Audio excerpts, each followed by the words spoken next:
When did I mirror? When did I mirror this one? I probably mirrored this one for the Discord combos. Because that's what I use as the virtual cam. I didn't know I had that one mirrored. What's up, people? What's happening? What's happening? What's happening?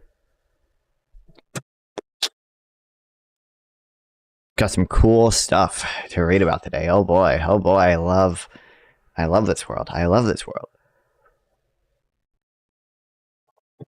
Looks like we're gonna be paying those 25% tariffs on steel and aluminum again. Trump did basically the same thing during his first term. During his first term, the steel tariffs were, or the aluminum tariffs were only 10%. They're 25% now.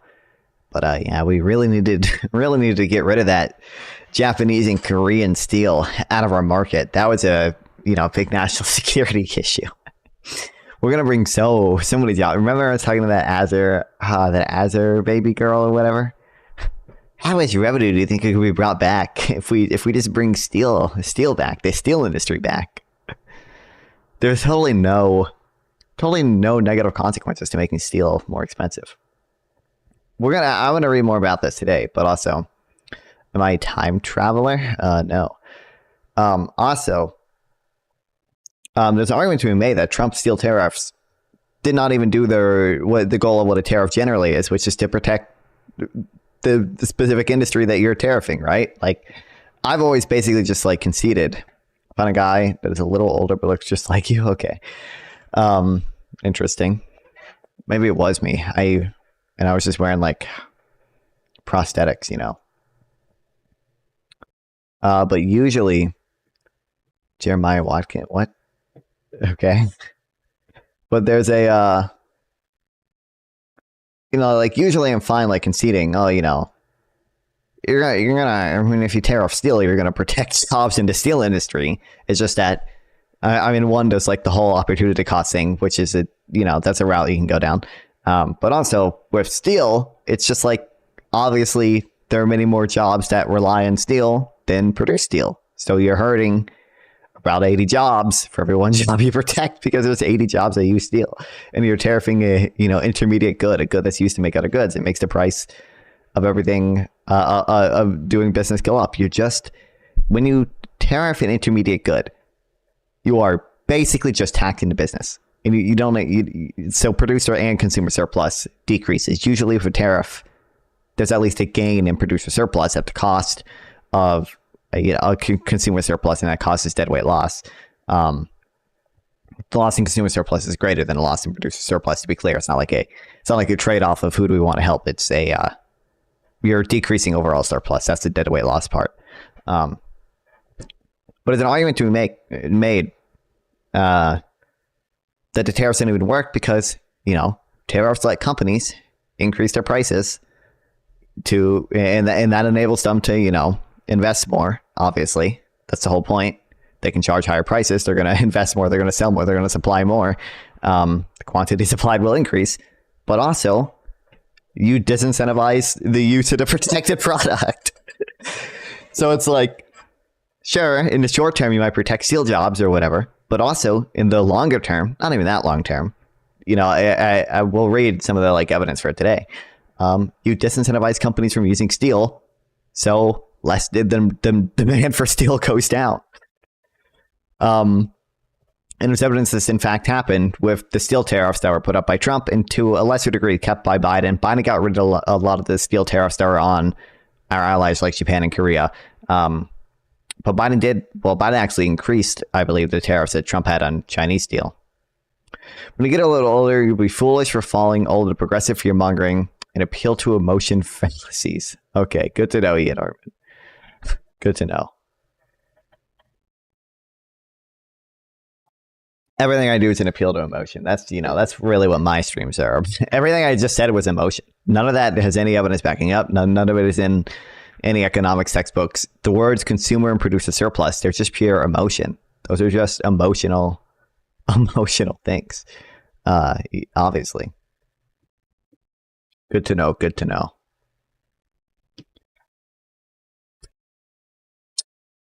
16 billion, cocoa beans, cocoa paste, refined petroleum rubber. So it's probably like 16 billion is quite a bit though. It's some African country, but I don't know.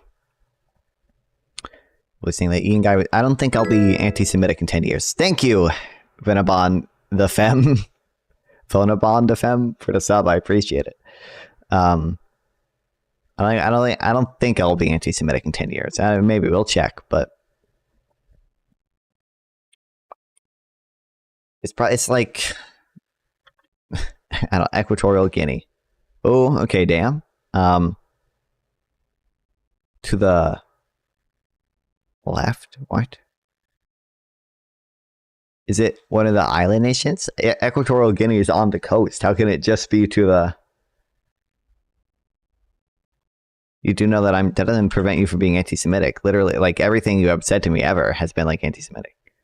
What the fuck? Is it just like regular Guinea?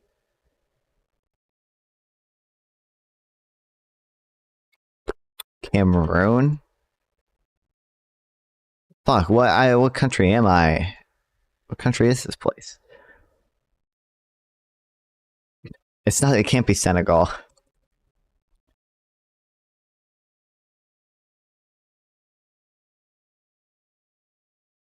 God, I don't know my African countries enough.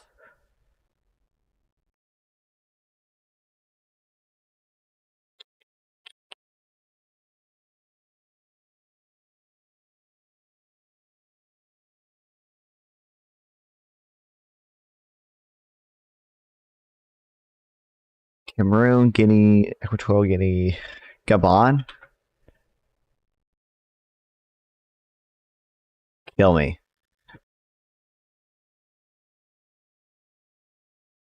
It's closest to Guinea, but it's not. Is it like Togo or Benin or one of those? Fuck. Cote, I don't know what the fuck. Is this one of the? Is this the island place? No, it's not. I feel bad nobody knows their African countries. I feel like I knew. Again, I mean, if I do like the Cetera, like clicking them in a map, I can do probably about half of them. But like if I'm just trying to envision it in my head, it's hard for me to. I think we're what? Fuck. Not off to a good start. Senegal. It's hard for me to like envision it. Western Sahara, is that right? Gabon, I think is this. Morocco, Cameroon.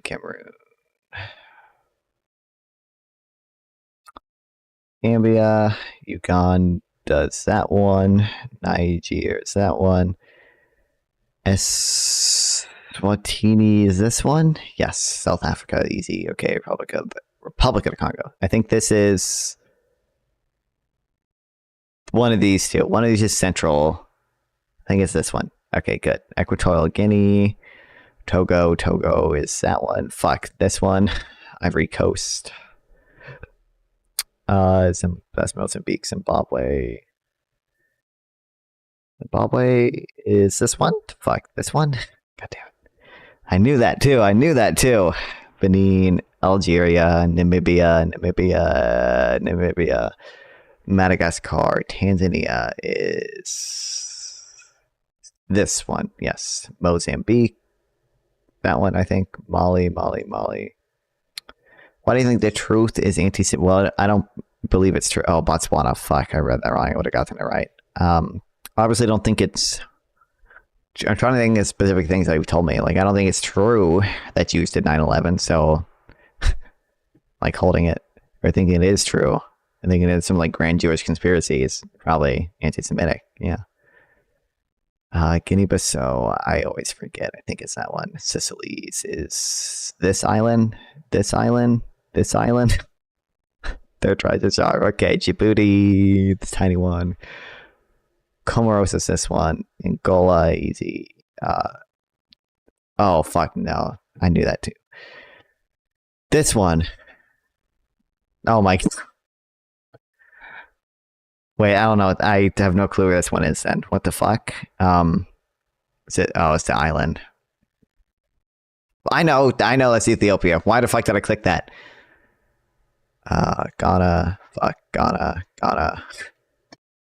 Central African Republic, Tanzania, Liberia, Sudan, Eritrea, Libya. It's one of these two. I think it's that one. Yeah, Burkina Faso. That one. This one is that one. Ethiopia, Cape Verde, Sierra Leone, Zambia, South Sudan, Lesotho, Egypt, Brunei, Guinea. Okay, 82%. Not that bad. And I fucking knew if I read Mediterranean more carefully. I think Africa was 3 countries and Madagascar was a territory. I could do this. Good to know, Zach.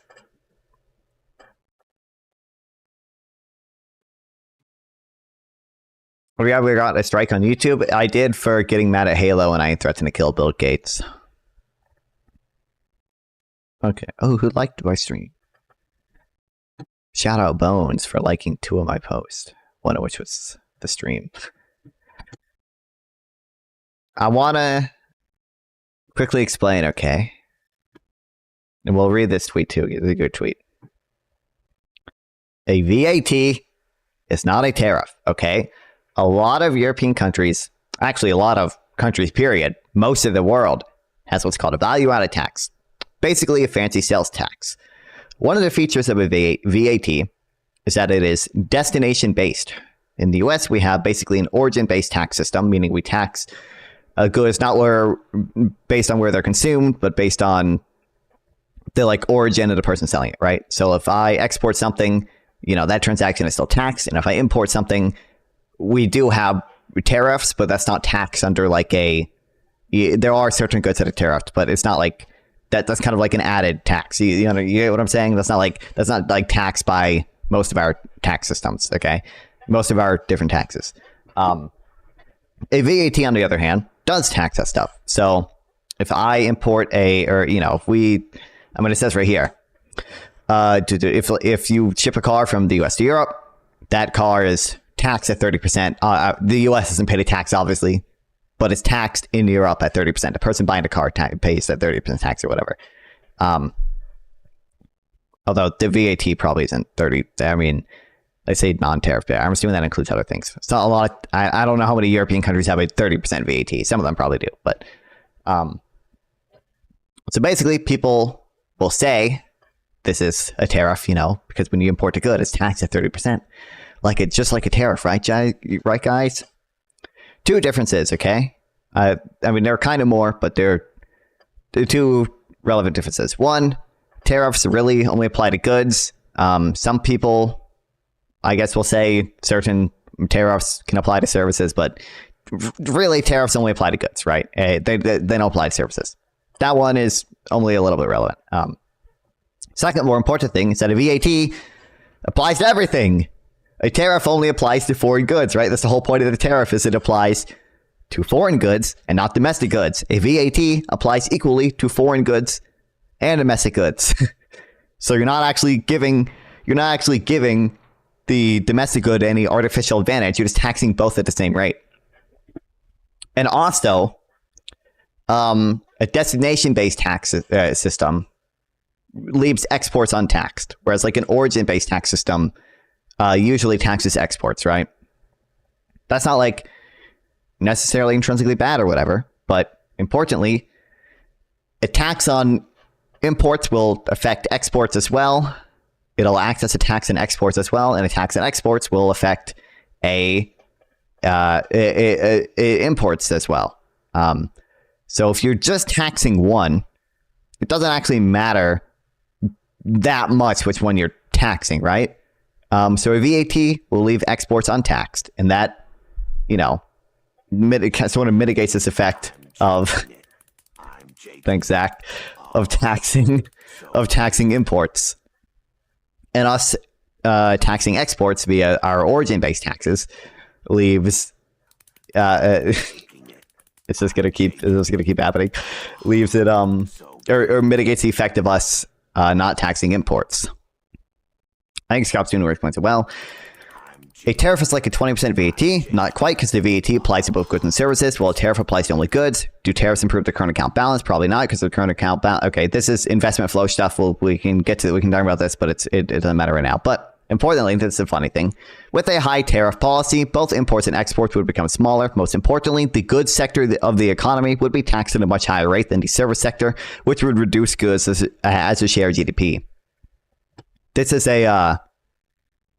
This is just funny because, you know, we always talk about like, oh, we got to get rid of these service sector jobs. You know, we got to tariff stuff so we can bring manufacturing back and get all the like, you know, manufacturing sector jobs back that are important for unskilled laborers. Well, actually, if you do a high tariff policy, that only applies to goods. You end up taxing the goods sector at a much higher rate than the service sector.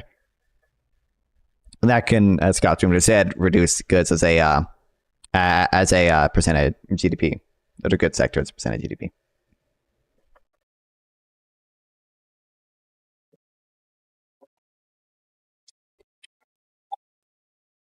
We tend to think of tariffs as leading to more production of goods that were formerly being imported, and they do, but the negative effects on good production are even greater. This is because the positive effect on domestic production from fewer imports is offset by the negative effect from fewer exports.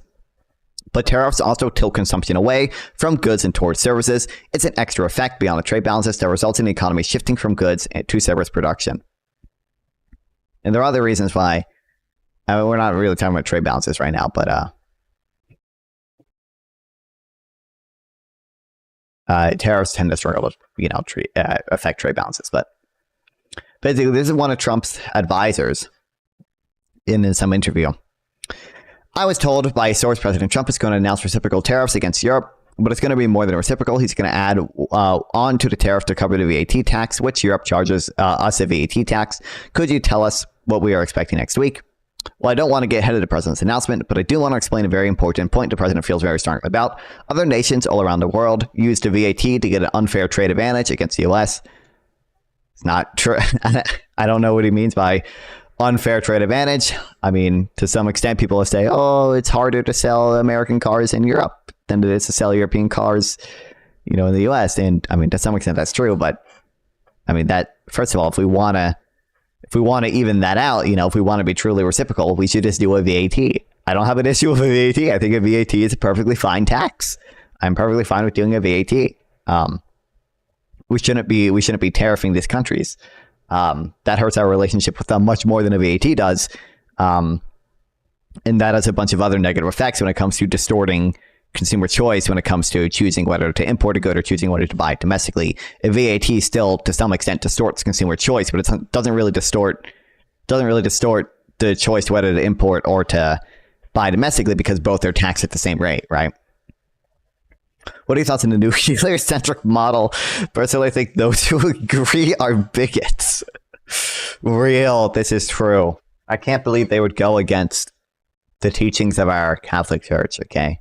That the sun orbits the earth. It's obvious. It's obvious. Because God made this world for us. Did you know that when you ship a car from the U.S. to Europe, if they let it in at all, because they have not many non-tariff barriers between VATs and duties, the car is taxed at 30%. The German car or European car sent to America is taxed at 2.5%, or basically zero. This is a major reason why the U.S. auto industry has been getting hammered and hemorrhaging jobs for so long. Listen, I've never looked into that much. I would not put that much faith in this last sentence here, simply because a lot of this stuff is due to productivity enhancements. Car manufacturing has been increasing, and they obviously rely on automation a lot more now. I would say that's almost certainly more likely that those are the cause for the lost jobs, is automation and productivity enhancements, than it is trade, right? And these trade barriers.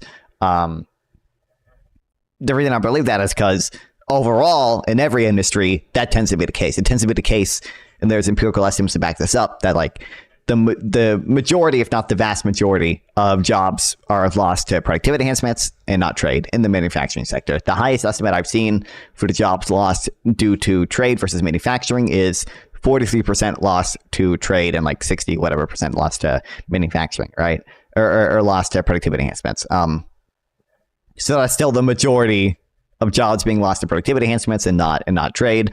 Other estimates put it at like literally 90% lost to productivity enhancements, 10% lost to trade, right? And there's a whole issue. I mean, there is an issue of framing just this as like the U.S. auto industry is losing, because you should probably think of everyone else that is winning as well, right? Everyone else is benefiting from being able to import cars from cheaper from Europe, but we don't care about that. National Documents leak caught selling substandard copper on streets of Mesopotamian city-state of Ur. Good to know. This massively unfair treatment, and the president's making clear that we are going to pursue a policy. Why can't I pronounce that? Reciprocity? Is that how you pronounce it? In other words, if we're getting charged 30% by Europe, we're going to need to charge them 30% in return. If they want to be charged less than 30%, they're going to have to lower their barrier, that which is fair and equal, and yes, reciprocal treatment. I am, by the way, in favor of some reciprocal tariffs, in that I'm in favor of cutting tariffs with other countries when they cut tariffs on us. I think we should pass like a bill that's like automatically with a national security carve out for maybe some strategic sectors. Although ideally not up to the discretion of our crazy, batshit insane president right now, who thinks all trade deficits are national security concerns, seemingly. To like say if a country lowers tariffs on us, we're just automatically going to lower any tariffs that we have on them. I don't think the economic logic behind reciprocal tariffs makes sense. They could sometimes make sense as a negotiation tactic thing, but I kind of am skeptical of that as well. And then here's just, not that any of these people will ever care about any empirical evidence, because this is the world we live in, but for the rest of us who do actually care about empirical evidence, this is just a study looking at 30 years of tax reforms throughout I think it's European countries, and they find that it doesn't really distort trade flows. This paper uses all value-added tax changes across EU member states from 1988 to 2016 to estimate the effect of VAT on trade flows. We find small elasticities of trade flows with respect to VATs. What this means is that when they say small elasticities, they just mean trade flows either don't change or change a very small amount in relation to the changes in the VAT. That's what elasticity means here. I mean, that's kind of what it means in general. But even when VAT changes are large, these elasticities are substantially smaller than the elasticities of trade flow with respect to tariffs. This means that tariffs, in response to raising tariffs 10%, maybe trade drops 6%. But for VAT, the elasticity would be smaller there. Maybe raising VAT 10% only leads to a 1% drop in trade, right? That's what they're mean when they say these elasticities. They're saying VAT is a lot less distortionary when it comes to decisions over whether to import a product to buy domestically than tariffs are. Estimated in the trade literature, this finding holds across different time periods, countries, and types of reforms. Our results imply that VATs are unlikely to distort trade flows. Yeah, VATs, shockingly, okay, VATs are trade neutral. Destination-based taxes, in general, tend to be trade neutral. Here, Trump advisor Stephen Miller here reaches the inevitable logical conclusion of a sort of export ideology that VATs are unfair. This requires a long tweet because I want to define what I mean by export ideology, explain why it implies VATs are unfair, explain why we should reject export ideology completely, and conclude that VATs are in fact fine. I'm focusing here on the first three paragraphs of his remark. The fourth paragraph, where he says Europeans are subjecting U.S. tech companies to arbitrary and discriminatory taxes and fines, is a separate point and a correct one, so I won't discuss it further. Arguably, I am applying Adam Smith's mercantilism critiques, but tailoring it to specific to the current moment and adding in some concepts better explained by Smith's successors. What is export ideology? It is one, a producer welfare-centric mindset. It doesn't necessarily reject consumer welfare entirely or fail to realize that people consume in addition to producing, but it definitely sees the world primarily as competition over production. 2, an understanding of trade primarily driven by the flow of goods and services rather than the national investment balances. The equation NX is equal to S minus I. Well, true by definition, it's usually not a big part of the worldview. To explain this a little bit, NX is net exports equal to our trade balance or our trade deficit. The US tends to run trade deficits. This tends to be negative. S is savings, I is investment.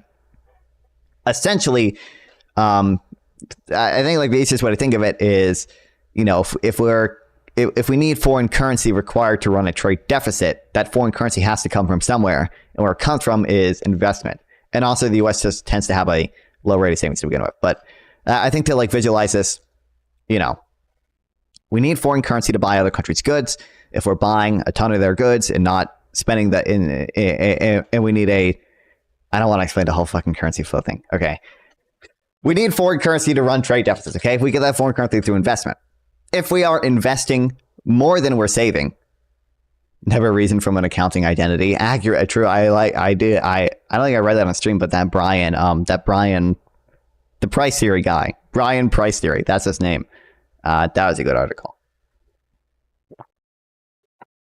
If we're investing more than we're saving, that investment is coming from somewhere, aka foreign is coming from overseas. Oh, what's up, Sample? This guy.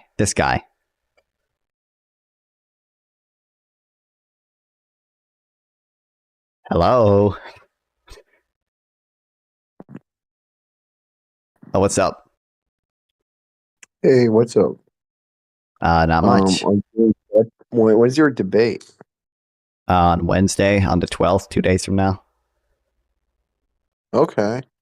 Do you know who's going to be on the other side of the panel? I know the people in the chat. I don't know. I know Lactoid is probably going to be on the other side. Oh boy, that guy is really dishonest. Real. I don't know these other. I don't really know the other people in this chat, so I don't know. This guy Brandon S101 is on my side. I know, but then there's 2 other people who I don't know. There's 2 random women. I really don't. I mean, in your opening statement, there's no. How can you even say Democrats are less trustworthy? It's just, I mean, I think you should try to stick to we are the side with the facts. I cited the facts. The other side maybe uses some anecdotes, but I don't know. How can you even claim that? It's just I mean. Don't you know they lied about COVID lab leak? Didn't you see? Didn't you see? Yeah, COVID happened under Biden. It's known. But either way, I mean, what I would do is I would say something like, okay, well, let's stop and think. I mean, trustworthiness, that's a character trait. Let's look at the character of both sides. Well, I mean, on the one side, we have someone who's literally the biggest liar as the president, right? He literally scammed his audience, right, out of billions, right? Yeah. With a crypto rug pull. He literally did he sell? Maybe it's not a rug pull yet. I don't know. But I don't know the full story. Maybe I should read that. Yeah, and also the Trump University thing. I don't know a ton about that, but that was also just like a fucking. He got sued for that. I think the court literally found it was a fucking scam. The guy's a fraud. I mean, we had that. The guy literally tried to submit fake electors, right? So I mean, even the government should not trust him, right? I mean, and meanwhile on the other side we have what Kamala Harris, we have Joe Biden, we have who what did they do that's comparable in monetary gain, in individuals hurt, in anyway. Yeah. And they'll pivot, they'll maybe do a Hillary's email type thing, but it's night and day. It's really night and day. True, but I mean, I would mention how the other side is immune to evidence. So, it would be good if they had tariffs on Israeli products. The fact they don't feel a need to rebut them. Real. I don't know. I expect it's just going to devolve into arguing over. I fully expect the lab leak thing to come up just because there's new. I think the CIA said oh, we find lab leak was more likely, and everyone's going to be oh, the Democrats said that lab leak was a conspiracy theory, and then I expect Biden's aides to come up as well. Everyone hid that Biden was old. They all lied. They all lied, and they admitted they lied because Biden stepped down. Meanwhile, the Republicans are still lying to you about Trump, right? Like about Yeah. how he's doing, right? Or like, Trump is still not like, Trump is known for lying about his height and weight. Like, come the fuck on, guys. What are we doing?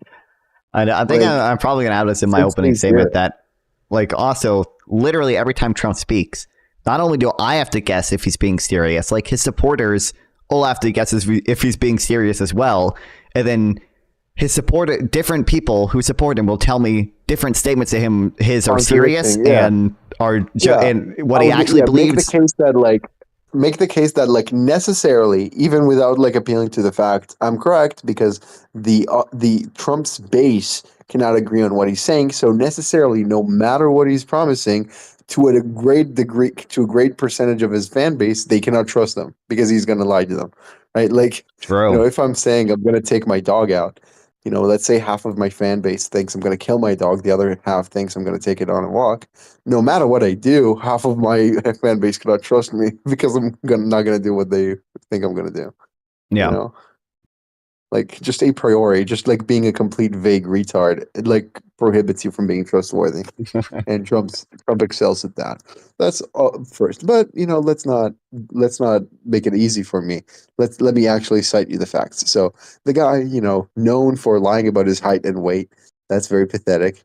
The guy, like, we can look at this. People have measured this. You can just open PolitiFact. You can see Biden delivered on more promises as a proportion than Trump, right? And I would argue that Trump's, the lies were even of a greater magnitude than Biden's. Yeah. So, for example, Trump promised to eliminate the national debt, build the wall. He did neither. Meanwhile, Biden's quote unquote lies are a minimum wage. Meanwhile, it's just the federal minimum wage. Okay. Whoa. It's like, okay. I don't You even see? So know. it's like, I don't know if, like, I'm hesitant to make the statement because, like, maybe someone could come up with a counterexample. I don't know if there has been a more damaging lie than the 2020 election stuff, like in the U.S. that's come from the president, at least.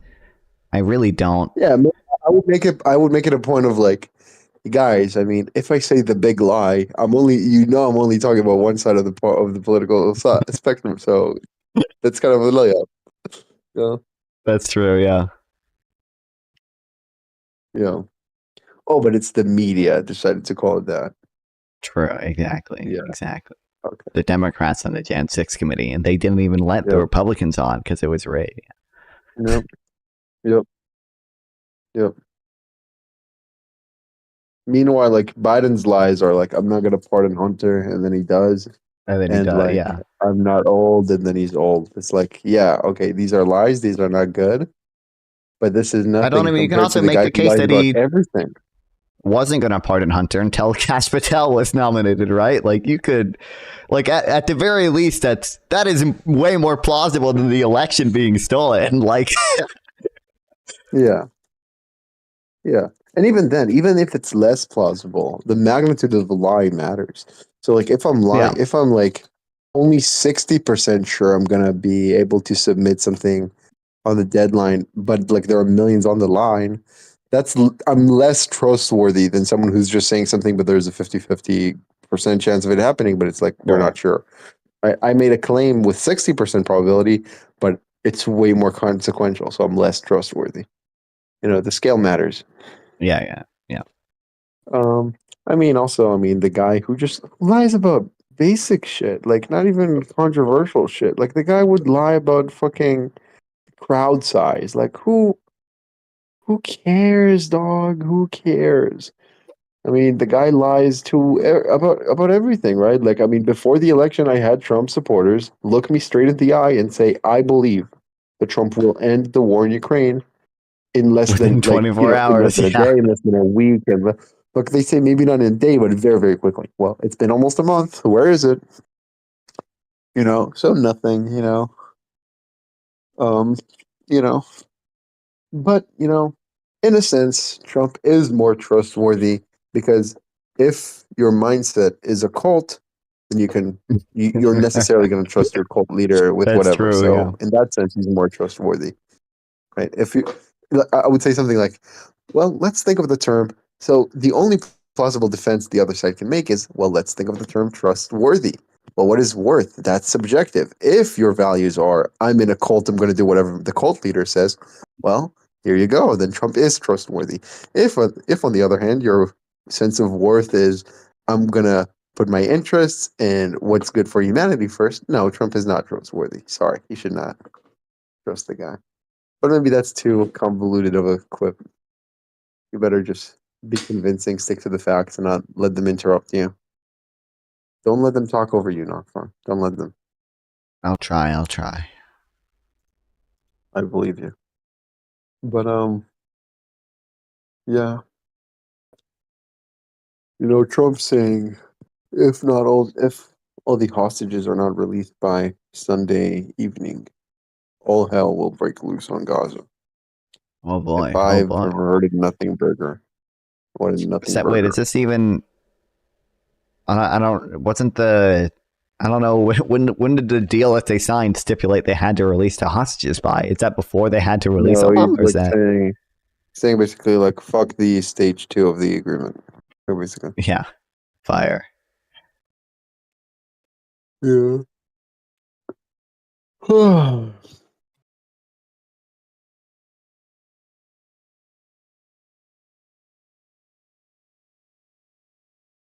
Audit the Fed. Yeah, true. Oh, that Oh was yeah, that's what. I fucking hope fucking Ron Paul will be Fed chairman. Please, please, please destroy the economy, wreck it, Yeah, demolish the what's your economy. opinion on the Well, Twitter Millet. deflation drama that SDL started? Oh, I mean, I don't. I mean, I think deflation can be good, but it's usually not. Yeah, I think I think Sam and um, what's his name? Nominal Jason thoughts. Harrison. Jason, Yeah, or speaking past each other. the Yeah, I argument was think fuck. Sam was That was talking about fucking like funny. deflation being generally bad, and it's like, yeah, I agree with Sam. Lefty Sam. It's in the name. He's lefty, bad guy. But Jason is like, I think Jason made a correct claim, but Sam was digging past him. But it's whatever. Sam is smart. Yeah, Also, I mean, I would make the claim maybe that like, I mean, the man is so, I don't know. Trump is so untrustworthy. I mean, he didn't even swear on the Bible. oh, that's true. Yeah, yeah. Oh yeah. We don't even know if that's intentional. He's so untrustworthy. We don't even know if that's intentional. Like, guys, it's so obviously the case. This guy lies. It's his second nature. Come on, what are we doing? What are we doing? Have we lost like sanity? Hey, you know what's gonna be the most effective thing? Just fucking Gish Gallop. Fucking fuck it. Fuck it. Just write down a list. True. Ask ChatGPT, audit what ChatGPT writes. Have a list of 50 things, and be like, okay, so I'm going to try to say as many things that Trump was lying and dishonest about in the span of my opening statement. Let's see how much I can mention. So he lies about his height. He lies about his weight. He lies about crowd sizes. He lied about the wall. He lied about the budget. He lied about look this and that. I think that's effective. I think that's content. Yeah, yeah. Yeah. Well, Yeah. Yeah. Yeah. Um. Well, what do you think about? No, I don't know. I don't know. incredible. Shut up. Shut up. What do you think about Thinking about the movie Elon Musk and the treasury thing? Cars. Are you really about it? Oh boy. I'll probably Well, read. that's I collected a bunch of links on it. I need to read more into that. There were just like two other court orders that came out today that was like Trump is like they were just explaining like Trump is not listening to our orders. yeah. Pisco made one video on it. I think there was another since he's made that video. Another court also clarified that Like the order we gave Trump was clear. It was not ambiguous. It was to stop the funding freeze, and he did not do that. He rescinded a memo only to avoid judicial review, but has continued to unlawfully restrict funding to certain areas. So, yeah. I need to read stuff about that, but to an extent, I also don't, because they don't care. They don't care. They don't give a fuck. Yeah. I mean, it's so 1984, dude. man. I saw. God, this guy's base. I don't know if you know him, Rinald. I saw this guy. He joined my server, and I just I clicked on his name when he joined, and I saw he had a channel, and I watched some of his stuff, and he's like a based like liberal debater, dude. God, I saw him debating this other. What'd you say? Sorry. Link. Yeah, I can.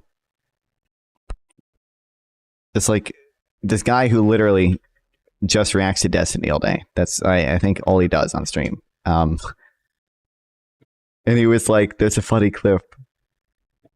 I think it's on here somewhere where he's like, if the Eastern Fleet had succeeded, that wouldn't be as bad as like Joe Biden being elected and raising gas prices. And it's like, dog.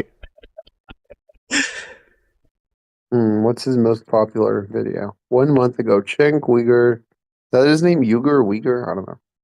I think it's Uyghur or something. I don't know. With David Pakman makes me so mad. Yeah, his interview with David was like so bad. Watching the H3 Hassan Piker nuke. Have you watched it? Yeah.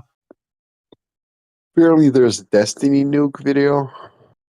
Oh, skimmed it. It's like, I mean, it's a lot of bad stuff Destiny did, Oh wait, did he make it? He made one already?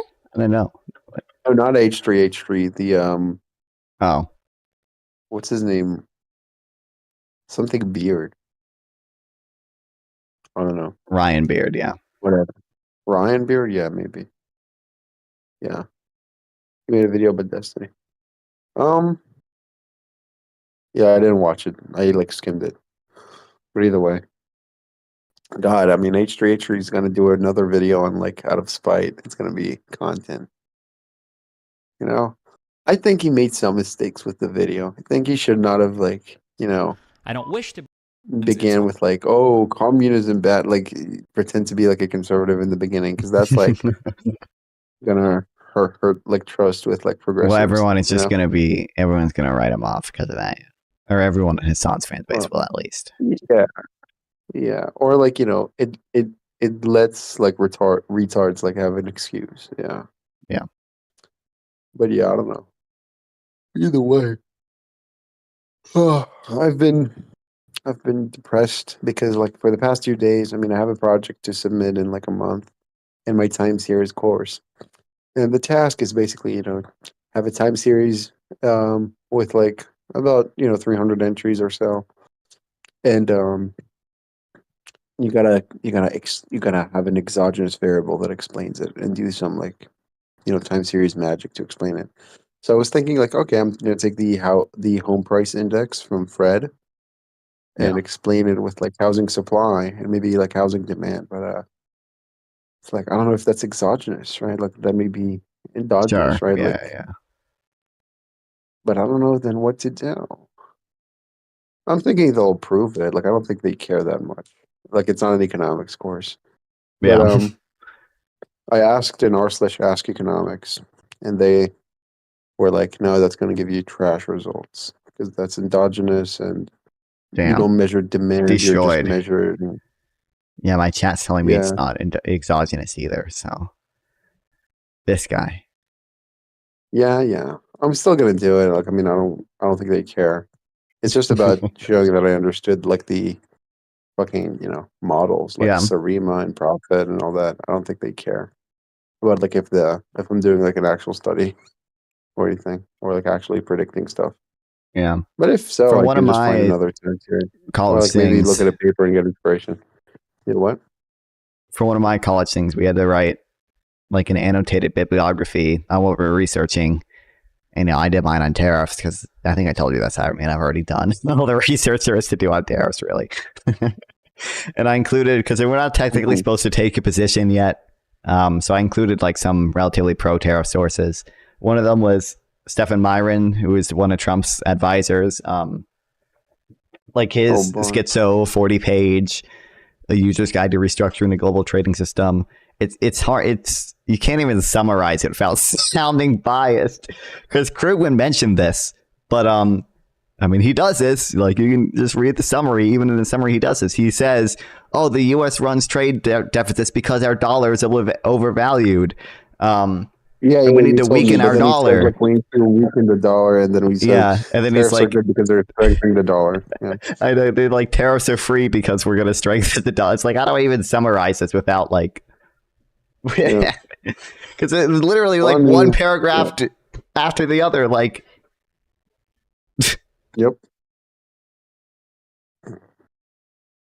Oh yeah. Okay. Well. Yeah. Anything else? Yeah. I'm scrolling. It's just, what can I say that it's not been said? I mean, it's just fuck this timeline. It sucks. What the fuck? Oh, you'll see. You'll see how negative route. How bad we can get. Don't worry, we're like 2% through Trump's term or something. 1 or 2%. Elon Musk reportedly made $97.4 billion offer for control of OpenAI. Yeah, if that happens, damn, we're dead in like 60 years. Yeah, we're fucked. God, what a horrible guy. I hate Elon Musk so much. But, whatever. Who do you think did 9/11? Based. Well, I think Israel enlisted some Saudis to do it, right? That's the. No, I think it was Al Qaeda. Oh, so you bought the government narrative. I see. Wait, you think it's Israel? Are you fucking a conspiracy theorist? I'm being ironic, obviously. Ironic? Okay. Didn't sound ironic. Yeah, because I'm a good actor. I'm controlling you. Shut up. Wait. What the fuck? What do you think about this? Wait, what? Holy shit. That's crazy. This makes up for Israel doing 9/11. That's right. Well, either way, good night. I'm fucking baked. Okay. I smoked a little. Okay. Whatever. Based. Okay. Talk to her later or something. Talk to her. Bush did 9/11. That's true. Where the fuck was I? We read this. I tried to explain it, but I failed at explaining it. I remember. Okay. I think I'll probably make this a VOD. I don't know. I've taken a little bit of different approach to the YouTube channel recently, because I've been uploading like shorter videos that are kind of, some of them are just like kind of explainer things, like why trade deficits aren't bad. This is like a debate. This is the debate, but it's like a short debate, 16 minutes. But these are like 10, 20 minutes, and they're like kind of just like short explainer things. These two didn't do well. This one did well. This one did okay. I'll probably start uploading more of these, but I'll still do debates and everything, obviously. And then you should upload little TikTok dances well for like text about politics, all the rage. I mean, I've been I think I'm probably gonna floss. I am probably gonna make a few scripted videos, and I'm not gonna be flossing in them, but one of them I do want to do is probably just like reacting to pro-tariff TikToks. I think that might be a decent video. Because I think there are some I have saved that like are stupid or whatever. It's like easy to explain like why some of them are misleading or wrong. Anyway, 2. An understanding of trade primarily driven by the flow of goods and services rather than national savings investment balances. The equation NX equals S minus I, while true by definition, is not usually a big part of this worldview. So all this means is net exports, that's our trade balance. When we say trade deficits, we mean this is negative essentially. Our net exports are negative. That's what NX means. Savings is how much we choose to save domestically. And S is how much we're investing, right? So obviously, like if we're, investing more than we're saving, well, that money for investment is coming from somewhere. That means it's coming from overseas. And why am I being added in? Darius a server. Anyway, and that money is actually the foreign money for that investment is actually necessary to run trade deficits because we need the foreign currency to buy goods to import goods from other countries, right? So if we're running these big trade deficits, that means we need a lot of foreign currency flowing into the country through investment so we there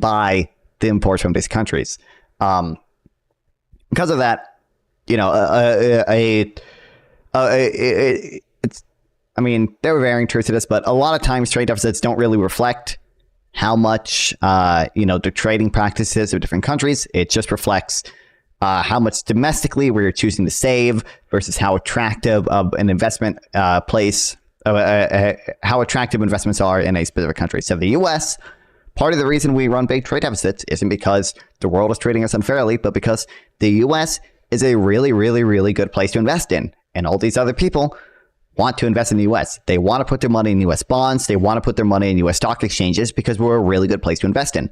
That's a good thing for America. We should want that to happen.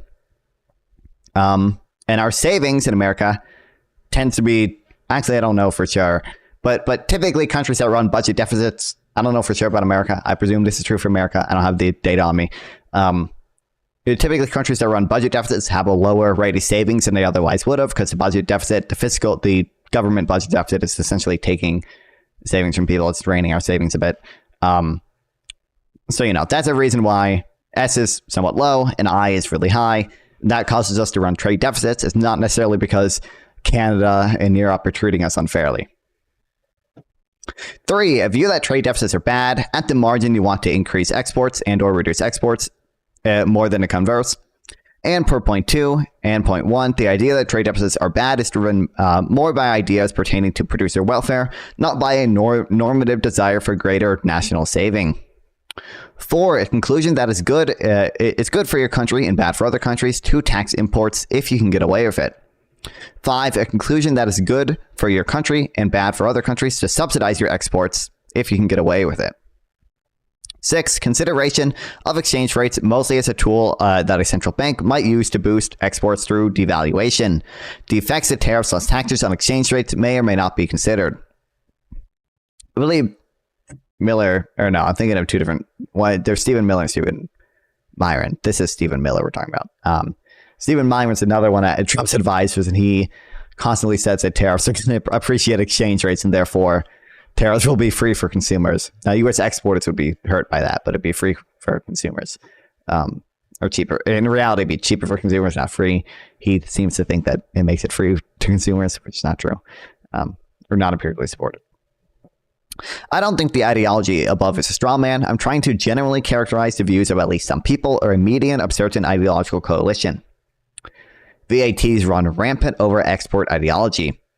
If one believes, most of the premises above and finds that 4 and 5 to be true, or find to be true more often than not, then the actual structure of a foreign country's VAT should be infuriating. It is both a tax on imports and an exemption from tax for exporters simultaneously. If you're primarily an income tax-based country and you believe in export ideology above, you should feel like a huge jump. Really. Here's what's strange. I've seen tons of trade policy people over the years seem to believe that in export ideology generally, but apply it narrowly to stuff that gets categorized as trade policy and seem to carve out VAT as a legitimate and long-established tax policy. But if you actually think about VAT from a trade guy's premises, it should be offended. Miller seems to be doing that. Thinking it through with currency effects. I hinted above at some of the reasons we should reject export ideology. They don't care about consumer welfare enough, they don't consider savings/investment balances enough, and they don't sufficiently consider the effects of tariffs and taxes on exchange rates. These issues, especially the exchange rate issue, come into play greatly when we talk about VAT. Let's think from the perspective of the US about the UK VAT. The UK VAT is 20%. That's a big number if you're exporting to the UK. You might feel annoyed by it. But if you're only thinking in partial equilibrium here,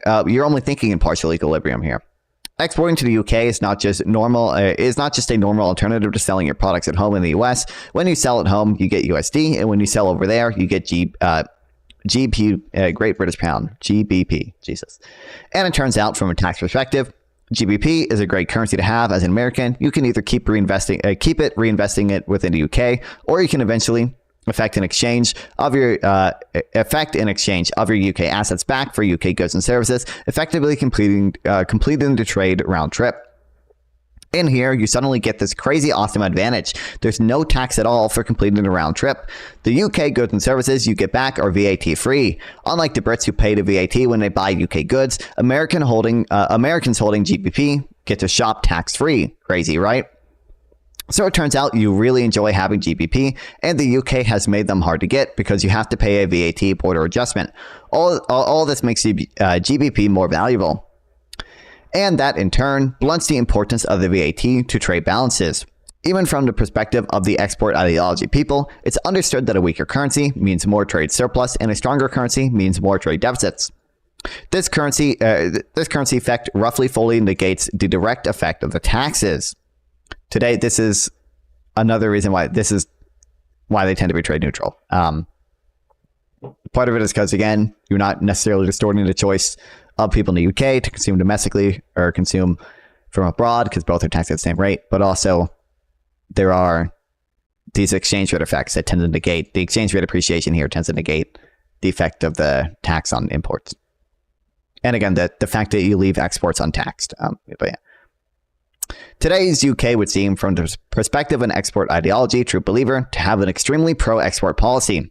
But they might be puzzled to find they have a trade deficit in real life. The VAT simply doesn't act the way a partial equilibrium analysis would suggest it does. A better way to look at tax and trade balances. What would a better worldview look like? 1. Consideration of people's role as both producers and consumers. 2. Rather than judging import/export policies as good or bad for the trade balance, which doesn't really work how you'd expect, judge it more like, is the foreign country making life better or worse for the tradable sector as a whole? For example, the digital service taxes and fines Miller mentioned actually do make life worse for the tradable sector, whereas the VAT, with an offsetting cost and benefit to the tradable sector, comes out neutral. 3. See trade balances as primarily driven by the balance of savings and investment. 4. Since you presumably don't want to make your country worse for investment, you should primarily consider trade balances through saving. Do you think your country, both public sector and private sector, is saving enough, or would you prefer it save more or less? This will get you to the right answer, especially in items like VAT, more than the typical trade guy worldview. I'll include some links in the next post because of Elon's stupid link deboosting. But yeah.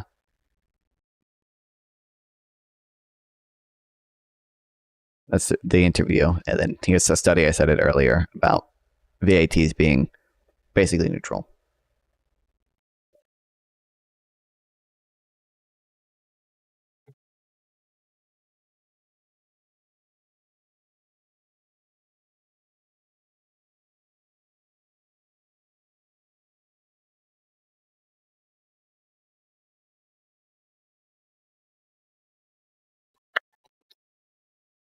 And what's your debate later? It's on Wednesday. I have a debate on, it's a WIC panel, on if Democrats or Republicans, or I think it's the Democratic Republican Party, are more trustworthy. So that'll be interesting. Oh, God.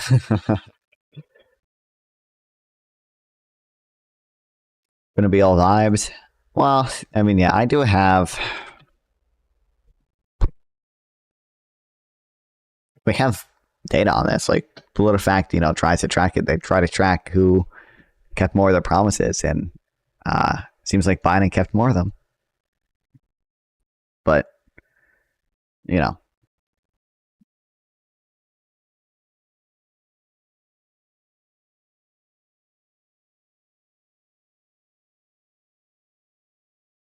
People might object to this. Who's in charge when the 260 experiments happen? Just be super bad faith. True. But, yeah.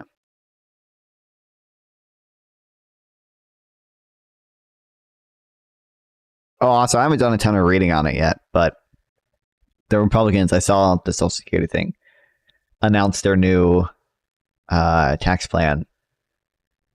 Or they didn't announce their new tax plan. We have, I don't want to say leaks, we have comments on what they are considering.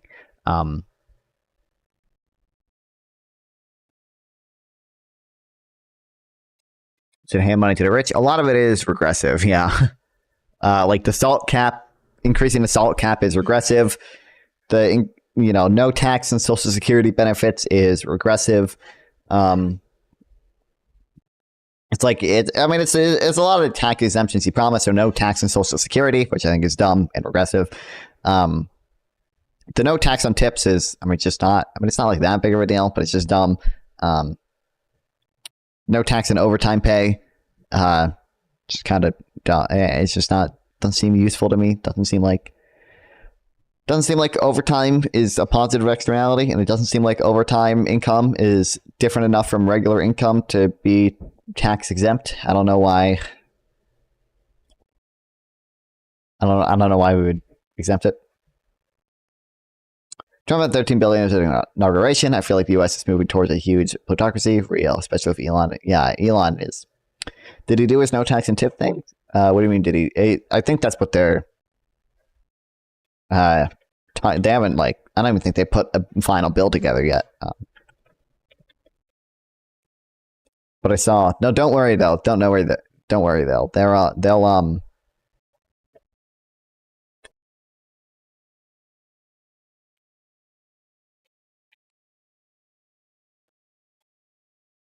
I think they fuck. Oh, they did want to close the not the step up basis, the carried interest loophole though, which could be good.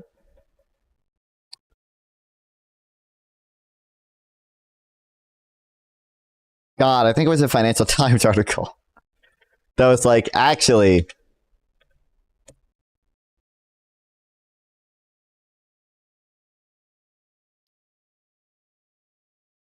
will the tax cuts won't decrease revenue because we'll grow so much more.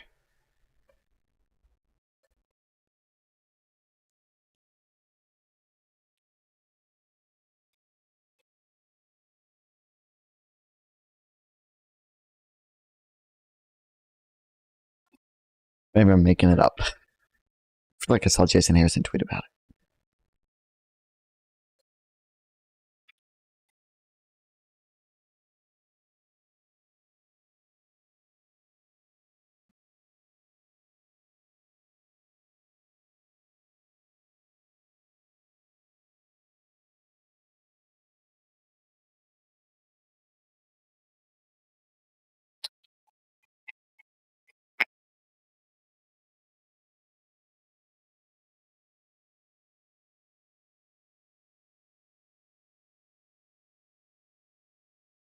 Maybe I'm making it up, but I don't think I am. I think it's just somewhere I don't know.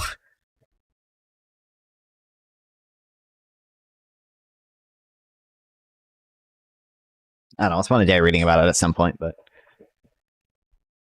Trump's budget wouldn't be like till September though. September would be Trump's first budget. Well, I think they can pass. There's nothing that stops Congress from passing it earlier, right?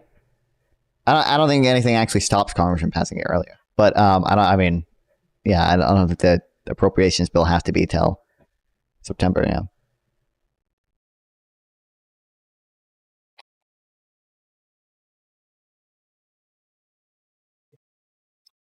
But yeah, they want to get rid of the carried interest thing. The special tax treatment for carried interest has long been a subject to big lobbying fights in Washington for the past 2 decades, ever since private equity groups and hedge funds became bigger forces in Wall Street, attracting scrutiny from politicians.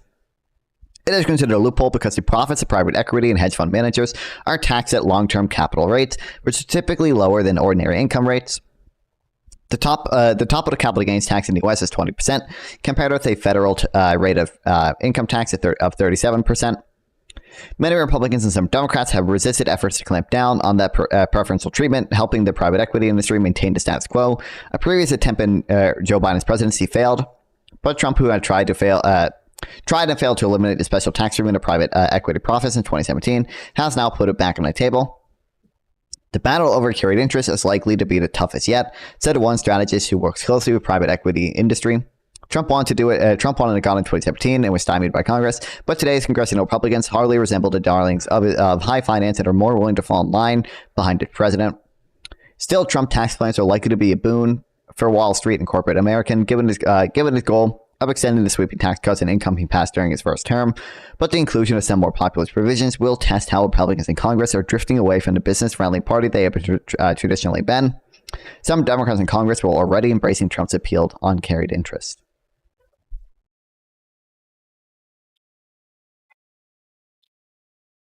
I mean, really, we gotta, actually, we should pass the Fair Tax Act, get rid of income tax and have a 25% sales tax or whatever. No, we should, maybe we can sell to Trump on the idea, okay? Don't tax capital gains at all, okay? We don't need it. Don't tax savings at all. But to get back on Europe, who has a VAT on our products, we have like a 30% VAT. I don't actually know VAT percent. I think it's 20% in UK. Norway is probably 30%, 25%.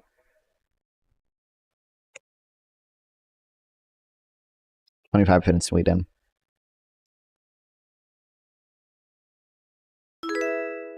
Thanks for the follow, Tiger Girl. Welcome. Canada's progressive tax rate as well. Well, what do you mean? I mean, all these countries also have progressive taxes. If you make $123K, you don't pay any. Well, doesn't Canada have? Canada also has a VAT, right?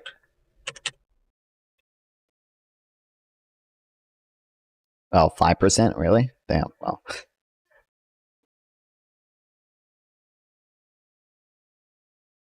Although some provinces, I guess, probably have more.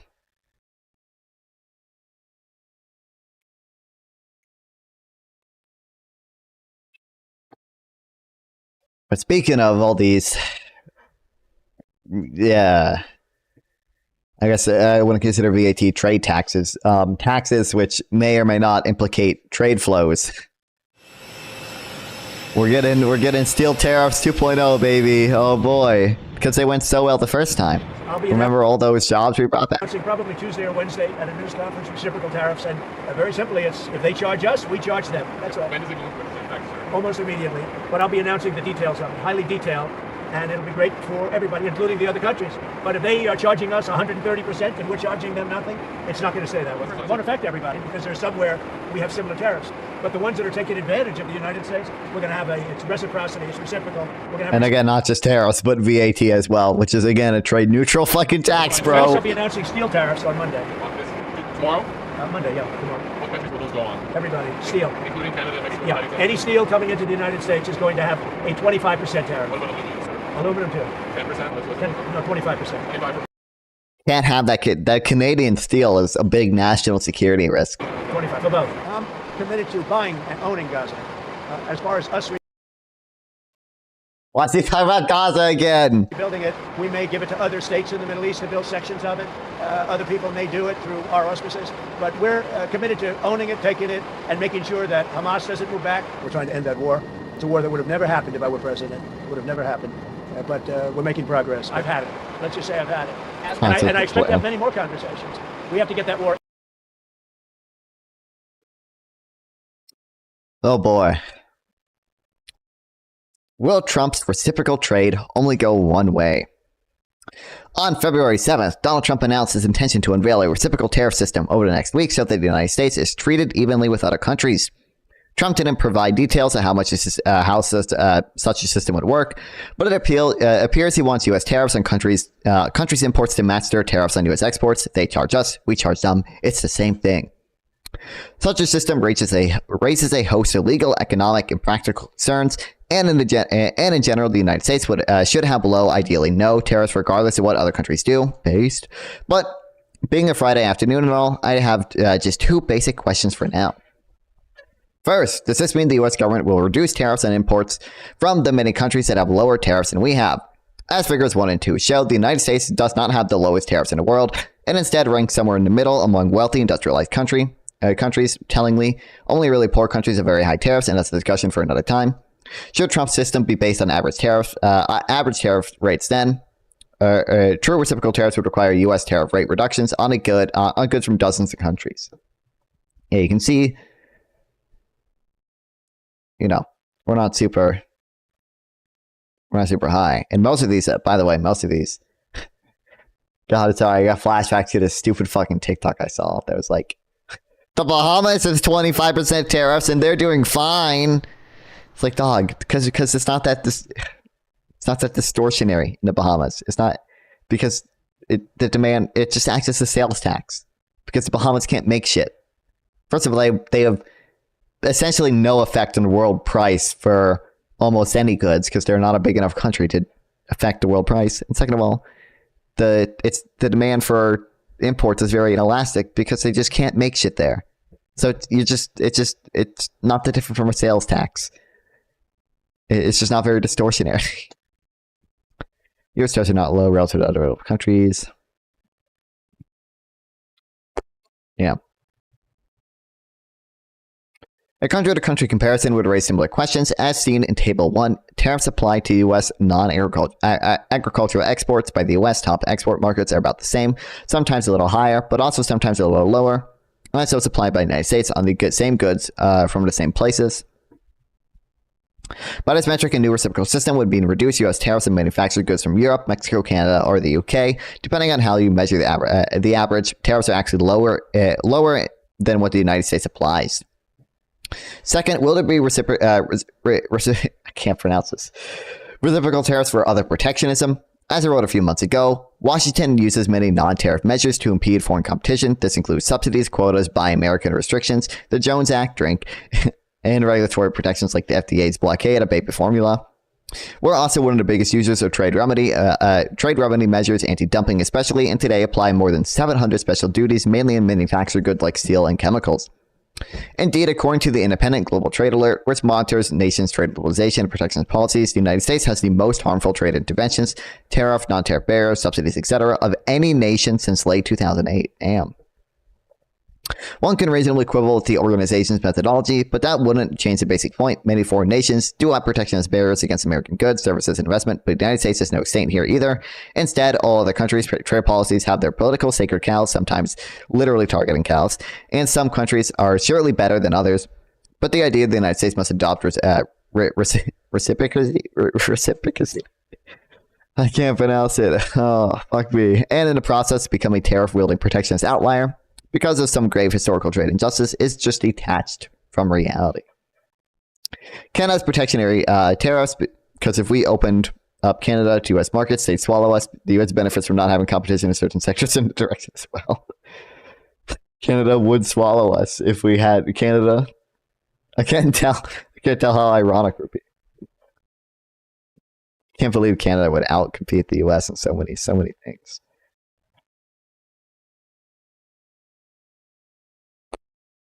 And also, like I said, we'll read more about the steel tariffs, but I think that's it. What is this one? I'll have the same thing twice, because of course I do. But yeah. Just remember, okay? Destination-based taxes are trade neutral. Destination-based taxes are trade neutral. VATs are trade neutral. DBCFT is trade neutral. These are trade neutral taxes. Tariffs are not trade neutral. Their whole point is to not be trade neutral.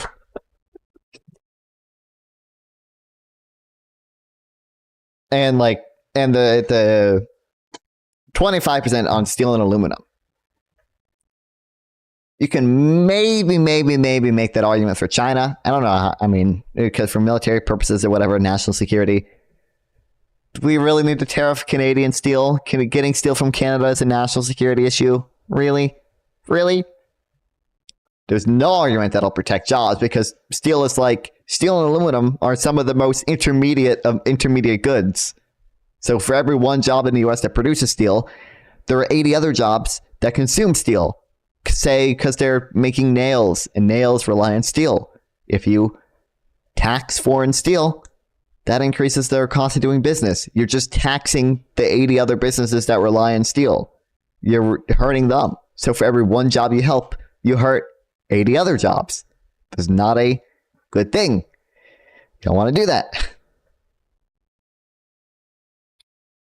That's not even factoring in, obviously, the opportunity cost of steel production in the US. Everyone working in a steel mill is someone that otherwise could have been working in a more productive sector.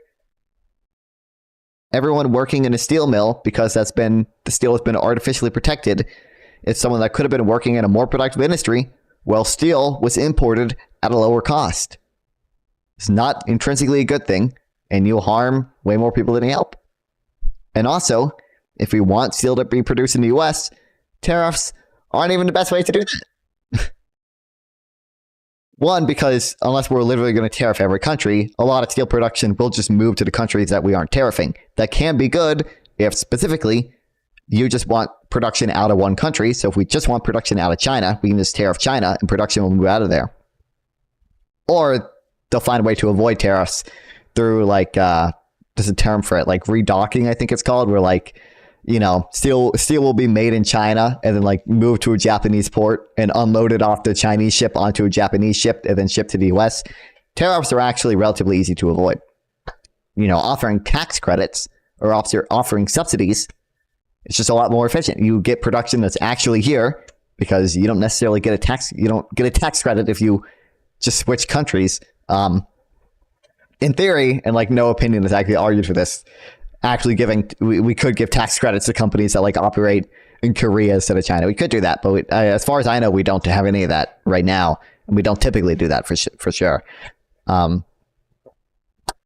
we want production in the US, we should do subsidies and tax credits. That's what the Inflation Reduction Act did. That's what the Chips and Science Act did. It was a lot more effective than tariffs.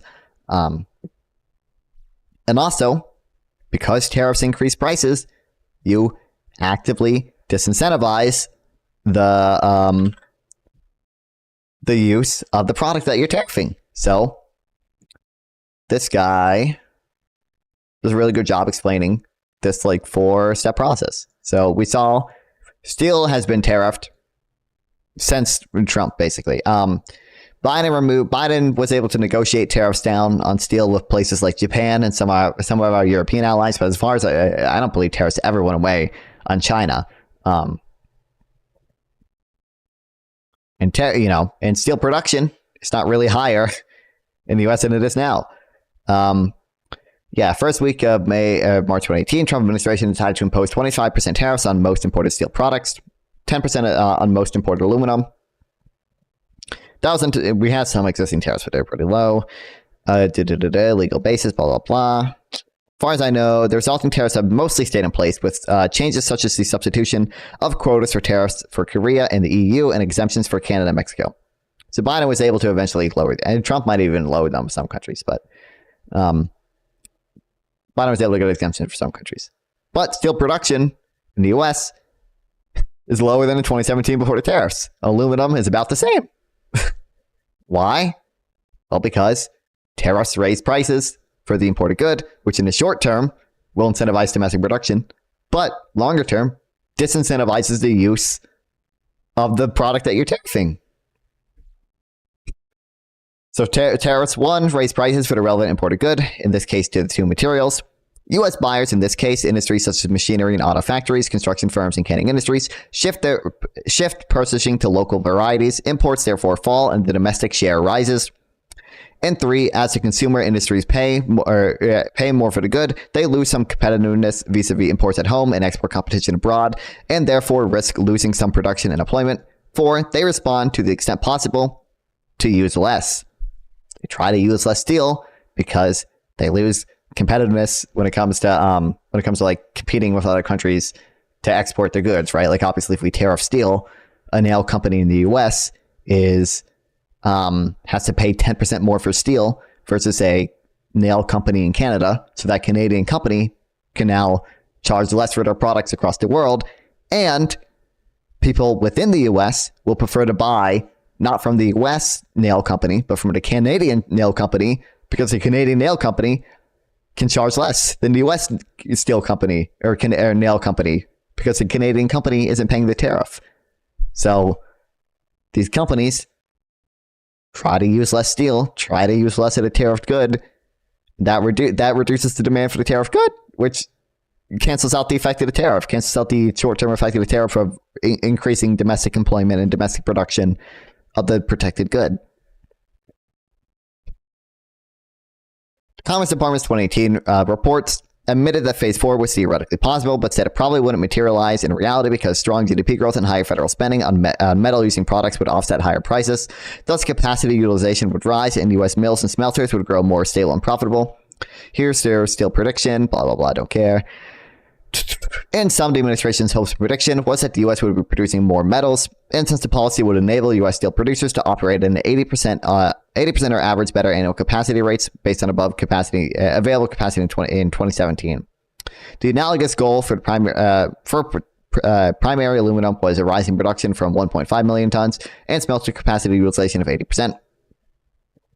Phase 1. I'm curious about the Phase 4.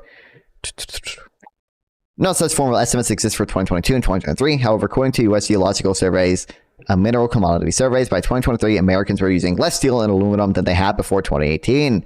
These reports show that from 2012 to 2017, the U.S. economy used an average of 100 million tons of steel and 5.23 million tons of aluminum per year. The U.S. economy, though about 10% bigger in constant inflation-adjusted dollars than that of 2017, used only 93 million tons of steel and 4 million tons of aluminum, respectively 7% less and 20% less than before. Put another way, where in 2017, the U.S.'s $20 trillion GDP used an average 5,100 tons of steel and 290 tons of aluminum per $1 billion in output. The $22 trillion 2023 economy needed only 4,000 tons of steel and 179 tons of aluminum per 1 billion. Thus, though imports remain close to levels the Commerce Department's 2018 reports envision, U.S. metal production has fallen back to pre-tariff levels. Crazy.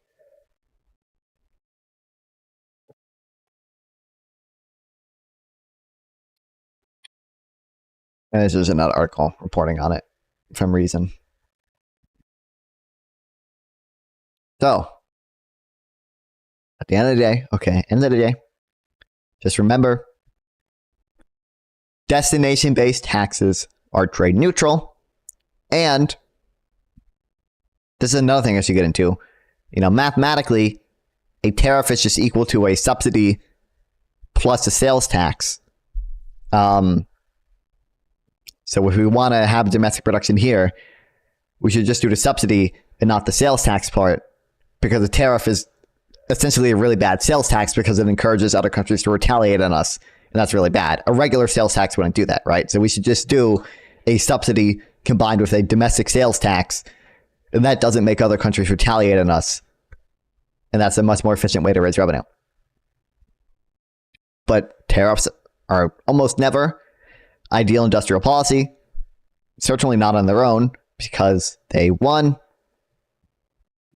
actively disincentivize the use of the protected product by raising prices, right? Even if production shifts domestically, it's obviously more expensive to produce things domestically than it would be to import it from abroad. So even if we produce it domestically and don't have to pay the 25% tariff on foreign goods, right? We're still paying more because U.S. labor is more expensive. Producing in the U.S. is more expensive. Otherwise, they would already be doing it in the U.S.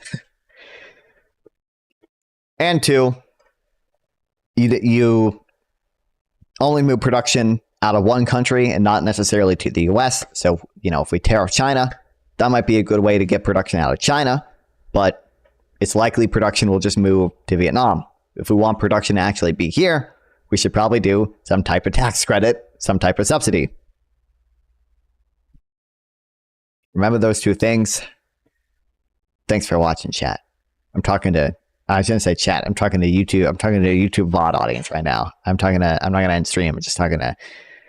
I might have to fix this outro a little bit.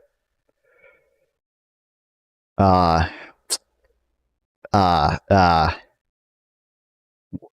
was the last thing I said that I can't cut? Awkward. Yeah, it is awkward. Damn, I confused my two audiences. Okay.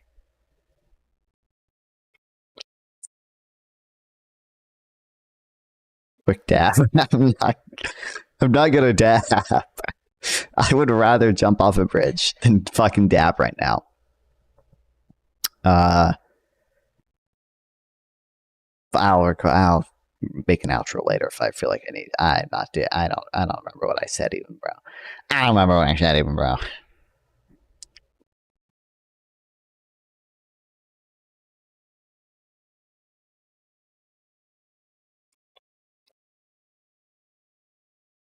Okay, I didn't make an actual notes page for this stuff. BRB, good to know.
People do like this, and then we'll have a. Or no, I probably don't want that. I want this. And I want this. And I'll probably. I have notes on some of the job things, and then I want.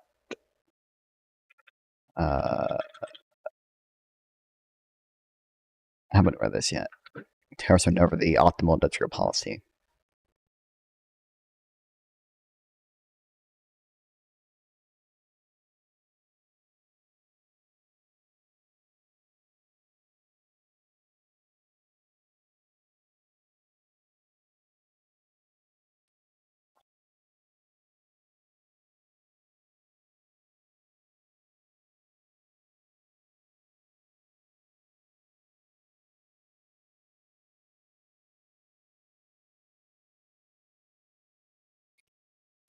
I think a lot of it's about developing countries, but you should probably still have that. And then I don't know if I.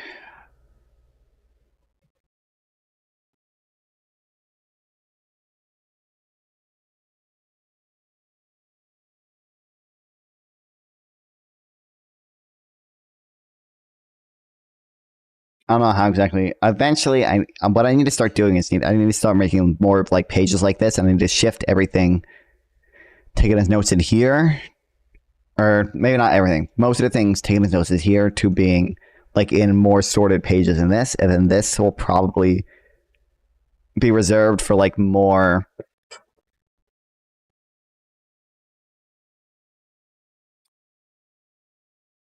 Like debate strategy stuff, even though by now I think I'm fine on that when it comes to tariffs.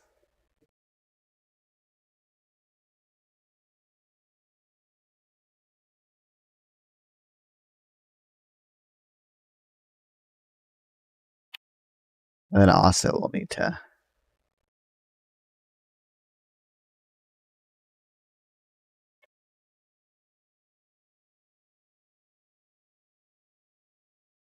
I do have this here. Look at the audit and the Fed thing.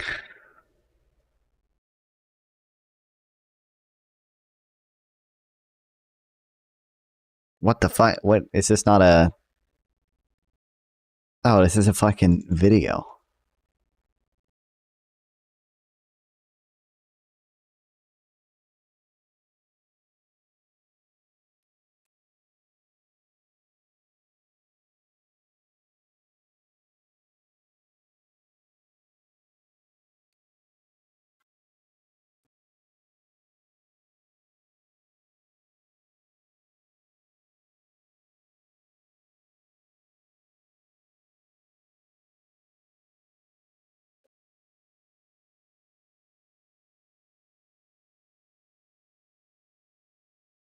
Aren't too many. I saw fucking Elon Musk. I'm not gonna be able to find Elon Musk tweets because he tweets so fucking much that Elon Musk was tweeting that fucking. He said Ron Paul should be head of the Fed and that Doge was gonna fucking audit the Fed, man. I think there was a. I need to find it, but there was a congressman who introduced the bill to audit the Fed, and I believe it was the same bill that Ben Bernanke talks about here, which is not, I mean, really about auditing the Fed. It's just about trying to get more congressional control over the Fed. Probably not a good thing. Probably better to have an independent Fed than it be run by fucking either Ron Paul or MAGA or Republican people.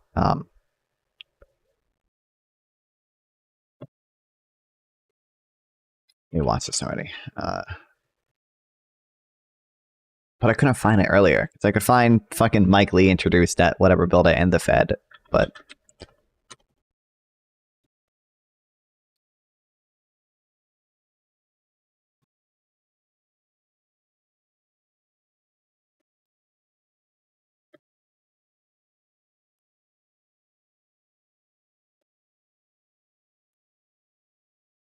this was a fucking year ago, though.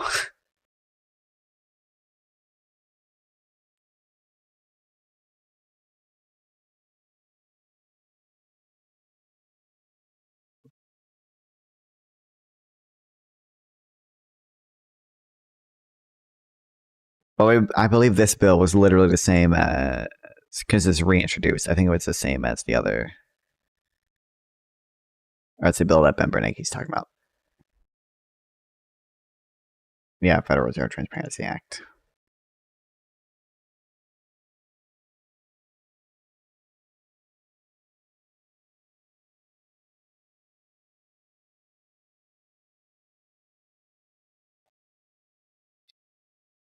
I need to pee though. I'll be back. I'm gonna pull this on. Okay. What's on your radar? Well, we'll save our Super Bowl takes for a little bit later, but first, Elon Musk's Department of Government Efficiency is just getting started, and their latest plan would be to empower former Congressman Ron Paul, the godfather of the libertarian movement, to audit the Federal Reserve. Now, in a post on X, Musk responded to a friendly comment asserting that Doge should pick Paul to do just that, audit the Fed. In response, Musk said, "Good idea." Now, Senator Mike Lee went further, calling on President Donald Trump to name Ron Paul to be chairman of the Federal Reserve. I don't know if that's going to happen, but the Libertarian Party is obviously very excited at the possibility of Paul being involved whatsoever, tweeting that Paul auditing the Fed would be a, quote, nation-changing event. Libertarian activists have long advocated for an audit of the Federal Reserve since Ron Paul first proposed such a plan years and years ago. In fact, Paul has been pushing this issue since 1981. But what does it mean? Simply put, auditing the Federal Reserve operating behind a cloak of mysteries would demystify some of that. The U.S.'s powerful central bank controls interest rates and ultimately the money supply. But very, very few Americans actually understand how that works. And the Federal Reserve is happy to keep it that way. Brian Doherty, my colleague at Reason Magazine, described the Fed in the following terms for an article about Paul's Audit the Fed legislation. Quote, with its power over interest rates and the supply of U.S. dollars, the Federal Reserve System is the most influential economic institution on the planet. That influence comes surrounded by an impenetrable aura of mystery. Hardly anyone, citizen or congressman, completely understands what the Fed does, how it operates, or what the effects of its actions will be. end quote. Now, the purpose of auditing the Fed is to demystify the institution and allow By the way, just so we're clear here, the Fed already gets audited. There are already, what the fuck is happening? There are already people who audit the Fed. Like what?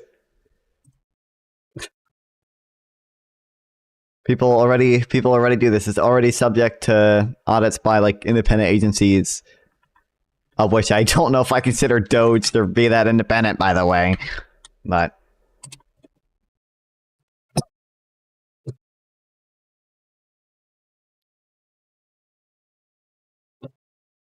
I need a fucking haircut, dude.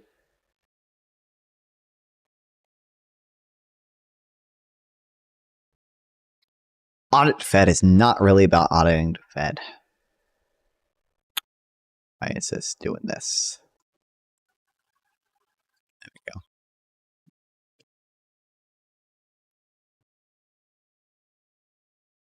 By the way, I added borders. I don't know whether I like them or not. Okay, I think I might be. I don't know if I want to have the borders, or if we should be open border, if we should be border free.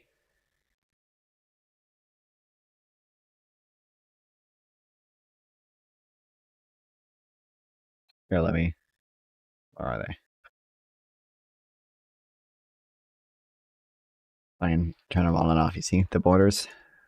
I don't know for sure if I like them or not. I think I probably like them. I don't know what color I should make them. I can make them whatever color, but.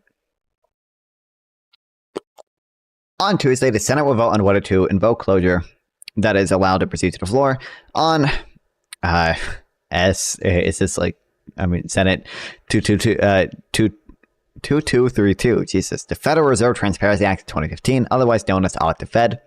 Unfortunately, this approach raises serious concern about Fed independence and the integrity of the process for making monetary policy.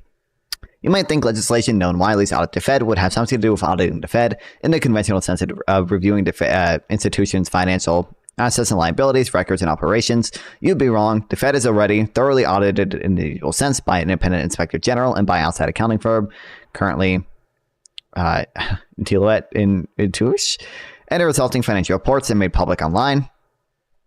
Every security owned by the Fed, up to the detail of the identifying CUSIP number, is also available online. I mean, that makes sense, I guess, but oh no, they took it down. I mean, presumably it's still online, just under a different link, but. Moreover, the Government Accountability Office, which does in-depth reviews and analysis, audits of different types of government activities at the request of Congress, has wide latitude to review Fed operations, including supervision and regulation, as well as other functions. For example, as required by the Dodd-Frank Act of 2010, the GAO, conducted reviews of the Fed's emergency lending programs during the crisis of the Fed's and of the Fed's governance structure. Since the financial crisis, the GAO has done some 70 reviews of aspects of Fed's operations.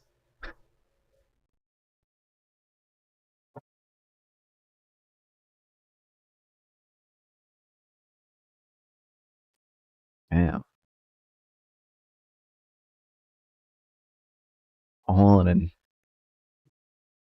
How can you expect people to read 50-page PDFs of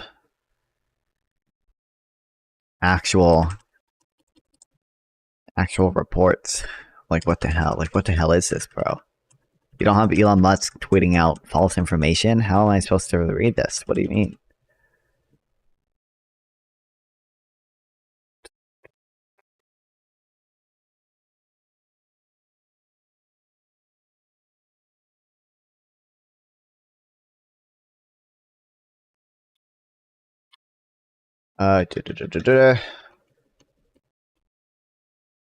Fed Act has little to do. What's actually audited in the Fed?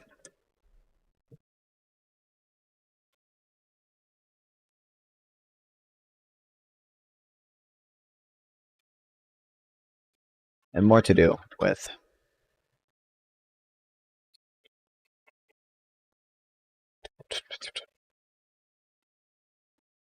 Decreasing Fed. Independence.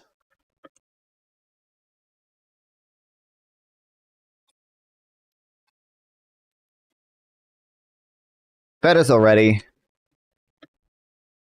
audited by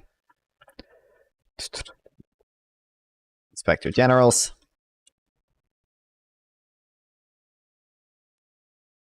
Well, or Inspector Generals, or is there one specific Inspector General go to Fed? Find independent Inspector General. Well as outside accounting firms. I wonder if it's the name.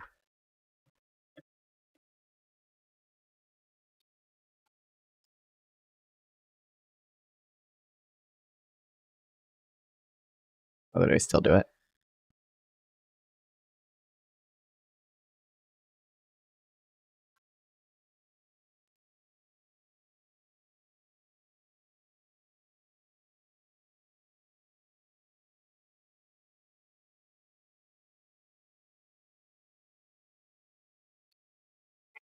What the fuck?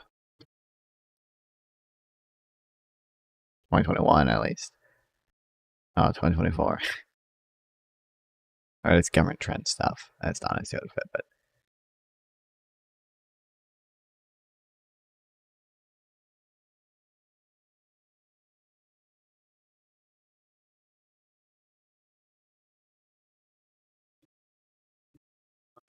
put the results in public online.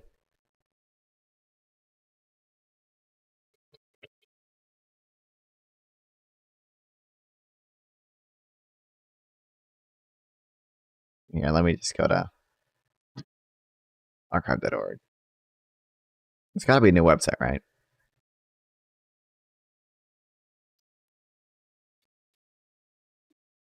New York Fed. I guess what? Oh, securities?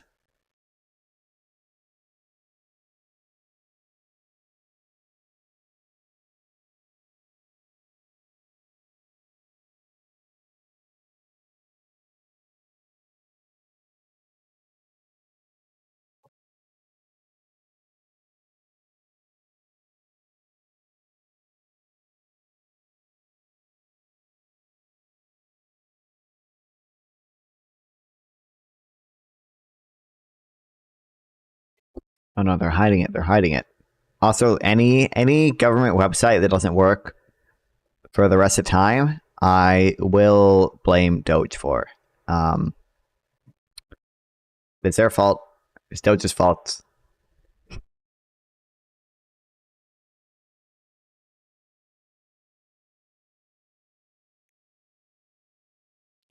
Why is your ship broken?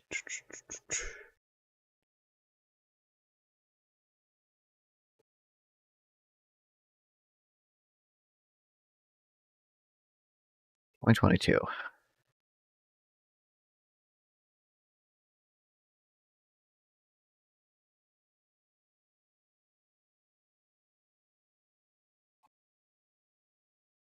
It is this, okay. Had to delay some issues. Oh, there's a reason why Donfon keeps dodging my debates. Do I really type on Turtle, Carter? Do I? Had to delay submission of paper because the data we were using was down because of whatever. Wait, audit rate, really? It is Doge. It's all Trump and Doge's fault.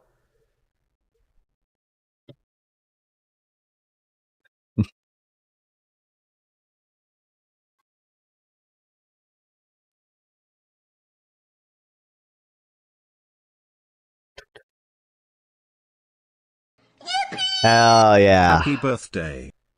Thanks, Carter. I appreciate it. Carter, by the way, I'm pretty sure you got perms. Listen, you got perms in my server, okay? I think to join the stream room whenever, okay? I ain't dodging nothing, buddy. But I appreciate the sub. You're 10 months 3. Yeah, you do have stream room perms still. You remember La Diabla? I just clicked on your Discord profile. We still have La Diabla added. Remember her? Remember La Diabla? Oh my god. I don't think white people should say the N-word. Okay. You have to debate that you can. I don't think I have to debate that position. They shouldn't do it because it's racist. What's your argument? If I don't hold it, I mean,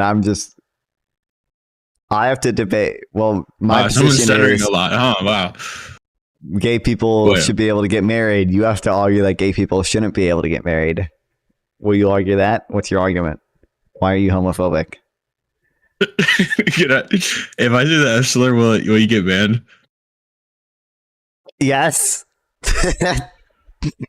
What if I say the shortened version? No, Twitch still does not like that one. Well, how am I going to make my argument?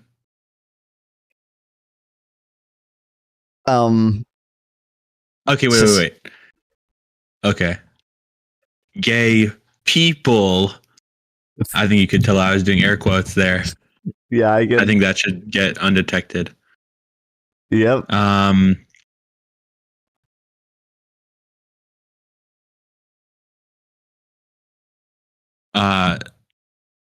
It's gross. It's gross.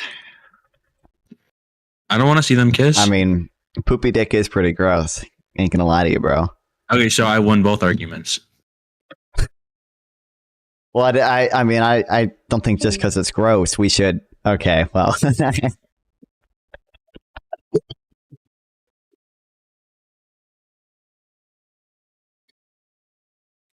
Why do we have a month for poopy dick, bro? Why don't we have a month for family? Regularly does. Zero.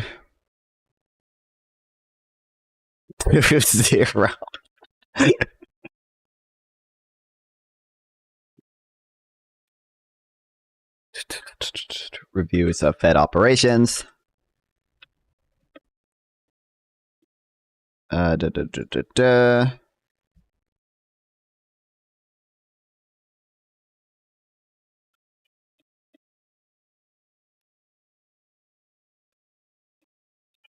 Don't release online.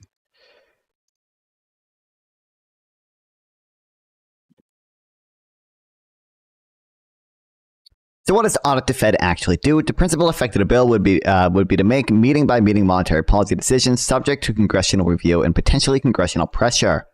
The bill would do this by repealing existing restrictions imposed by Congress nearly 40 years ago, and on what the GAO can examine when reviewing the Fed. Most important such restriction blocks the I keep trying to say GAO from reviewing deliberations, decisions, or actions on monetary policy matters, as well as discussion or communication among members of the board and officers and employees related to such deliberations.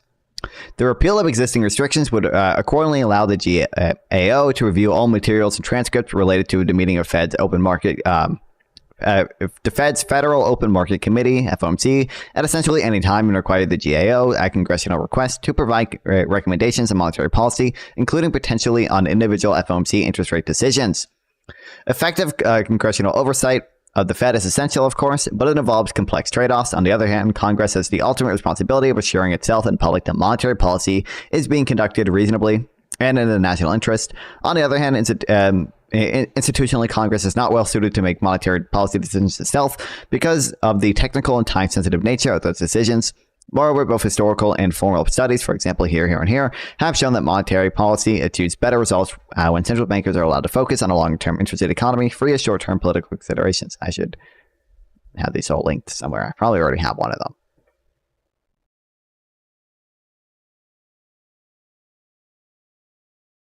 That one's broken.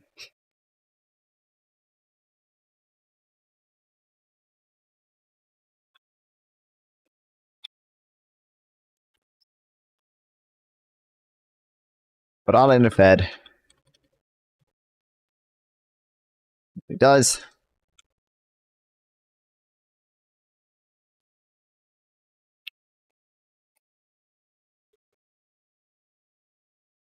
Repeal existing restrictions on what the GOA can review.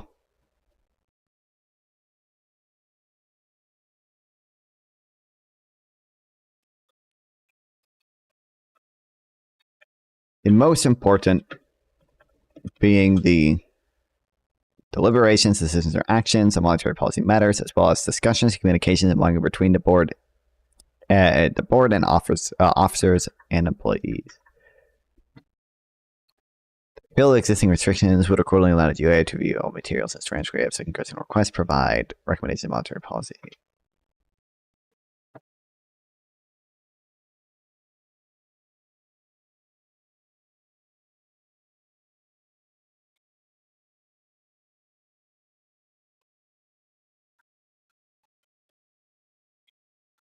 Repeal of these restrictions. Wow, the UA. Review these materials.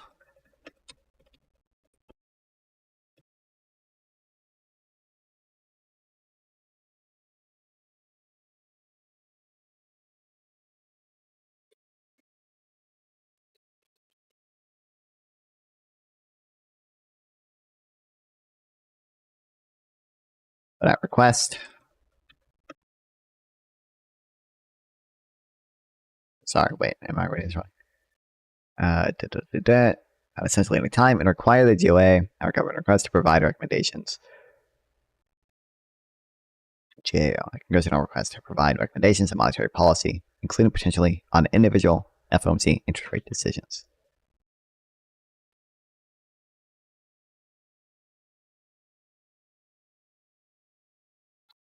Effective congressional oversight of the Fed is essential, of course, but it involves complex trade-offs, blah, blah, blah. Following the institution... Oh, wait. I don't think I think we read this.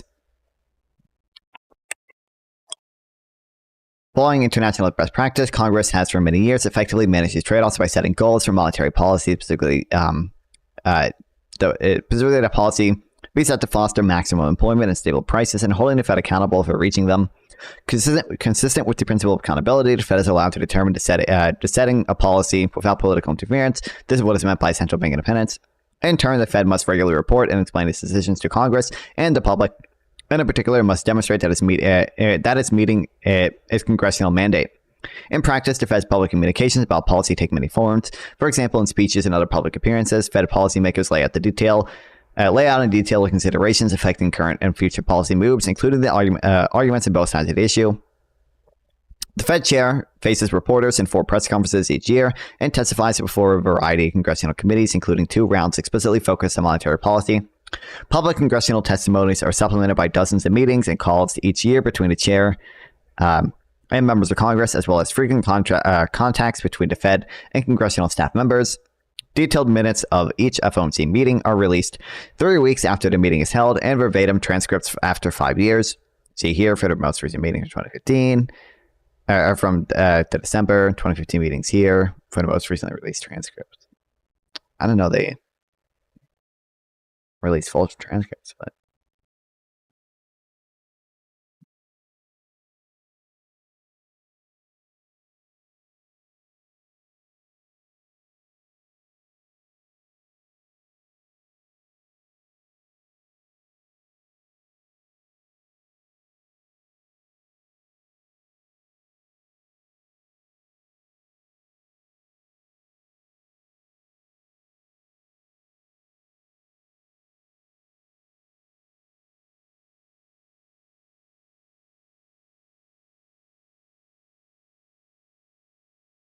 nice Minecraft footage. Thanks, Renfield.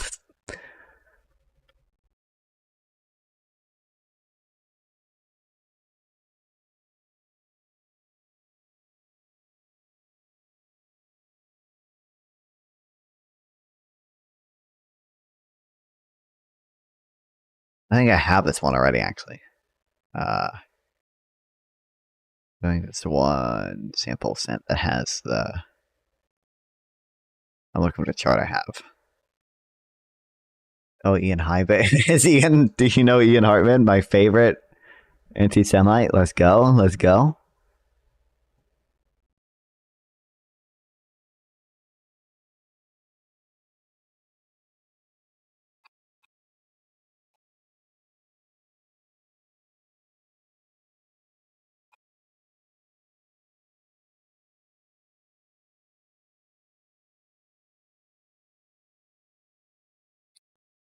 Let me make a page for this. I think this is what I was thinking of. Yeah, I was thinking of this. Basically the same thing.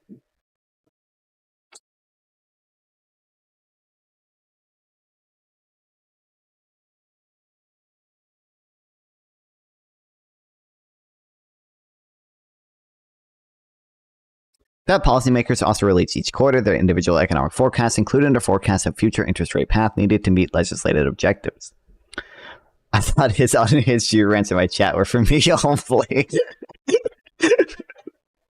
Hate to break it to you, buddy. I'm sorry. Honestly, I kind of thought they were for me only.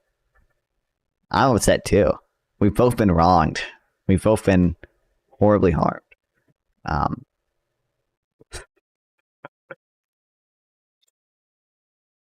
Does he call you Jewish too? He calls me Jewish a lot because my big nose.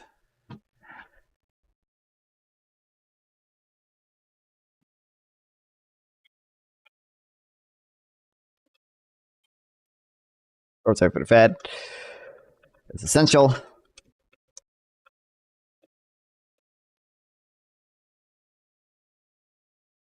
So is its independence.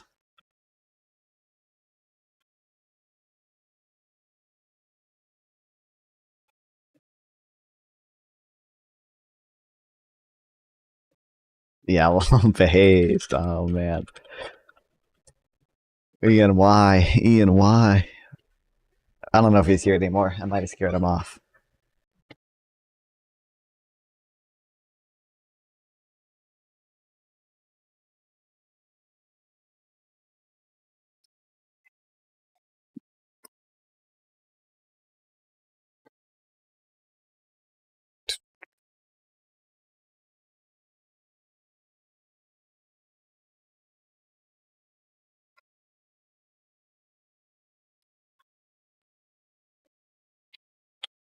Has been managed by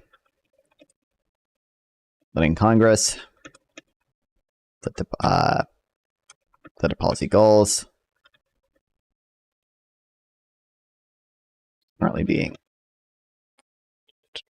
maximum employment and stable prices.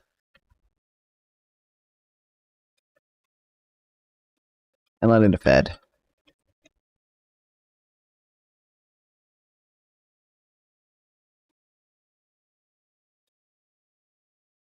make their decisions. Recycle without political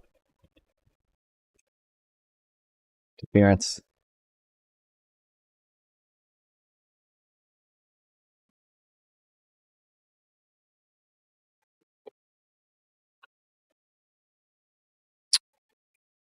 Fed is required to regularly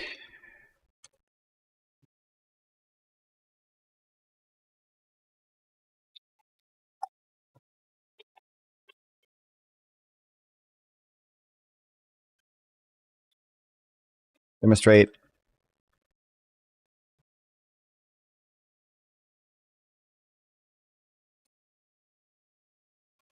its mandate up to Congress, public. Fed policy makes things in detail. Where's the Fed chair faces reporters in 4 press conferences each year and testifies before a variety of congressional committees, including 2 rounds explicitly focused on monetary policy.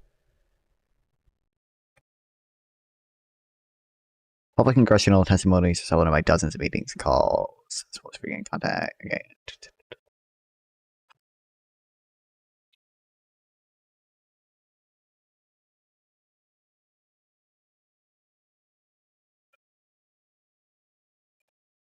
Do 2 minutes of each FOMC meeting. Released 2 weeks after they occur. And transcripts.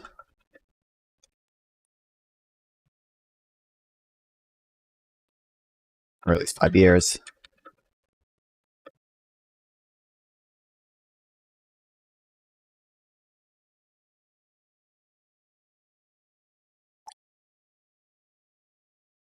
Like, too many fucking Discord servers, man.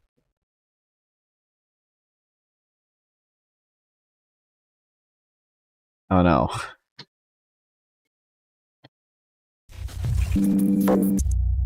All right, let's jump into another deep dive, you guys. Okay. Today we're going to be taking a look at moral value. Oh, interesting. Yeah, we got AI generated. Ask yourself. Let's go. Using an excerpt of a transcript that comes from the Ask Yourself YouTube channel. Yeah, I've seen that. Have you seen that channel? Oh, yeah, I love that channel. Oh, you do? Yeah. Okay, great. Well, so you're probably familiar then with the whole concept of, name the trait. Yeah, name the trait. Love that. Yeah. That's a good one. Yeah. So, I mean, for those who aren't familiar, could you just give like a really quick overview of that? Sure. So basically, name the trait is Morally. Because, Right. the video presented as like a conversation. You're Yeah. talking to somebody and you're, trying to figure out where their inconsistencies lie. Exactly. Okay, anyway. I gotta start making AI generated non-fun videos. That's how I stay ahead in the YouTube algorithm. I mean, I'm sure DeepSeek could do it.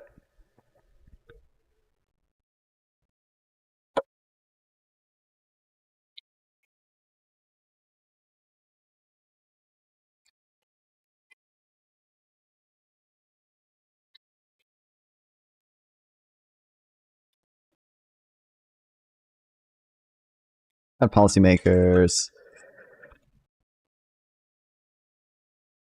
also released their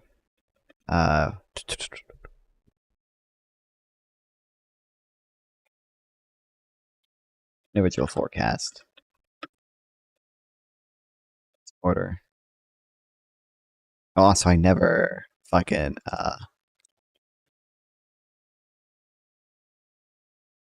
I usually have the opacity a little higher on this. I forgot. I was playing Jackbox and I turned it down because it was distracting. But it should be at like 30. Well, I'm just reading. It'll be even higher than that, probably.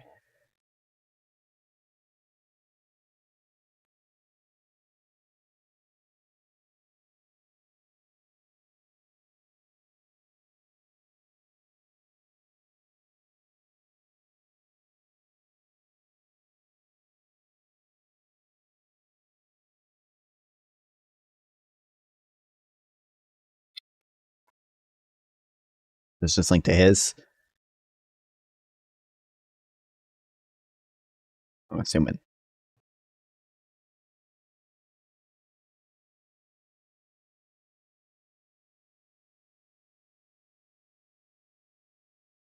Oh wait, did they group everyone? Okay, never mind.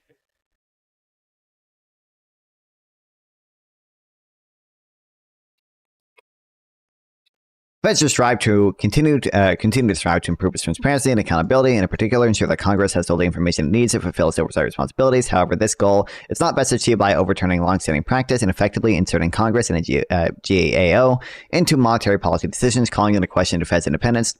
The risk is that GAO reviews and recommendations concerning individual monetary policy decisions will provide a vehicle for members of Congress to apply pressure on the Fed. There are certainly precedents for such pressure. The classic example occurred in early 1980s when the then Fed Chair Paul Volcker's ultimately successful efforts to conquer inflation faced congressional uproar. Jesus. An additional potential cause is that the candor of FOMC discussion about the discussions and of the supporting materials prepared by the staff could be compromised, given that even short-term confidentiality could never be assured. Of course, the Fed makes mistakes, sometimes big ones. As I'm sure most commentators will point out, monetary policy is complex and must be conducted under tremendous uncertainty about both the economic outlook and how the economy works. Nevertheless, I know from firsthand experience that the FOMC sets monetary policy with the best technical information available without any consideration of politics or partisanship. I am also confident that political intervention in monetary policy decisions would not lead to better results, but the increasing likelihood of such interventions is precisely the risk presented by Audit the Fed. Ultimately,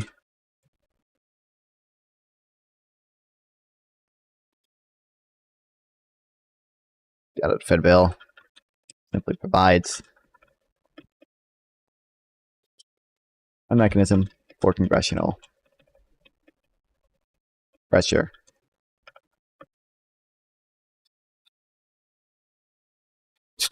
and the Feds monetary policy decisions.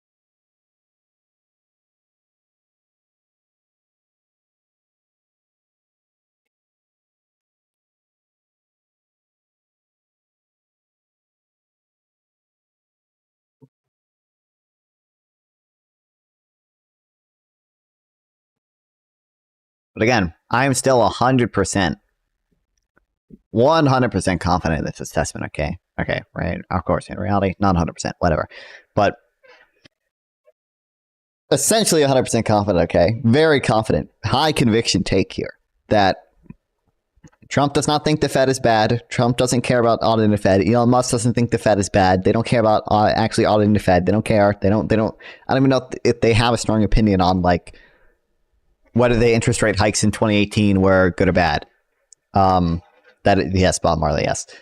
I think they just want to control the Fed, and so if they feel like they can present to the American public that all these things are or the Fed is like fundamentally corrupt, and the Fed is bad, and the Fed is evil, the Fed is taking your money, the Fed is doing all these horrible things, then when Donald Trump engages in actual corruption against the Fed and unjustly fires Powell, or puts his or Doge goes into the Federal Reserve and starts applying pressure in certain places, or gets access to information they shouldn't have, et cetera, et cetera. Any of these things happen, Americans, or a lot of Americans, especially MAGA supporters, will just be like, oh, the Fed is corrupt anyway. The Fed is evil anyway. Of course I want Doge in there. Of course I want Doge to be messing around in the Federal Reserve payment systems. But yeah, MMT suggests that most MMT people say that increasing interest rates increases inflation. We get that from Kofin okay sometimes. Okay, but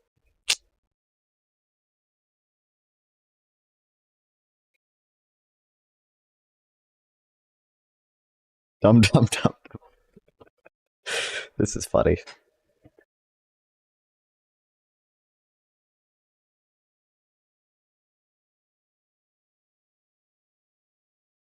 Oh, you know what? The tenant media thing could also be a good point to bring up in our Democrats or Republicans more trustworthy debate thing.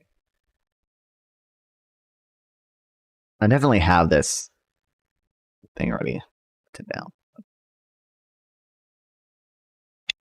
I don't even know. Pentoffel will never agree to talk to me about this. No shot. I'm trying to think who would actually even support these steel tariffs. I mean, that Azure baby girl, I guess. She would. I don't even know. There are tariffs with a much stronger case to be made for them than fucking steel tariffs, man. Because they're, again, an intermediate good. They're just it's the most intermediate of intermediate goods. And I'm not even convinced they accomplished their goal of increasing steel production, because it seems like steel production fell. Oh yeah. Oh, that's another thing. We have to read about that today. I don't know how much we'll read about it. I don't know how much we'll read about deflation until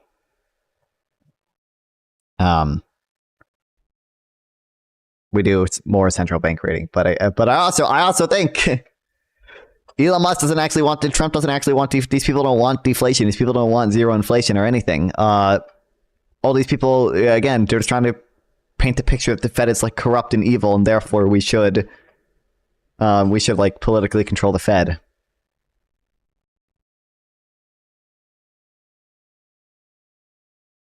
Oh, this is a fucking funny tweet, dude. Oops. Fuck, my OBS is messed up. Us takes 47 years to build a steel plant. Trump will be gone in 4. That's true. That's another, like all these, God, and also I'll talk about that in a second.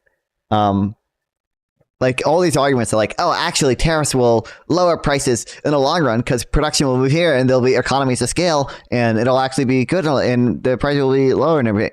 Like, you can say that. That's fine or whatever. I mean, it's not fine, it's dumb. But voters in the midterms ain't going to be thinking about, voters in 2026 ain't going to be thinking about no long term, okay?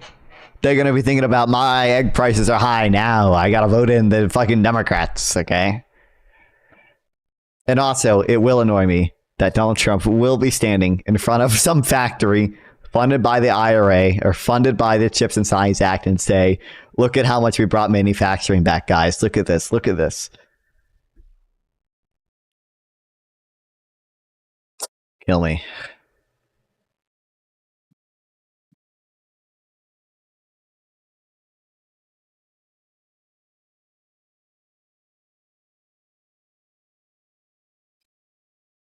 Oh.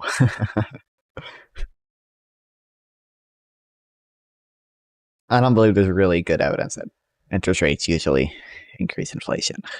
I really don't. Really don't think so, but no, it's unintuitive to me. But oh, by the way, well, we'll read this first, and I'll get to it. We'll probably take note of it, but it doesn't really. It's not a complex concept or anything, but.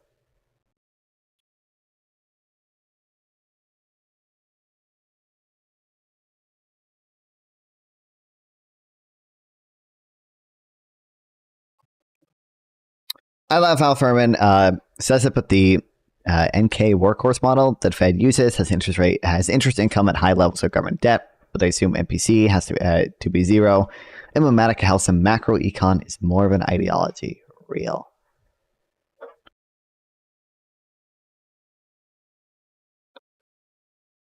Right, they assume MPC to be zero for. I mean, how. Actually, how high is MPC on interest income? I actually don't know. They must.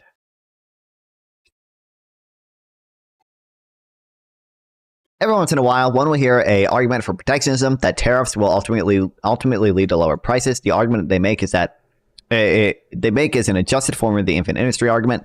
Domestic firms do not expand because of the presence of foreign competition. Tariffs will force domestic competition out of market. Prices will rise, causing new domestic firms to form. These firms enter the market and push prices down to pre-tariff level, or even below pre-tariff level. In short, tariffs allow firms to expand their scale and push down prices. Often, protectionists argue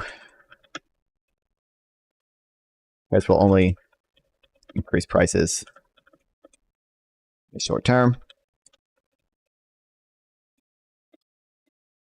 In the long term, firms will expand. Our firms will be able to do the best. Never stop your trolling here for real. Oh boy.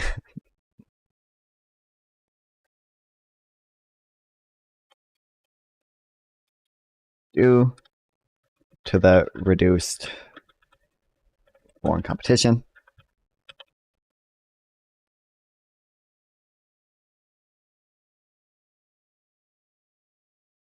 never spell foreign. I don't know why Google doesn't correct it.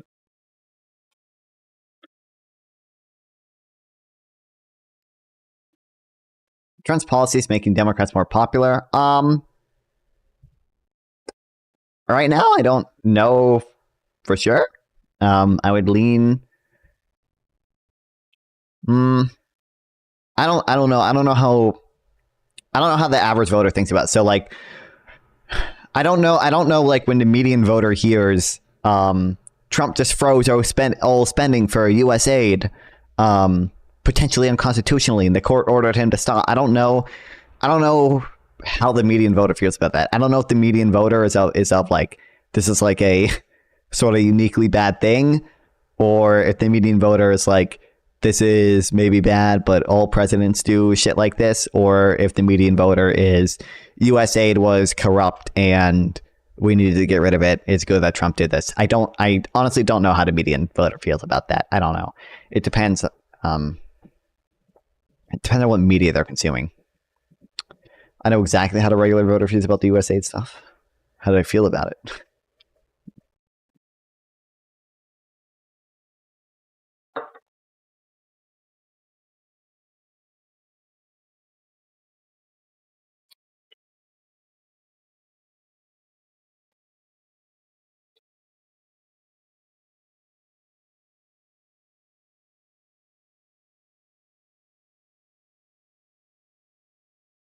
Like the infinite industry argument, one can only make an internally coherent prediction for tariffs along these lines. Internally coherent. But like the infinite industry argument, it suffers from the same fatal flaw. Tariffs are not needed to accomplish these goals. If it was profitable for firms to operate at such a scale to match or beat the free trade price, they would already be doing so. The presence of capital markets ensure the profit opportunities of firms can be realized. Given all the political issues with tariffs, it's quite improbable that the political marketplace would be better suited to realize those profit opportunities in the market than these firms themselves and investors. I have a hard time believing these people who are profit seekers would leave billions of dollars in profit on the table. In short, if firms could match these prices, match the free trade price, they already would. It's just not a winning fight. What isn't? The USID stuff, USA. People, okay. I understand. I think technically the I think technically you're supposed to say it as USAID or something. But like I'm like this is just so fucking dumb. It's an agency in the United States of America for aid, okay? I understand the A is for agency, okay? And like, yeah, see, USAID, but like, USAID, it's an agency for giving aid from the US. Like, I'm calling it USAID. I know no one actually cares about that, but I care about that. It should be fucking called USAID, okay? Everyone should call it that. No one should call it USAID. No, it's fucking stupid. USAID, okay? It's an agency for giving aid from the US. USAID is way better than USID. Anyway, sorry. Irrelevant, okay? I voted Trump and I wanted to do stuff, but it's fucking kind of scary. Obviously, if every president did what he's doing every 4 years, the country would implode on itself. Well, yeah, obviously. But I don't know how many voters know that. Like I don't know if voters see, if the median voter sees like, oh, Biden's plan blocked by the Supreme Court and Donald Trump's executive order and OBM memo blocked by the court. I don't know if they see that. I don't know if they see those as like the same thing, when I don't think they're of the same magnitude, really. I don't know. I don't know how and Biden never ignored his court order. Trump did, but I don't really know. I don't know how the median voter feels about that.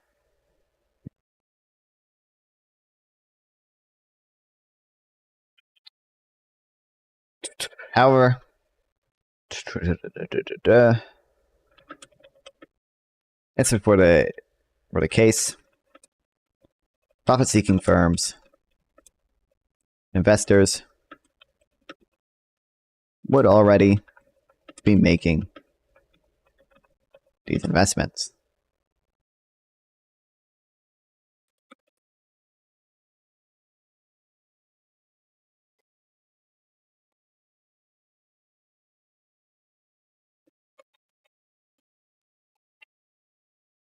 Given the political issues with tariffs, it's quite improbable that the political marketplace would be better suited to realize those profit opportunities than the firms themselves and investors.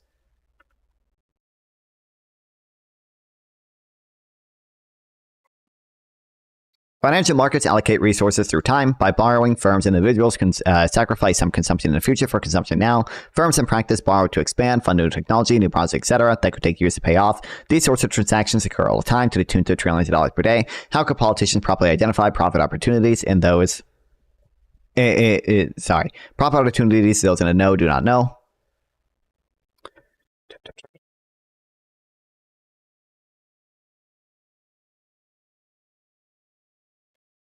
Firms are able to borrow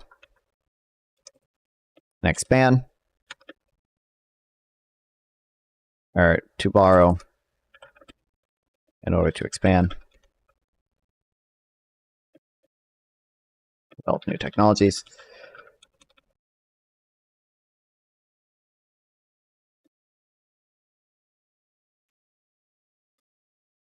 Not likely. Politicians could identify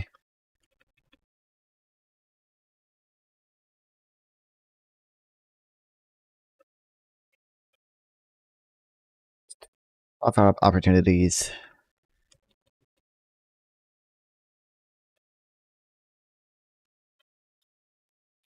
better than the market could. Relatedly, imposing tariffs is a long public process. There are debates, voters, public hearings, etc. If by some miracle the political process were able to identify profit opportunities better than the market participants, once a tariff was announced, it would become public knowledge. Investors of all stripes would rush to the affected markets, eager to seize the profit opportunities. The tariff would be rendered moot. In short, while it is possible for tariffs to lower prices, it's quite unlikely. Best case scenario, the tariffs simply recreate the status quo, but with more steps. Since tariffs are not costless, there are administrative costs such as collection and enforcement. This suggests that using tariffs to lower prices would be a worse outcome than free market outcomes. Tariffs also not costless, as there are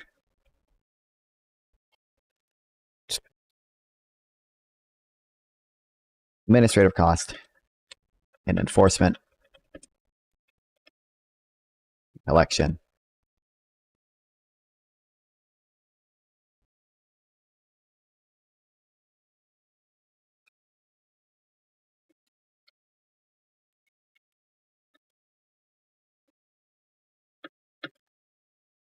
the best tariffs would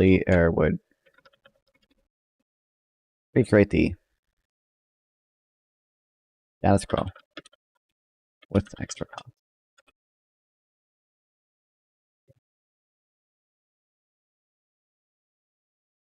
Okay, real quick.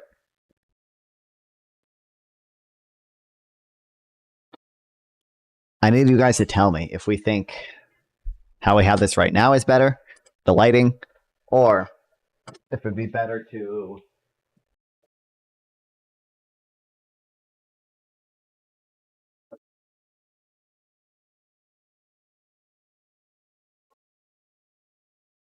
give me a second.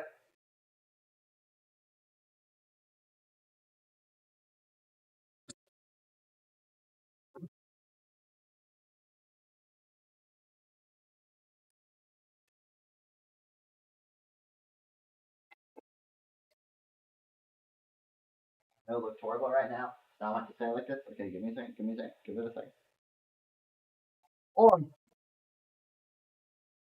if it's better to have it like this, or actually this should be even up further. Yeah.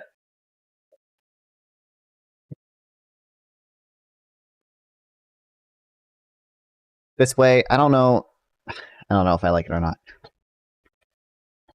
Because I want, ordinarily if the light is like behind me, I don't get the light on both sides of me, or like the, color light on both sides of me. It's just like, I'll have purple on this side and then just sort of the regular white lights I have on this side. But I don't know, it looks weird. This looks weird. I don't know. Also, this, I think it actually looks fine with these colors, but like, I think it looks really bad. I can't tell the difference. Okay. Screw you guys. But like if I do this, I feel like it looks way worse.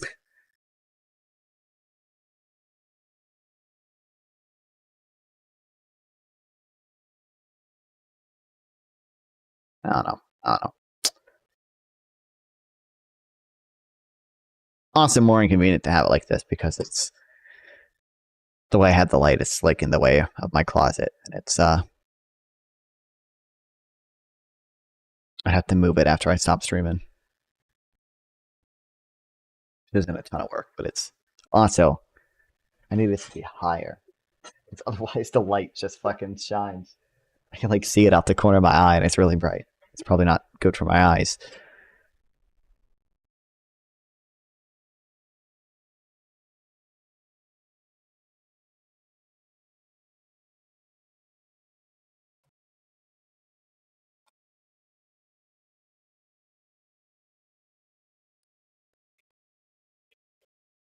Steel production has fallen to pre-tariff levels.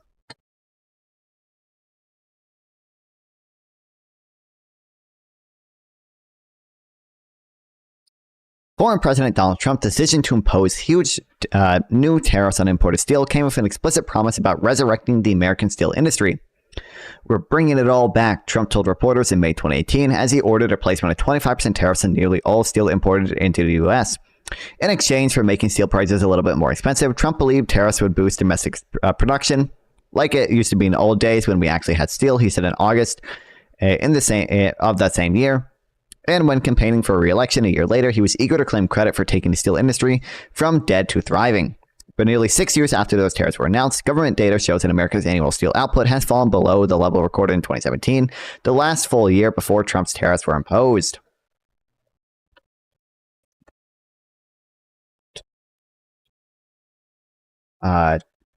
Trump's 25%, or Trump's 2018 steel tariffs. And with a promise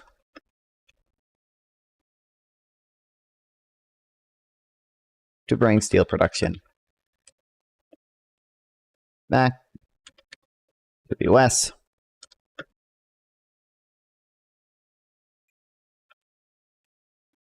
After 6 years after the 25% tariffs placed, steel production is lower.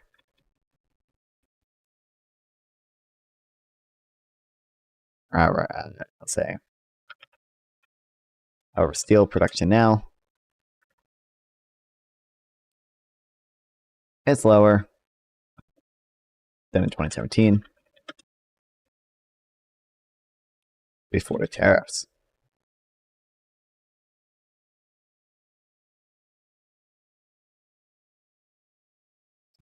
America produced 80 million metric tons of raw steel in 2023, according to new data from the U.S. Geological Survey, which tracks annual output for iron, steel, and other industrial commodities. That's down from 80.5 million metric tons of steel produced in 2022.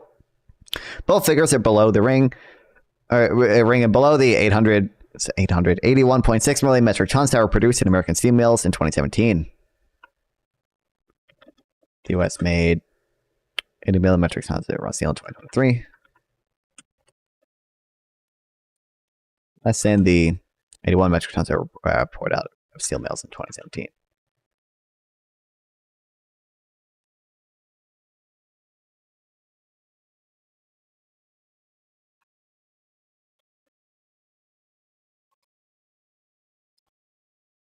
The USGS data shows Trump tariffs may help gross domestic steel production in the first 4 years after they're implemented. Production rose to 86.6 metric tons in 2018 and 87.8 metric tons in 2019 before cratering in 2020 as a result of COVID-19 pandemic. Production bound back in 2021 as American steel mills produced 85.8 metric tons of raw steel that year.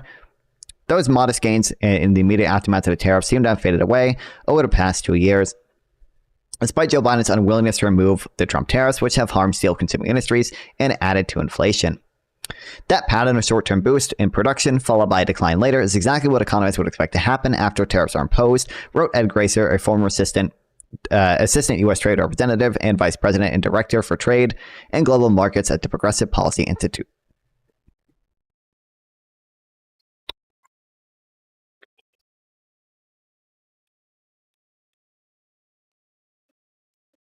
Although production did increase in the short term,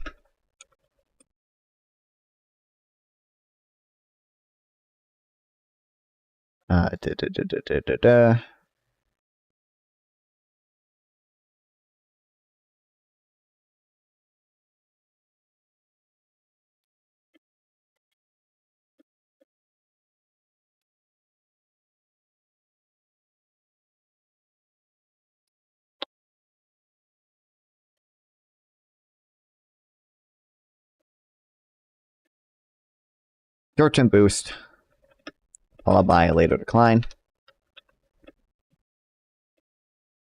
Exactly what economists suspect.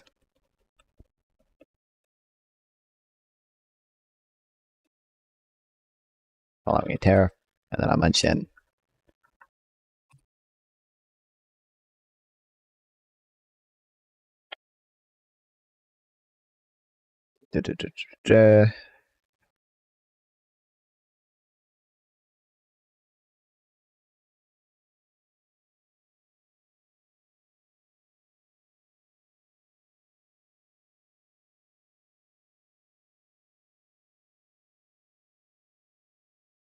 also as mentioned. Finance kept steel tariff. I think he actually raised the ones on aluminum too, but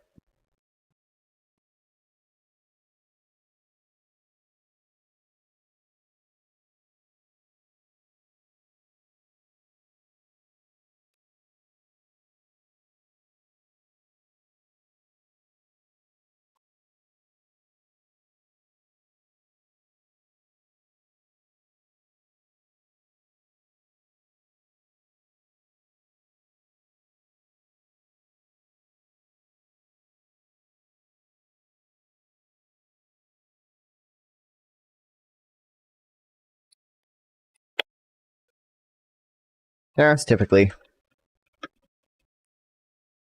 rate a four-stage chain of events. I like the way he describes it better in his thing.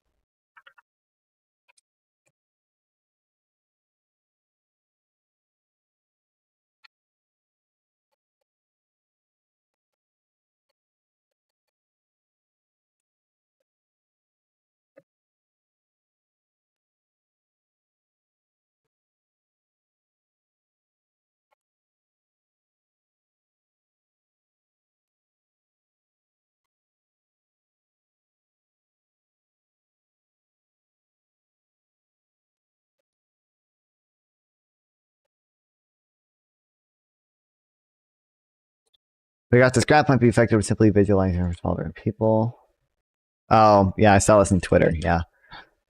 I think I have this graph, but I know this study. Yeah. Yeah, I know, of course I know the Lydia Cox, yeah.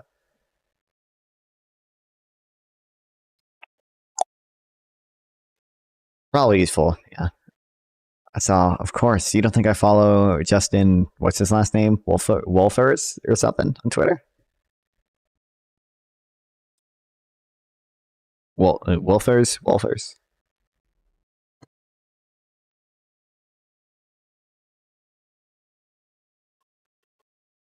Requires an increase in prices and a shift towards domestic production as buyers try to avoid paying the new tax. Next, a decline in consumption by domestic industries that consume the product as they fall behind competitors elsewhere in the world. And finally, a decline in domestic demand rebounds onto the protected producers who see fewer orders for their products, in this case, steel.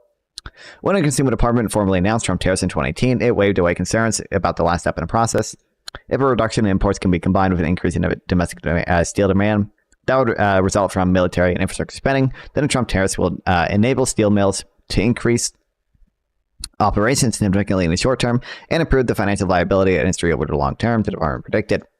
That plainly hasn't happened. The short-term boost provided by the tariffs has faded, and the artificially higher price of steel that American industries and now consumers pay must pay appears to be stapling demand for steel. The 2-year decline in steel output during a period of robust economic growth too makes it easier to assume that Trump steel tariffs, as there's easy to assess the Trump steel tariffs as their 6th birthday approaches. There is no need to weigh the benefits from tariffs against their cost, even though the cost overwhelmed the benefits, and no need to be distracted by the theoretical debates about how tariffs supposedly improve American national security. Tariffs were supposed to resurrect the steel industry. Instead, America now produces less steel than it did before the tariffs were imposed. The debate is over. Trump steel tariffs have failed. Deeply embedded on Twitter, of course.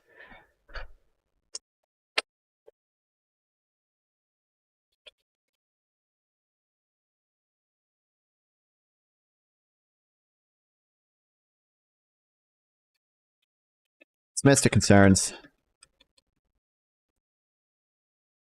or falling demand from the higher prices.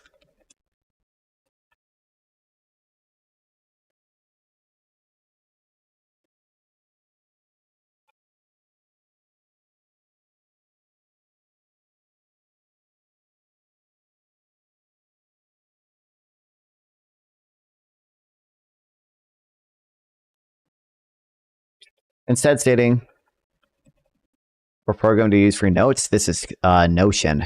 It's called Notion.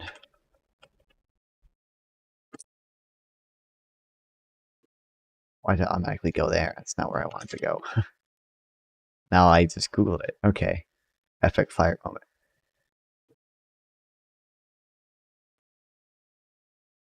Non-fonts Notion. Obsidian is too complicated for my small brain. Okay, it's not complicated. I just don't like. I don't like the way. I don't like Obsidian. I was going to use Obsidian, but I don't like. I don't like the way it lays shit out, and I don't like. I don't like how the browser thing works versus the desktop app. Like I just have this in browser. I don't have the desktop app. I remember the Obsidian in browser just didn't work as well for me. Anyway.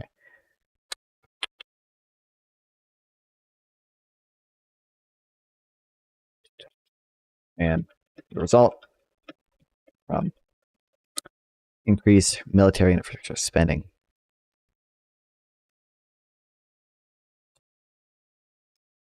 However, that just hasn't happened. In the US now. You have a question about tariffs, Landon. Okay, give it to me. I was Obsidian. I was just wondering if there's a cheaper way to publish it. Well, this is free. You publish your notes? I didn't know you. I saw you have a Substack post about January 6th. What is that implementing tariffs? We put other countries, companies in the stock market and bought them out. Oh, Landon, you're from Tufflechat. You still don't. You guys still don't understand a sovereign wealth fund after Donald Trump proposed them. I don't know. I thought you guys were gonna flip on that after Donald Trump issued this executive order looking into a sovereign wealth fund.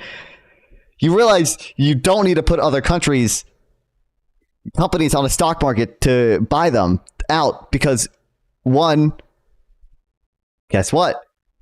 Countries have their own stock markets that you can buy shit from. Companies, even foreign companies, some foreign companies are even on the US stock market. I don't publish my opinion on what, yeah.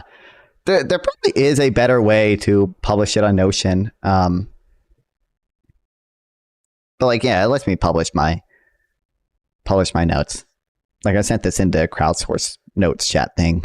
I don't like I'm broke. I'm broke too, buddy. Don't worry. I don't like the you can see the domain is so weird. Hill Dibble F08 Notion.site, the name of the notes, and then a bunch of I think you have to pay. There are some paid features in Notion. I honestly forget what they are. I haven't had to use them yet. Has Trump proposing a sovereign wealth fund turned you off of it more? I mean, not really. I think Trump is going to fund them in a stupid way. I think they're going to fund it. I think because he said even that tariffs could be a source of revenue. I don't trust Trump to administrate it. But by the way, Landon, I'll answer your question. All a sovereign wealth fund is a publicly managed investment fund. There are a lot of different ways that you could have one. What Norway does is it has like a nationalized oil company, and it also taxes revenue from who is it managed by? I mean, the government. I mean, in practice, like I think Norway's is actually managed by a relatively independent agency. You probably want the agency that manages it to be somewhat independent. But I mean, it can be managed it's managed by the government, usually by like some independent agency within the government, right? You can manage it. I mean, there are a lot of different ways to manage it. I think Norway manages it through their like independent I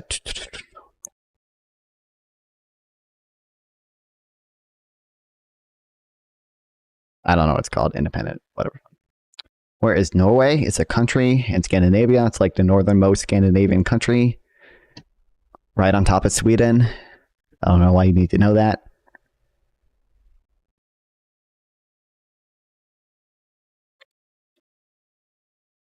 I don't know where Scandinavia is. In Norway has trans. This is true. Norway does have trans. Norway could actually only do a sovereign wealth fund because of trans, because there's so many trans people there. I don't even know if Norway has as pro-trans laws as at least some U.S. states has. Some U.S. states are insane in the opposite direction when it comes to anti-trans laws, but some U.S. states are insane in like their pro-trans law shit. So I don't even know. Like I don't even know if California or Norway has more pro-trans laws. I don't actually know. Wouldn't surprise me if California was more pro-trans than Norway was. But obviously there are some states that have like outright banned most like gender transition. That's for sure pro-trans laws, more pro-trans law.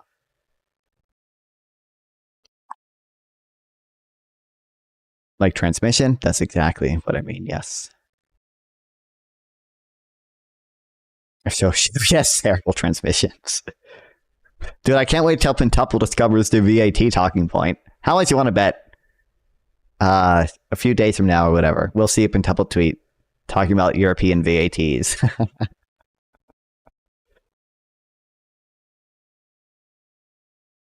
That would be funny. That would be funny.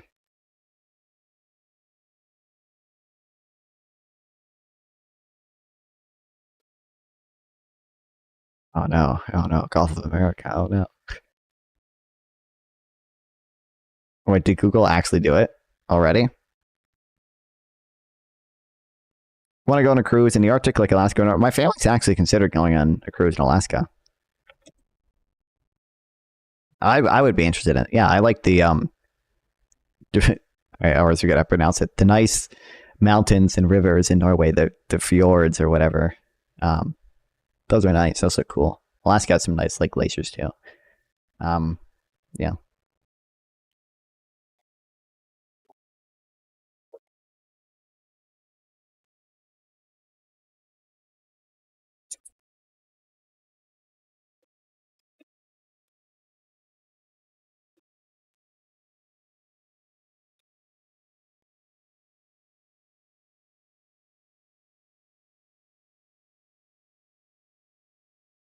At older places, why cold one? I mean, realistically, I don't know. I mean, for whatever reason, my mom was interested in going to a cruise in Alaska. I don't know. I mean, it would probably be, realistically, I'd probably be more interested in going to the fucking Bahamas. Okay. But I don't know. It was cool shit. It looks cool. Very, okay, they're scenic. And like the cruise ship has shit on it. Okay. I'm fine with, if I'm on a fucking cruise ship, there's a pool there or something that's indoors and heated. Whatever. Wait, Landon, I'm just super curious. Do you think sovereign wealth funds are bad? I just need you to answer that, because if so, I would just like to inform you of an executive order that Donald Trump has passed. A sovereign wealth fund. Yeah.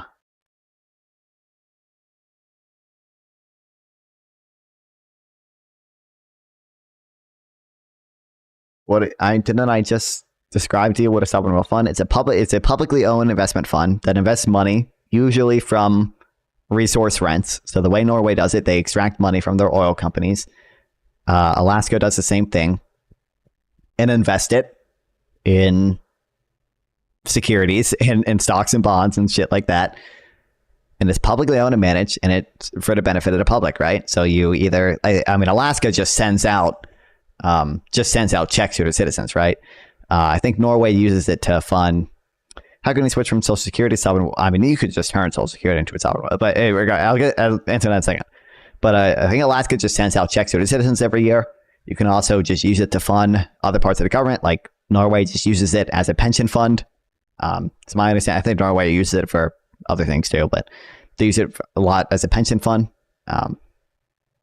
You could switch Social Security from a wealth fund to a sovereign wealth fund you probably have to add some type of like VAT or resource rent tax to make it bigger, and you would have to let Social Security trust fund invest in You have to let it invest in more than just treasury bonds, right? Or you could increase the payroll tax. You know, I like that fucking the Matt Brunegg. The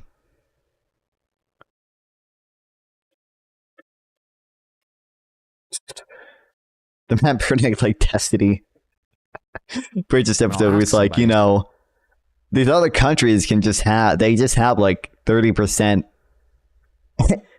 employer side payroll taxes, and people are just too dumb to realize they're paying taxes. You know, I mean, it could be as simple as a payroll tax if you wanted to. What are your favorite taxes? What do you think is the best way to? I think he says it here. You want it to, they can't really tell exactly that they're paying a tax. And there are a couple of taxes that work like this.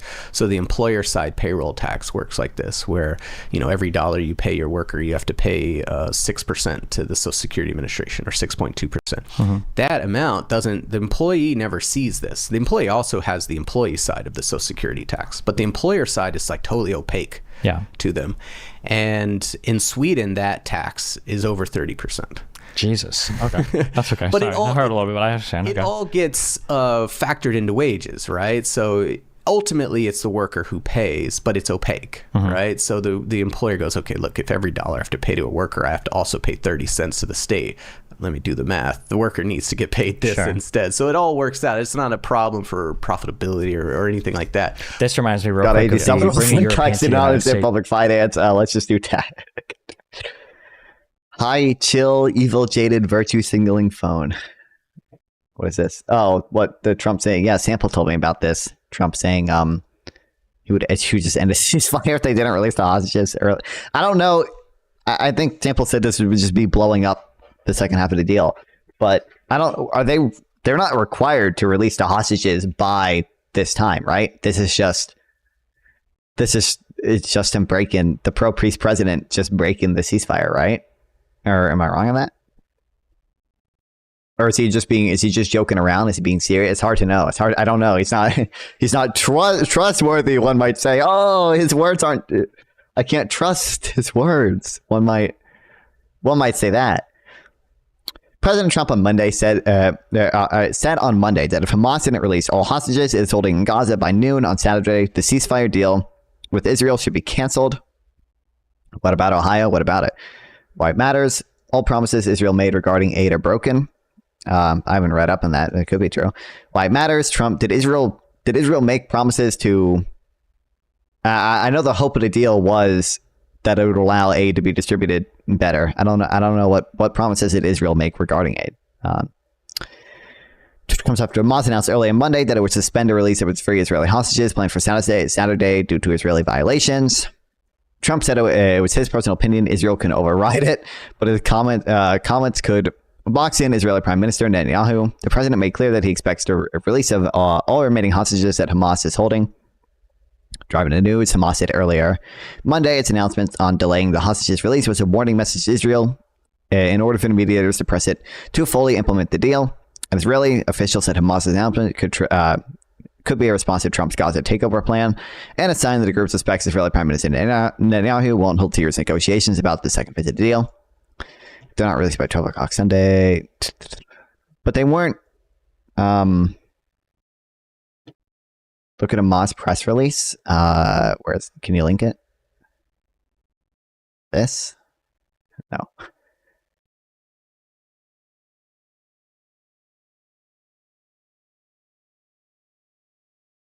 Oh, even the West Bank or the PA finally did this. But it was flowers. What here?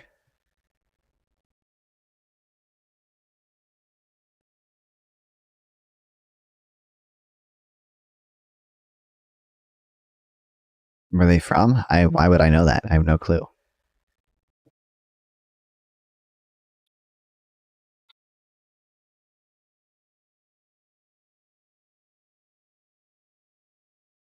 Where these flowers? Why would I know where these flowers are from? What do you mean? Dog. Are you referring to these?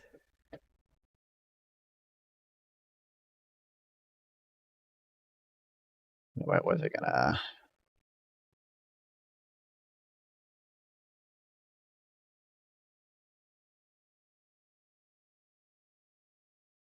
I have no clue why he would expect me to know where they're from, but okay.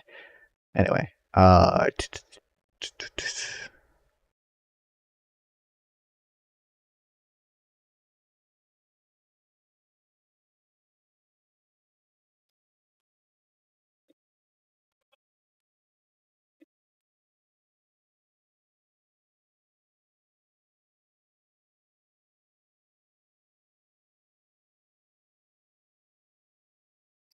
when were they initially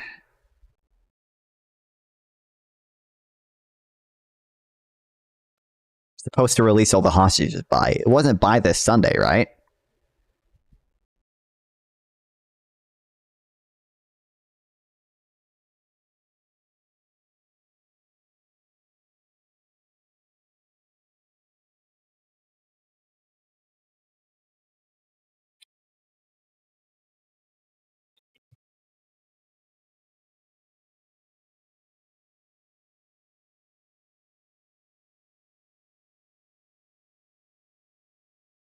During the first phase, Hamas is to release 33 hostages in exchange for freeing. Can you watch Skibbity Me? I'm going to watch Skibbity Tour. In exchange for freeing of hundreds of Palestinian prisoners. By the end of the phase, all living women and children will be.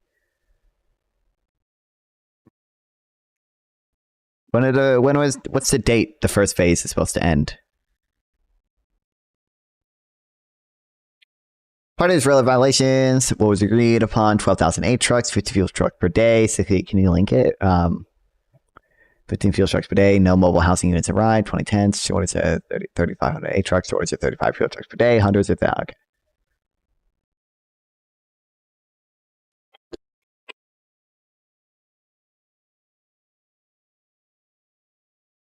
But I don't even know. This wasn't even January 14th, this says. So 42 days from then would not, I guess would be, oh no, that would be this Sunday. Okay.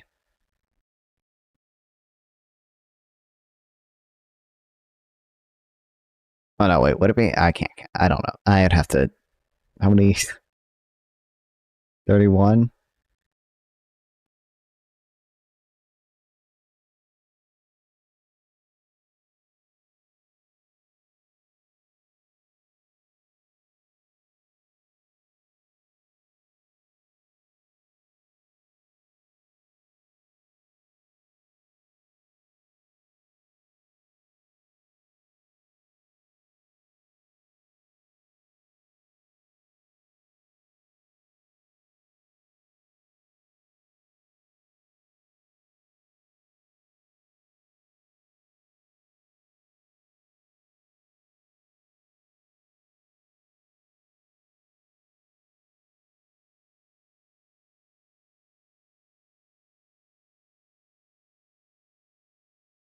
Also, wait, does it even say 12,000?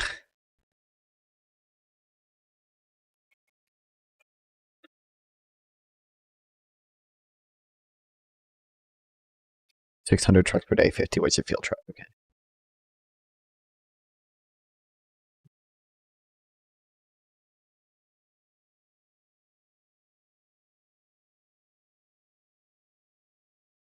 You watch Super Bowl highlights? I'm not interested in the Super Bowl highlights.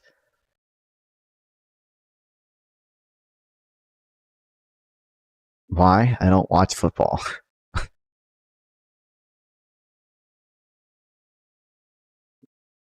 I watched the halftime show. That's about it. Why? I don't know. I'm not interested. Do I look like a guy that's interested in sports, brother? Are you looking at, do you see me?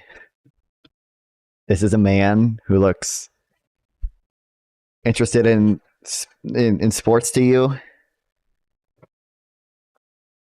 This is hold on, you see the books back? This is a man that looks interested in sports.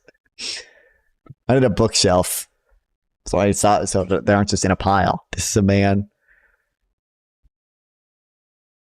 None of them are NFL books. This is a man that is interested in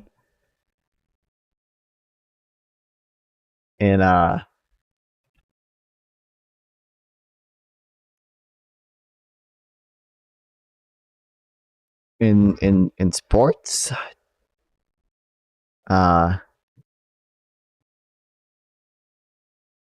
BOP, balance of payments. I think Pentuple has no fucking clue what that means still to this day, by the way. Guarantee you he's never looked into that. You know, I've explained it to him on three separate occasions, I think, actually.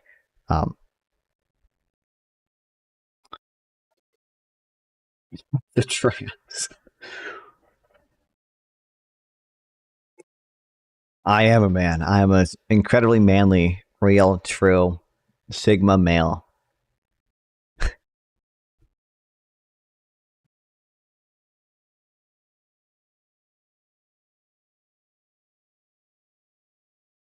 That's so high. Can you watch World Series? I am even less interested in the World Series.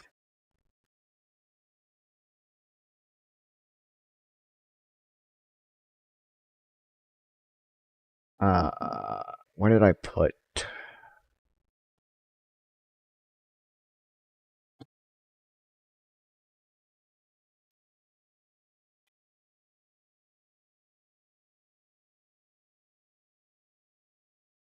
This is the man interested in.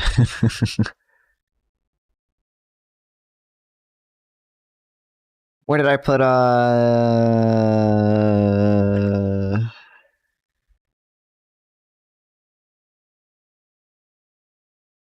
trade like Luka to Lake it true?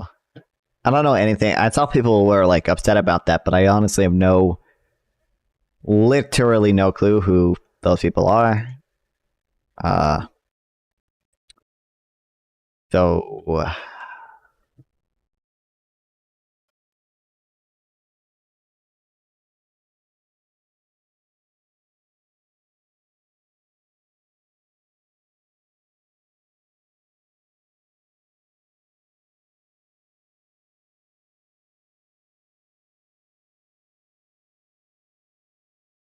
Malibu, I'm really confused how you are so confused about what the word link means. The word link does not mean copy and paste it. The word link just means whatever you're copying and pasting from. Just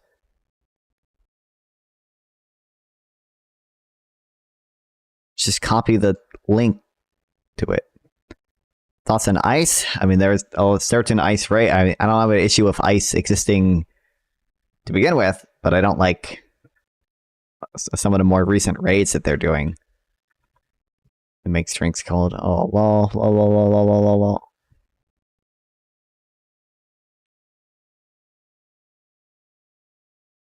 I don't know if I care about the introduction. Yeah. I got none. Only Telegram page. I have Telegram. Link the Telegram page. What do you mean?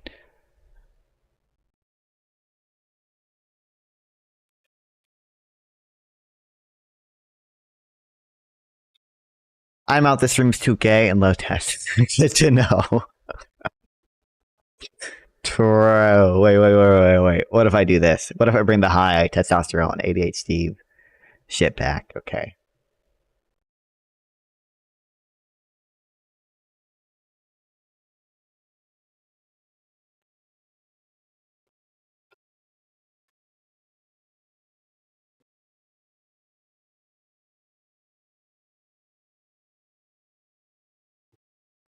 Yeah, I don't think having the light there is good for me.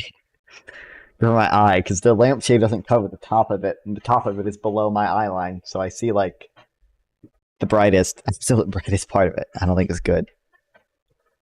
To basically not be staring at it, have my periphery always see it. I don't think it's good. Although even now, if I look at chat, I still see it. Whatever. I'll foot a little bit more.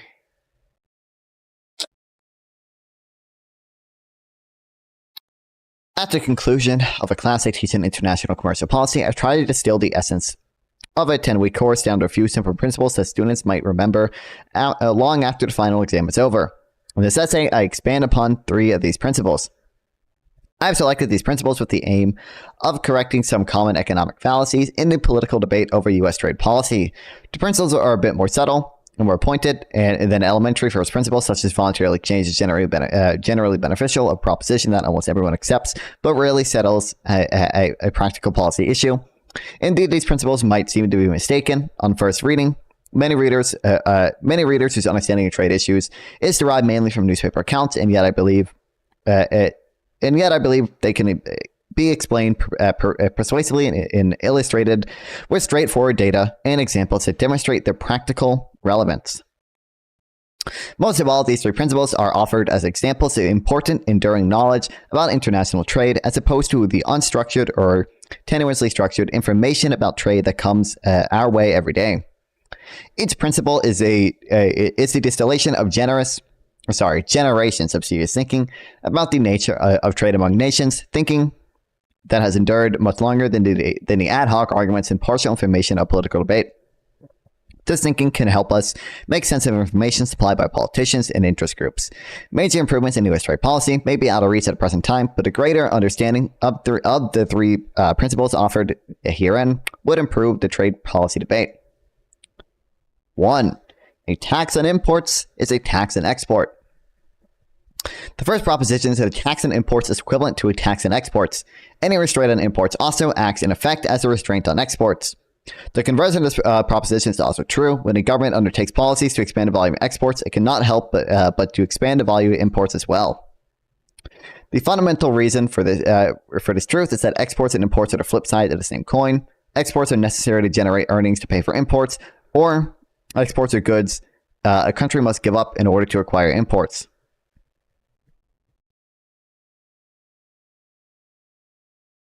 Thank you. They banned the presidency of the new Syrian government.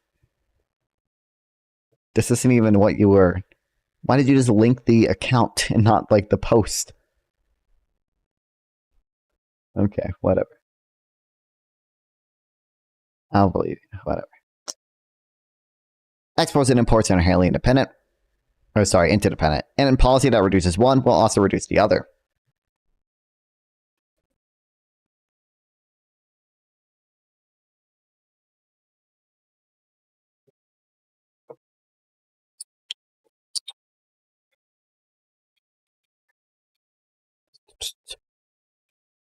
Any restraint or tax on imports will also restrain or tax exports.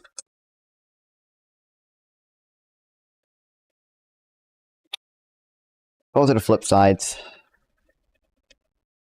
The same coin. Yeah, but you just linked the Telegram and not like the actual post. You can link specific posts on Telegram, can you not?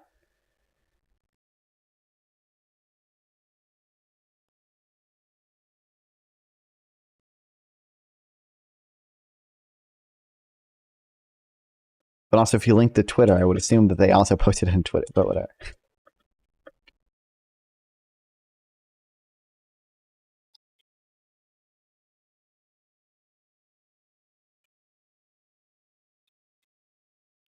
They'll find it easily. I don't care. I believe you. I believe you copy and pasted it. Yes, I don't care.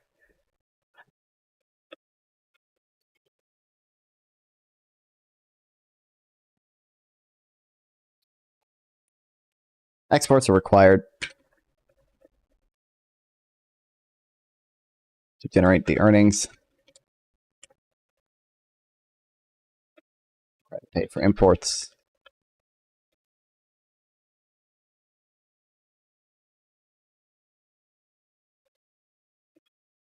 As exports.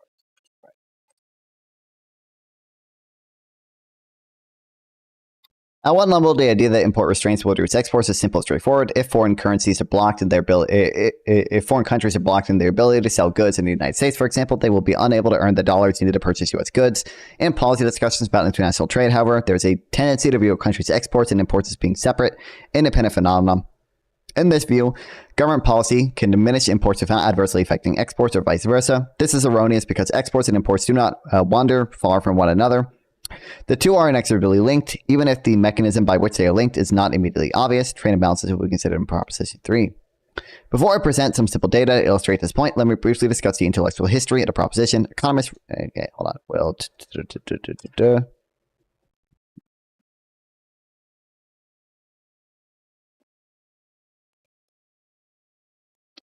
Foreign countries are blocked in their ability to sell goods in the United States. They will be unable to earn the dollars they need to purchase U.S. goods.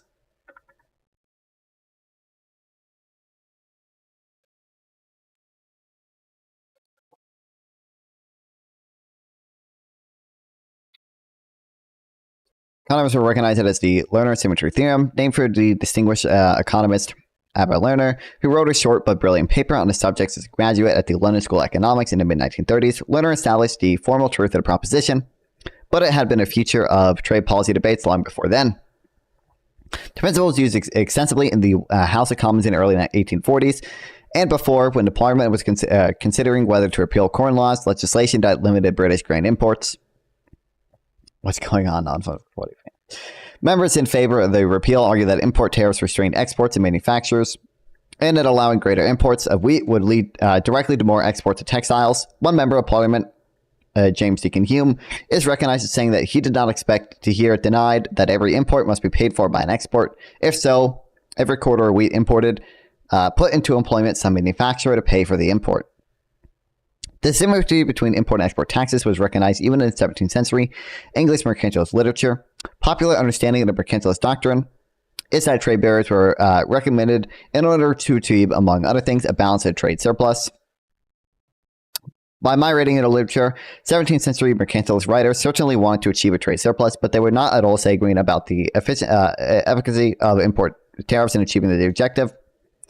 Even these writers who rejected free trade as a matter of principle recognized that exports and imports are fundamentally interdependent. In discussing the tax burden on imports, the pamphleteer Henry Robinson cautioned as early as 1640 that here it is worth remembering that a great part of foreign commodities bought for England are taken in barter of ours, and we should not have them vented in so great quantity without taking them. He plans getting a haircut on stream if you donate cost of trimmer. Sure, buddy. I was considering making it a donation goal to dye my hair. My friends told me I should. So if you guys are interested in that, I don't know. I don't know how interested you would be in that, and I don't know how much I would make the goal to do it. But I'm open to it.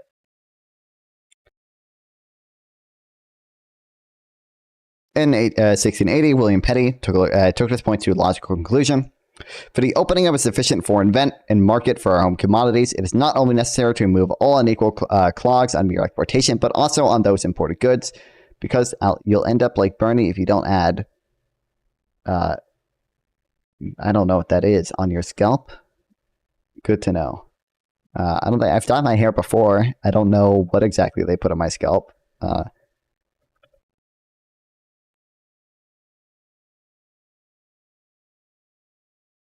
Why does Israel come up? I don't think they put fucking hair regrowth on my scalp, but I got my hair tied. I don't know if you really need to do that, but okay. Because the value of our English exportation must be in manner confined to the value of the goods imported, whereas the clogs of our imported goods taken off, we might yearly vend of our own home commodities to the value of all foreign goods. We should then import and re-export, whereby our exported home commodities would then amount to much more. Recognition of the interdependence of exports and imports put mercantilists in a bind because import tariffs appear to be the obvious instrument for improving the balance of trade by reducing imports without directly affecting exports. Thus, the Lerner symmetry theorem has a long and intellectual pedigree. Lerner symmetry, true and non-trivial. What is particularly marvelous about the Lerner symmetry theorem is that it is both true and non-trivial. In this regard, it is like in other fundamental principle of international trade, the theory of competitive advantage. The equivalence of export and import taxes is not an obvious proposition. It is counterintuitive to most people. Imagine taking a poll of Americans and asking the following questions. Should the United States impose import tariffs on foreign textiles to prevent low-wage countries from harming thousands of American textile workers? Some fraction, perhaps even a sizable one, Other respondent students would surely answer affirmatively. If asked to explain their position, they would probably rely on import taxes. That import tariffs would create jobs for Americans at the expense of foreign workers, thereby reducing domestic unemployment. Suppose you would have then asked the same people, should the United States tax exports of Boeing aircraft, wheat and corn, computers and computer software, and other domestically produced goods? I suspect the answer would be a resounding unanimous no. After all, it would be explained export taxes would destroy jobs, harm important industries. And yet, the Learner Symmetry Theorem states that the two policies are equivalent in their economic effects.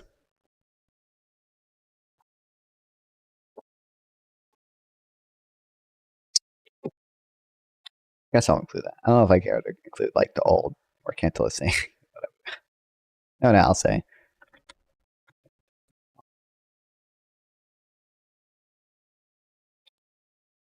Even mercantilist.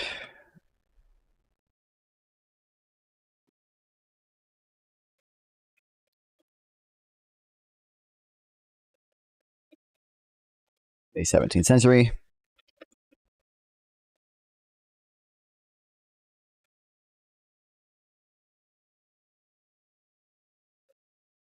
Organized tariffs. Much effective in creating a positive balance of trade.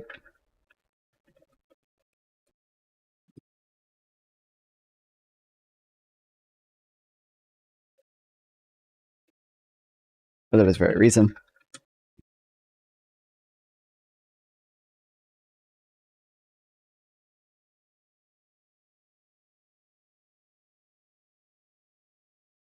I include this guy's quote or think towards that.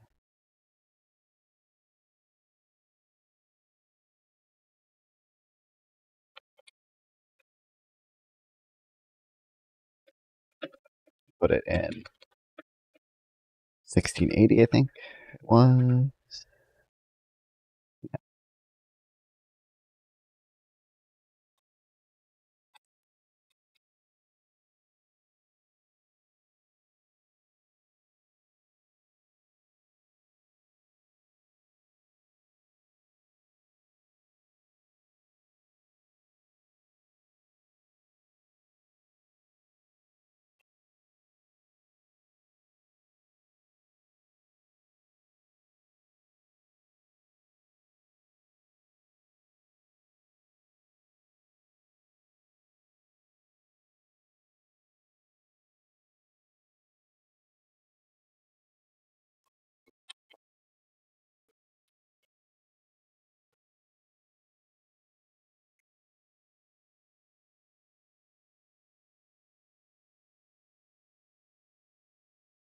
Economist, have it later.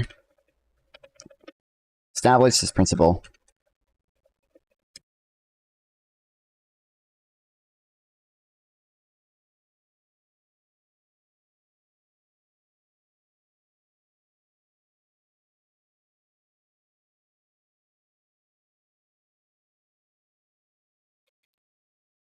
Establish the formal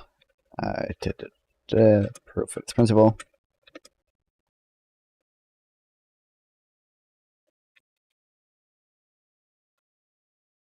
Now named Learner Symmetry Theorem.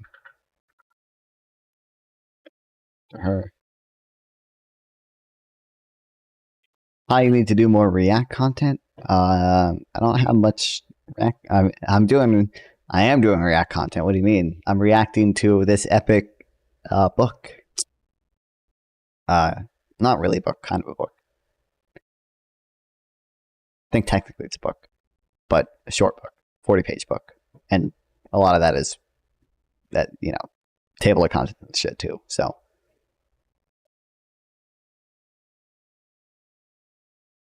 this all goes to show that the issue of tax incidence is a tricky one. One may think an import tariff is felt only in the import sector, but in the end, this is not the case.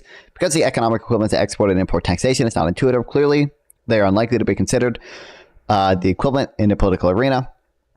The Founding Fathers, for example, wrote in the Constitution a prohibition to export taxes, but the first act of Congress was the imposition of an import tariff. Because of its political non-equivalence, I doubt that would have been much different, even if the Founding Fathers had been aware of the Learner Symmetry Theorem.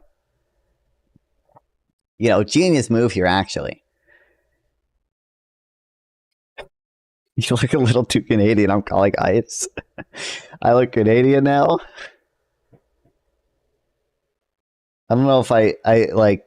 I'm no MMTer, but I'm not gonna. It is very. I really do not care what Hans Hermnop has to say about MMTers. Quite frankly, I'm not sure. I'm not sure this dude has the best critique of MMT.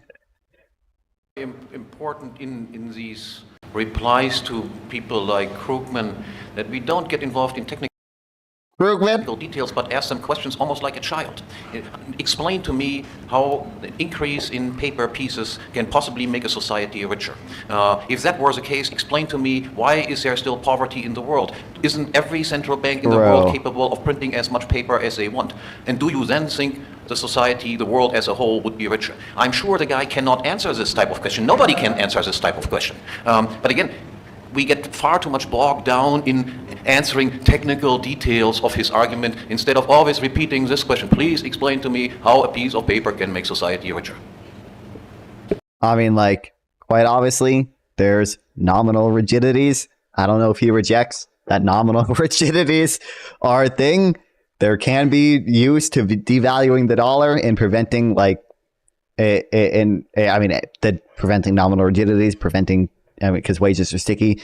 And then also just in preventing like debt cycles. The nominal GDP is the amount of income in the economy that people have to pay debts denominated in nominal dollars, right? So, I mean, if you increase NGDP, if you devalue the dollar, that lets debtors pay off their money more easily, right? Like there can be value in that. There can be where you can, I don't even want to say artificially, you can keep real output stable or continue to grow upward, you know, in those two cases where you're trying to prevent some like debt cycle from happening, or you can, he believes in a barter theory, the origin of money. Or you're doing stuff to prevent nominal rigidities from affecting the economy, right? Like there's probably a, again, it's pretty, nominal rigidities are nominal. So like even, I think I watched Krugman give an example one time of, in Iceland, wages denominated in Icelandic dollars were continuing to rise pretty steadily after 2008. But if you adjust that adjust it to be relative to the euro, right? They were flat because it's only a nominal rigidity. So people in Iceland weren't actually making any more in terms of the euro, but nominally in terms of the Icelandic dollar, their earnings were continuing to rise. So like,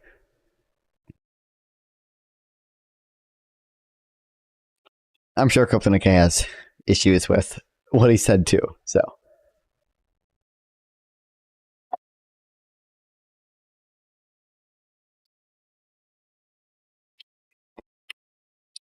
How can the equivalence proposition be true? One aspect of the answer is that both policies drive economic resource allocation in the same direction. If the United States produces textiles, which face import competition, and aircraft, which can be exported, an import tariff raises the domestic price of textiles and attracts faster production from the aircraft industry elsewhere to the textile industry in order to increase output. An export tax reduces the reward for producing aircraft and shifts productive factors away from the sector toward the production of textiles and other goods. This highly simplified example makes the point that taxes on trade, either imports or exports, move the economy away from producing exported goods and towards producing more import competing goods. Yet this example fails to drive home the point completely because it's not obvious how an import restriction in a particular sector, as opposed to a cross-the-board measure, will rebound to the loss of some particular exporter. Hold on. Simplified way to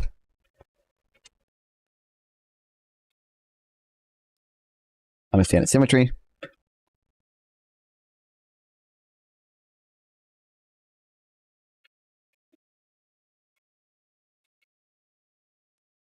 Is to recognize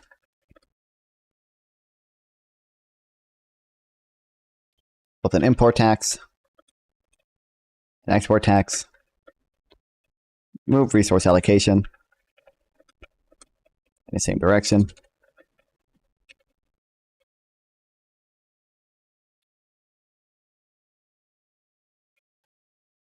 Imagine the U.S. Close.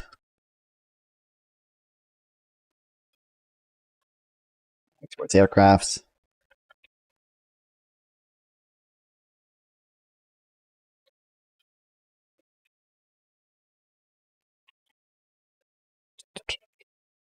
Tariff on clothing.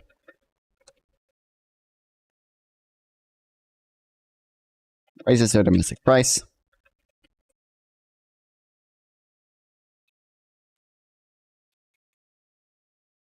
And attracts factors of production from the aircraft industry and elsewhere to the textile industry in order to increase output.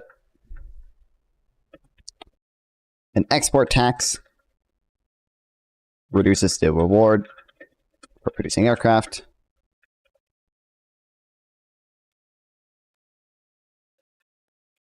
Likewise,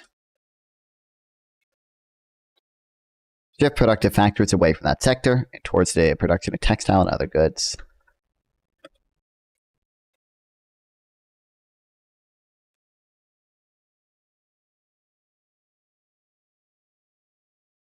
You must react sometime to it.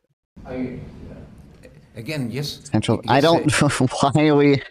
Aren't you a leftist, Malibu? Why are we watching like the most Austrian, bankers, like Austrian guy? Like obviously, I know this guy's gonna say central bankers are criminal. Doesn't he? He doesn't. This guy doesn't even believe in fractional reserve banking, doesn't he? Doesn't he literally believe we shouldn't even have fractional reserve banking? Like. Are slightly wiser and central bankers that are slightly less wise. It doesn't change the fact that central banks in and of itself are a tremendous danger.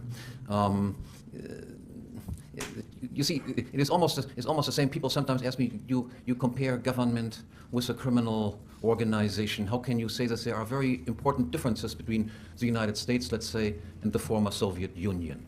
And then my answer to these things is, yes, of course there are. There are gangsters, they are worse, and there are gangsters that are not quite as bad. The example I always give, a friend of mine went to an ATM machine, got some money out of the ATM machine, and the mugger was standing behind him and said, hand over the 500 euros to me. And then I'm not a fan of cutting subsidies or aid to poor and negotiating with this guy and said, look, it is late at night, I want to have a few beers. This guy is, by the way, just so we're clear, this guy is anti all subsidies and all aid to the poor. From the government, at least. He's anti-government.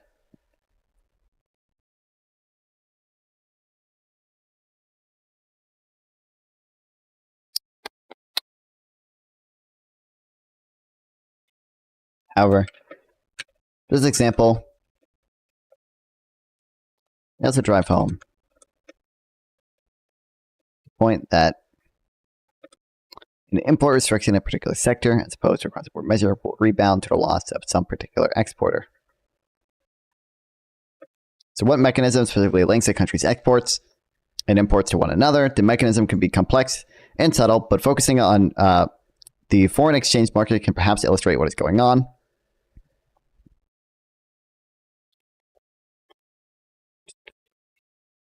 If the United States unilaterally reduces the tariffs on Japanese goods, for example, one would expect U.S. demand for Japanese goods to increase. In this case, consumers in the U.S. will indirectly have to sell dollars on the foreign exchange market to purchase yen. This tends to depress the value of the dollar in terms of the yen, or conversely, raise the value of the yen in terms of dollar. The depreciation of the dollar tends to raise the price of Japanese goods in the U.S., dampening demand for those goods. But here's the flip side. Even though Japan did not change its tariff on U.S. goods, Japan will now purchase more goods from the United States because the depreciated dollar will tend to lower the yen price of U.S. goods. In other words, foreign exchange market is one of the mechanisms that links exports and imports to ensure that when a country unilaterally reduces its tariffs, in order its exports increase as well. Another way. Symmetry.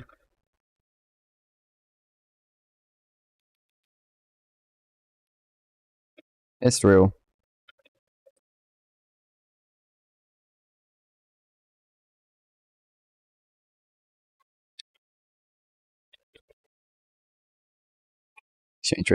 exchange rate fluctuations.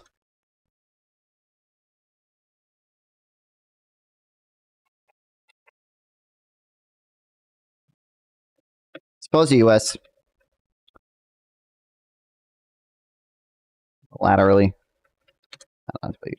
reduces its tariffs in Japan.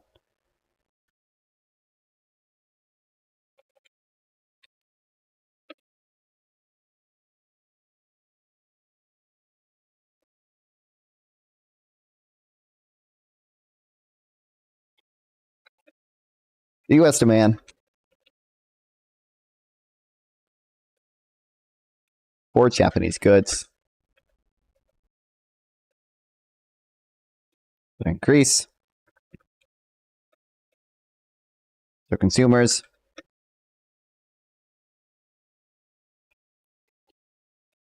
would have to sell more dollars on the foreign exchange market to purchase yen.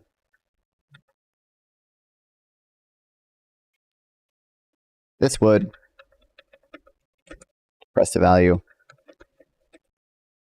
dollar relative to the yen and increase the value of the yen relative to the dollar.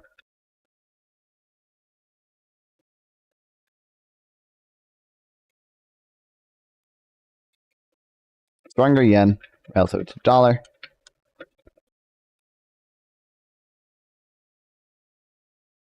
would decrease the price of U.S. goods in terms of yen.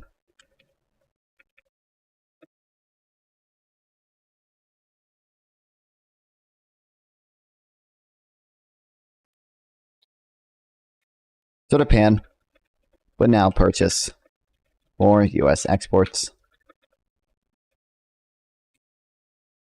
You agree with selling ports to China or other countries? Didn't we have this discussion earlier where you have some weird obsession that automating ports is gonna allow China to hack all of them?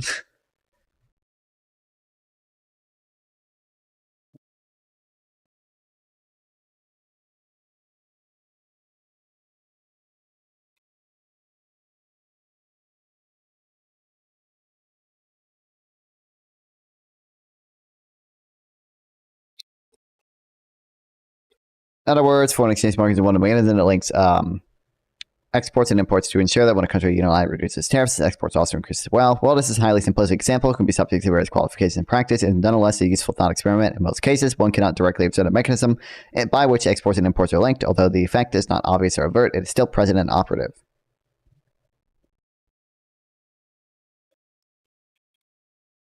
Despite the U.S. only reducing import taxes, its exports grew as well.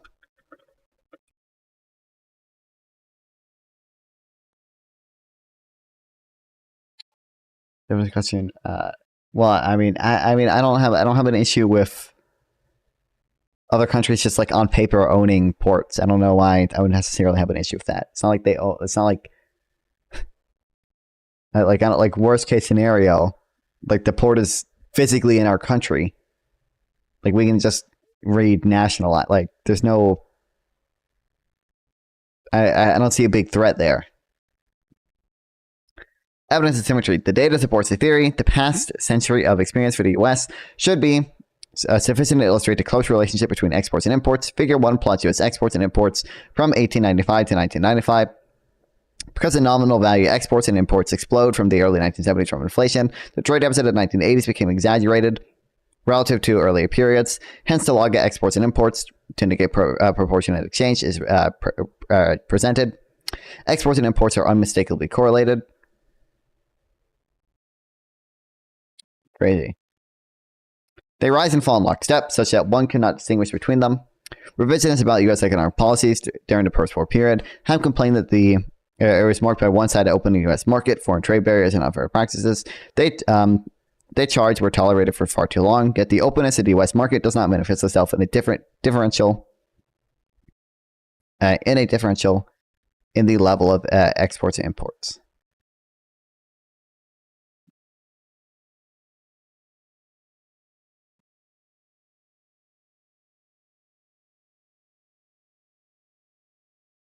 kids these days are all into I don't care. I'm modern not gonna. life. I don't care to react to a bunch of random fucking. No, I don't care.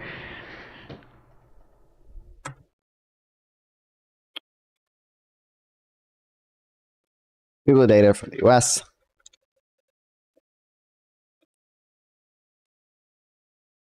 Those imports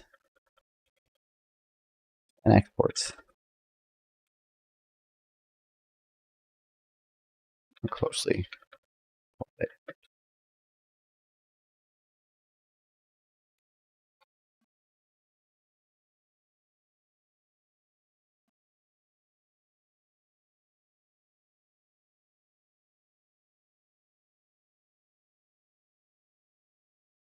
More evidence comes from the recent experience of developing countries. Figure 2 depicts exports and imports as a percentage of GDP for 2 years, 1965 and 1990, for 4 developing countries in India, Brazil, South Korea, Chile, countries that practice starkly different commercial policies over this period.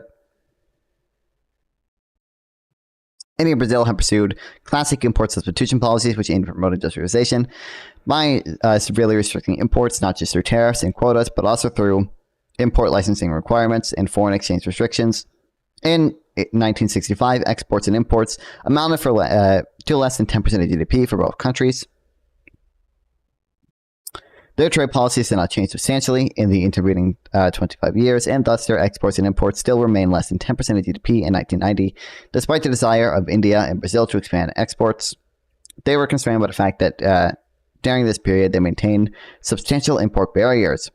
These import taxes acted as taxes on exports. Contrast this with the experience of that of South Korea and Chile.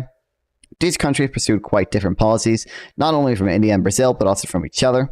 Korea is well known for its export promotion policies that encourage firms to produce for the world market. In 1965, Korea's exports amounted to less than 10% of GDP, just like India and Brazil.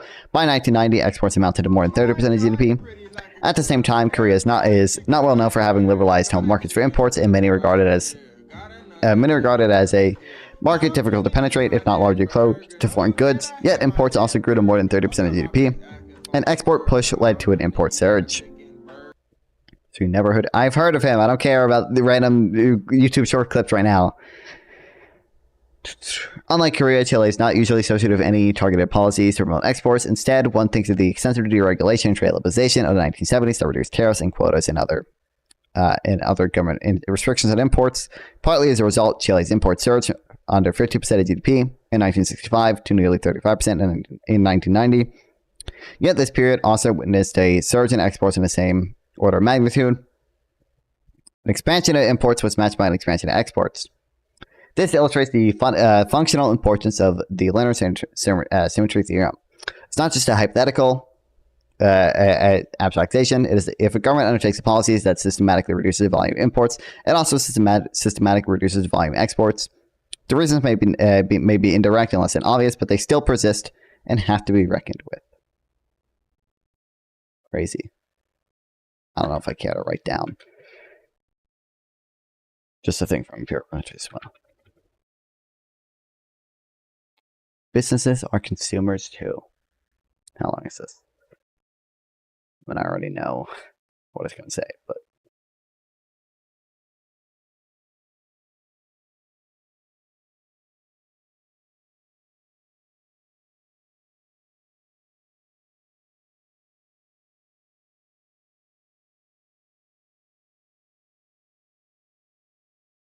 Do you like his ideas?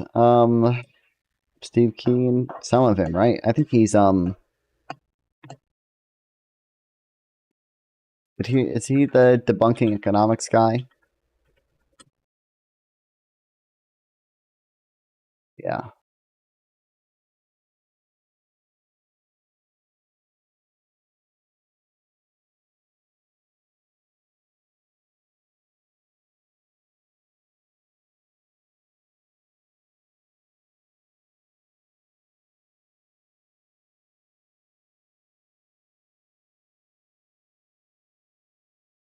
Having debunking economics.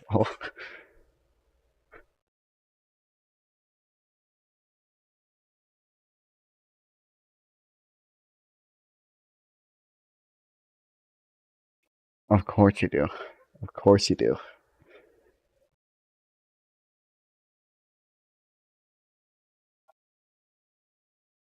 Real quick, I want to make a Notion. I need to sort some Notion shit so I know what to do.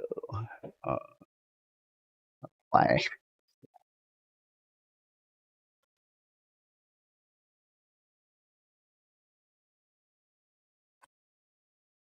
I need to create a...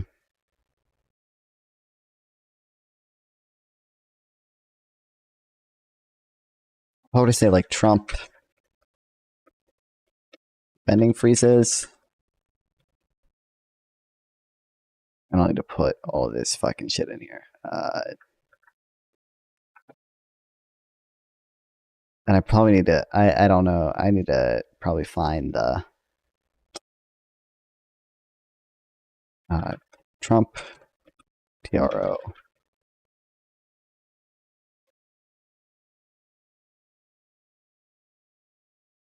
I think they just said that he violated that one TRO or whatever.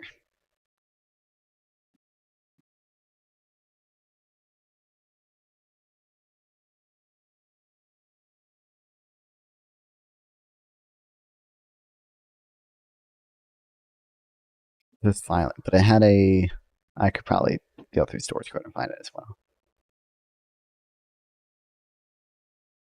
But I better collect taxes from LLCs? No, I don't know. Well, DBCFT would fix everything.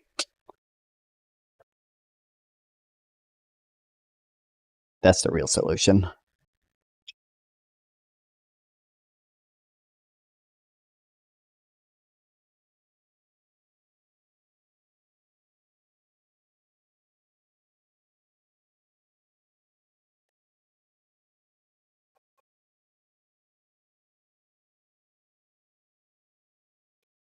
Was that a destination-based cash flow tax? It's what it says. It's a cash flow tax. You're taxing a company's cash flow rather than its accounting profits. And it's destination-based, meaning you're taxing based on like where the product is consumed. It's not an origin-based tax, not based on... What's like the definition of an origin-based tax? Not based on where the company is headquartered. Yeah.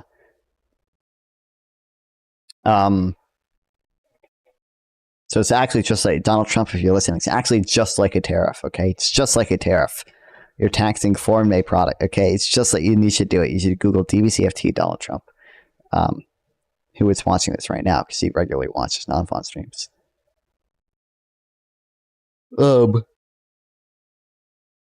Yeah.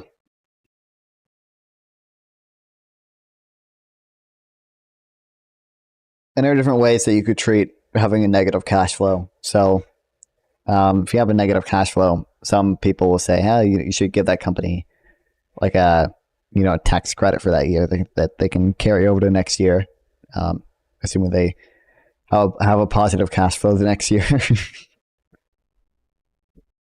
But it's administratively pretty simple. It allows for the immediate full expensing of all those things.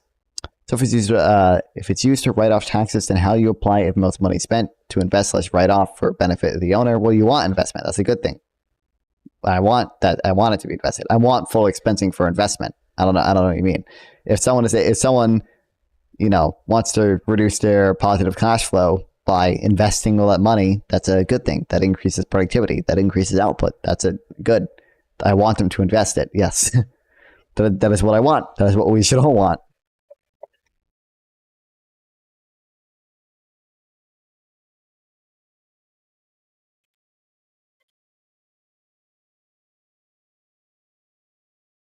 Like, there's a Hudson wrote a article about it, right?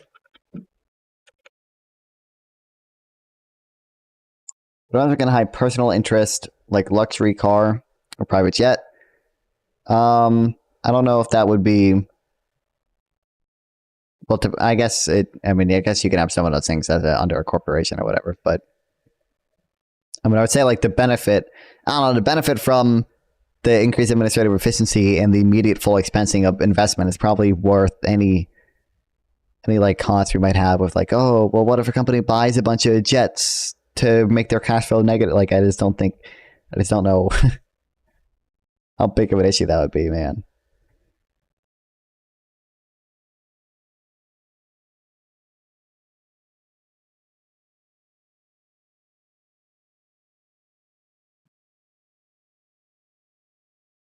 Growth is good. What?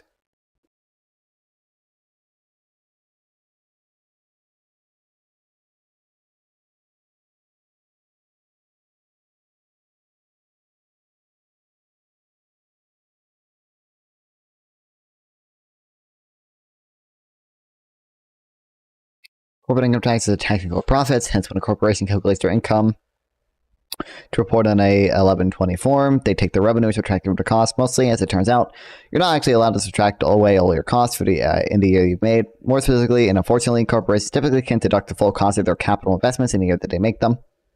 When the costs are incurred, they are only permitted to deduct them over several years based on the present depreciation schedules.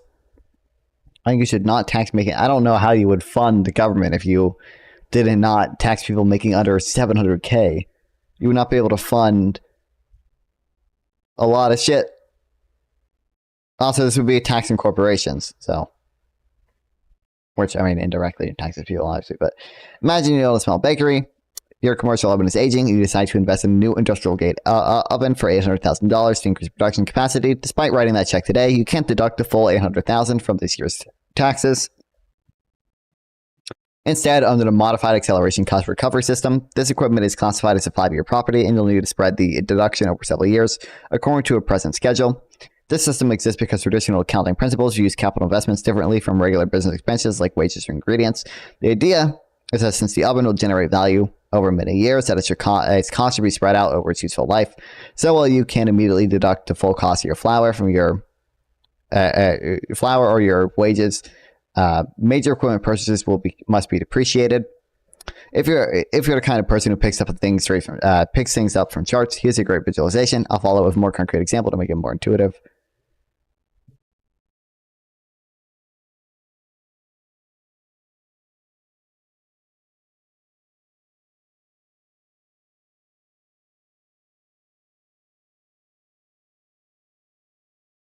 Reduce tax to businesses who produce mainly for internal consumption. So like, well, why do we want to do that? I don't see a need to artificially distort choices there. And no sales tax. I don't know how. I don't think most state governments can function at all without their sales taxes. Just seems like that'd be a huge net negative.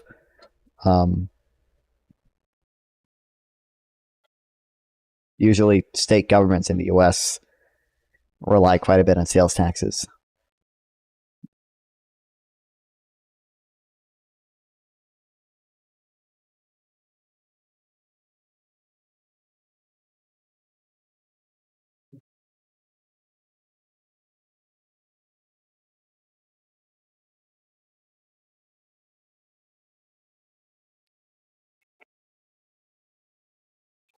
No property tax and free utility for all. I literally have no. Those are like literally how okay, you're gonna give free utilities to everyone. Everyone has free utilities, but you can't do a sales tax. You can't tax people making under $700,000 a year at all.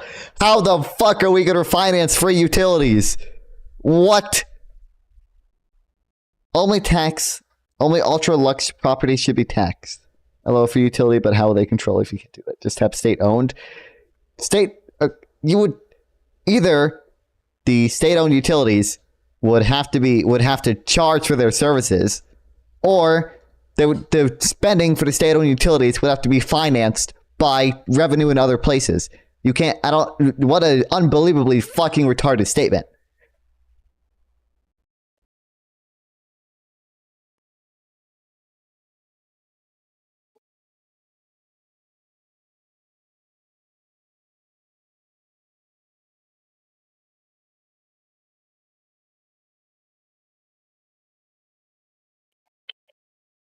What was that? Oh, I was on the DBCFT thing. Why did I close that?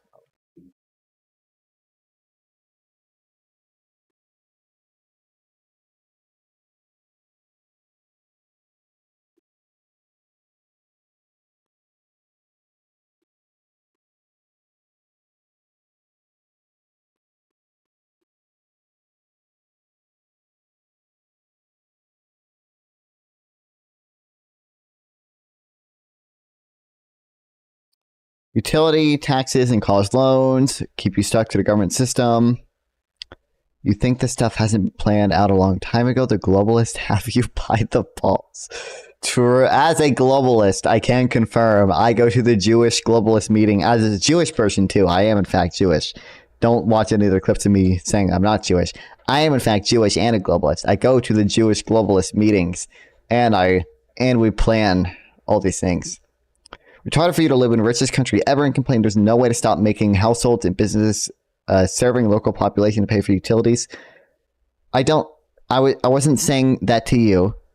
I was saying to you and me, if we have state-owned utilities, they could be free and not be financed by tax. I mean, I guess technically you could print the money, but that would just be inflation and invisible tax. If you have state-owned slaves, the value of all you produce is yours without needing to tax them. Well, I guess if you have state-owned slaves, well, you still have to buy the material. You still have to. There's more to the cost of providing utilities than just the labor, right? You still have to buy the materials and everything, right? So you still have to buy like the copper to lay down the pipes. So you'd have to have state-owned slaves to do that too.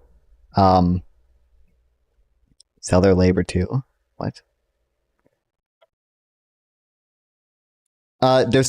It's not feasible to not tax property at all, not tax people making under $700,000 at all, not have a sales tax at all, and fund free utilities for everyone. There's no way taxing only people over $700,000 would be able to do that without some major costs in terms of growth, in terms of savings, in terms of investment. So invest in wave energy power generation, geothermal energy. In a decade, you'll probably have all energy needs guaranteed. Well, we already do energy subsidies for some of those things, but I mean, I'm in favor of some energy subsidies, like for solar panels and stuff.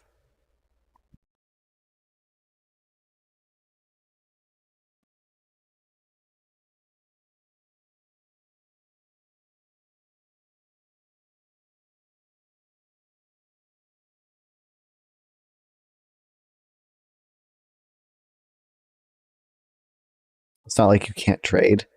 Well, I mean, I guess we don't have to tax if we just go to a barter system, right? If we just switch everything over to the barter system. This is a real. IC's been setting a lot of solar farms. This is the real solution. We don't need any of this fancy money and tax stuff. We just need to go back to even switching some of the government subsidized farmland to solar farms. Based. Get rid of all the farming subsidies.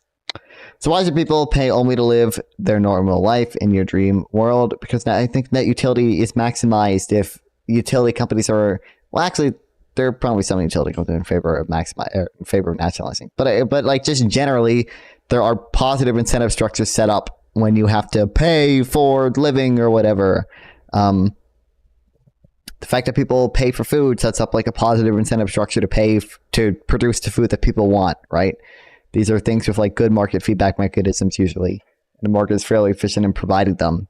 I am, again, by the way, in favor of income security programs like food stamps or like a fucking UBI or negative income tax. Like I'm perfectly fine with giving people money who ordinarily couldn't afford food the money to be able to buy food, right? I don't want people starving, but it's just not at all feasible. It's not at all feasible to provide everyone with utilities, with all their basic living needs, by only taxing people who earn over $700,000 and not taxing property and not doing a sales tax. It's just not remotely feasible without some like major negative. I mean, I'm sure like on paper, you could probably draw up a tax plan that would do it, but it would have some major negative effects on like growth. Shut up with utility maximizing stuff. You should reduce people's connection to bureaucracy, where it's just bland interaction and humiliation. You enable feeling a sense of subservience to state. So real. I mean, like the sense of subservience to state or whatever is factored into my utility calculation. I don't know what we're talking about here. Like, you are like, shut up about maximizing utility. Here's why you're not maximizing utility. Is basically the argument you just made. That's what it sounds like to me.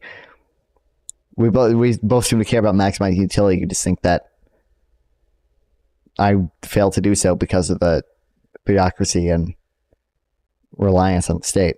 Nothing can ever be truly free, though. You need labor to set up the systems, maintain them, repair them, and obviously, yeah. People spend dozens of hours in bland interaction. I mean, I'm in favor of reducing that. I don't know what you mean. First of all, if we had free utilities, I'm not convinced that most utilities are privatized right now. If we had state-owned utilities, presumably interactions with the state would only go up. But also, I don't know what you. I mean, I'm in favor of more efficient and universalized programs that minimize this, interaction with the state or whatever. You just adopt the value system of my opponent, but that's stupid. That's stupid. I don't wanna. Not like utility acts are private. There's a contract. Well, it depends, but yeah, sure. There's obviously, I mean, they arguably kind of should be a contractor because they're like a natural monopoly. It makes sense why they're, some of them are subsidized. It makes sense why they're essentially contracted. Sure.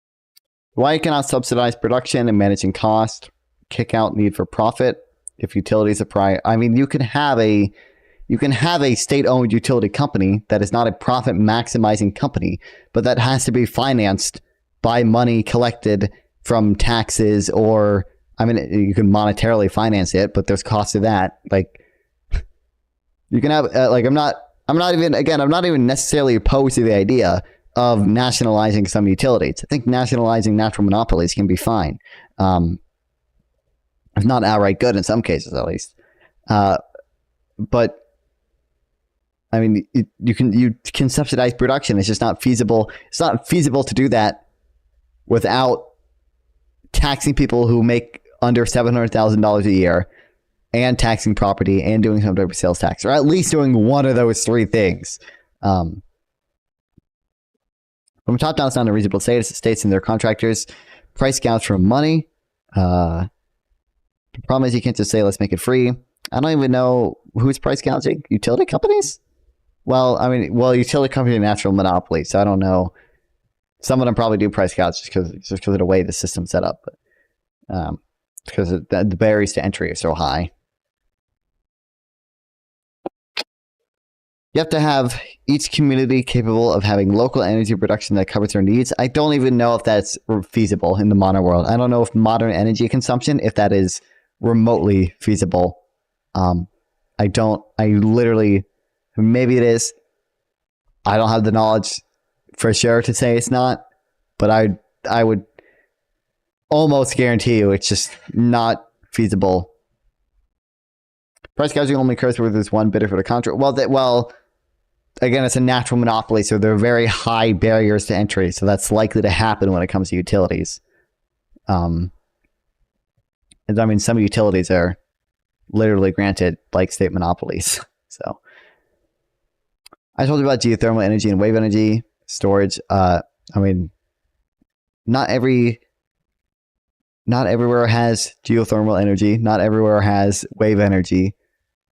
In fact, it's quite limited in both those cases. I'm not convinced that most local communities can rely on those. But I don't know.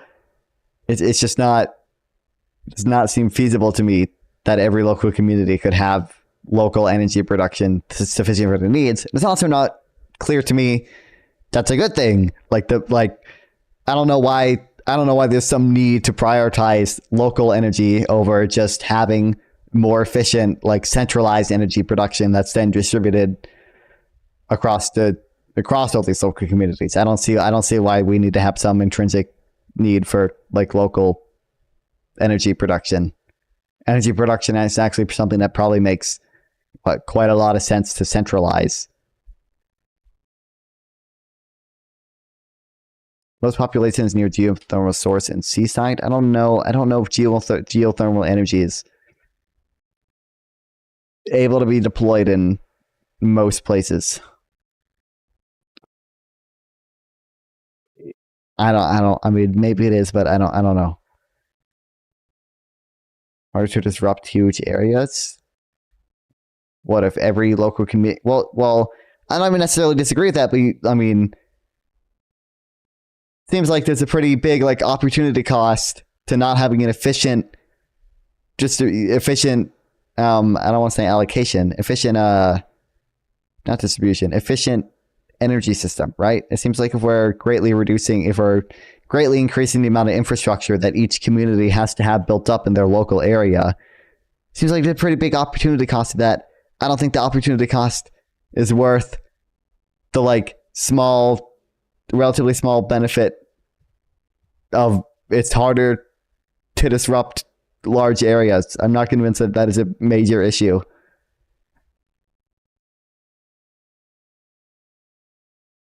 Every town should have their own pet nuke. Accurate.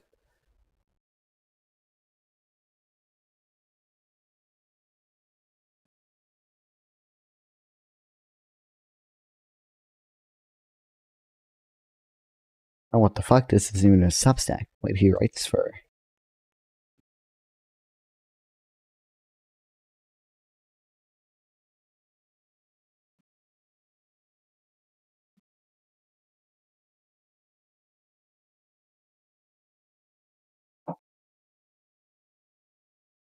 Free Lunch Act.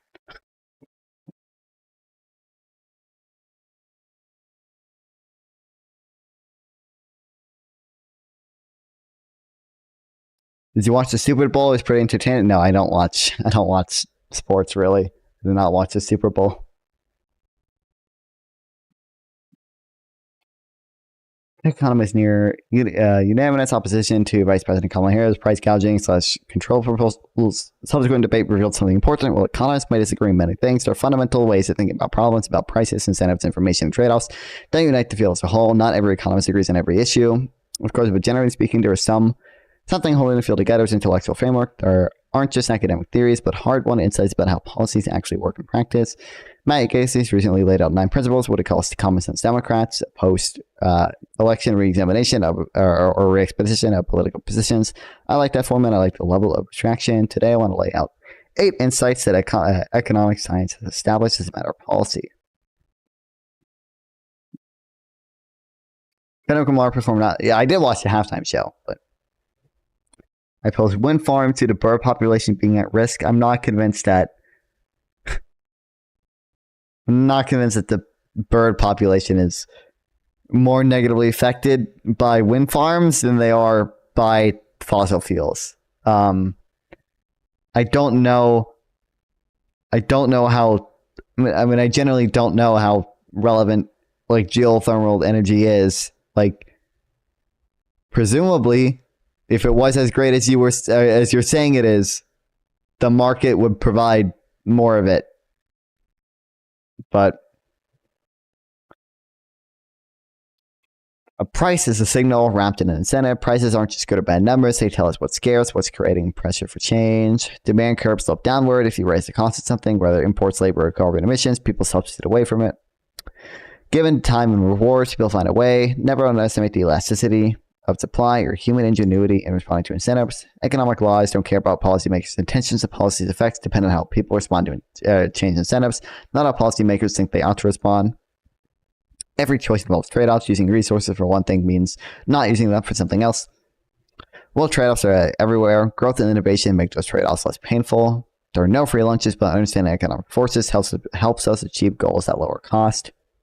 Competition is about allowing the best firms to win customers, not about the number of competitors. The economy is dynamic. Resources constantly move to better uses when we allow them to.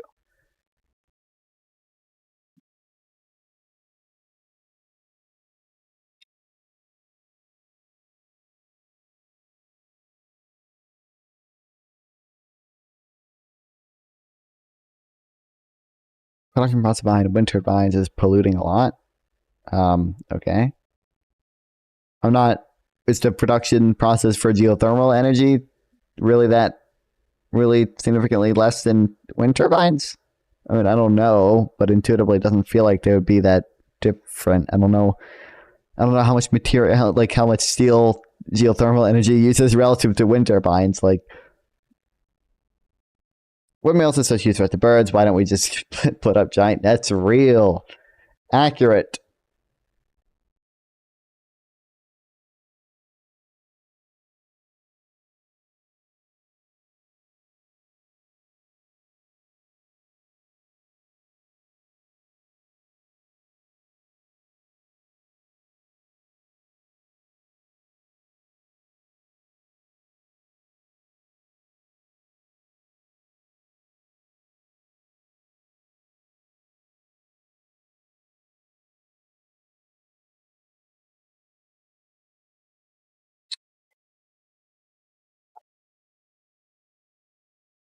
Okay, well.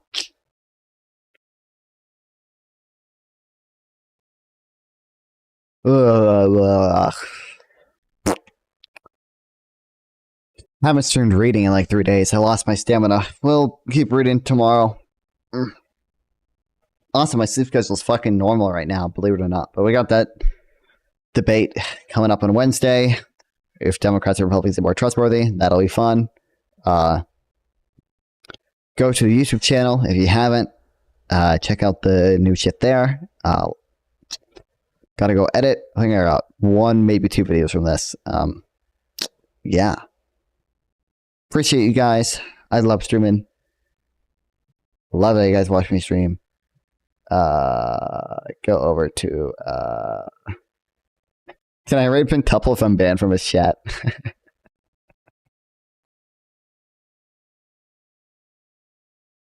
I don't know, go over to Gibbs, I guess. They're debating American imperialism right now.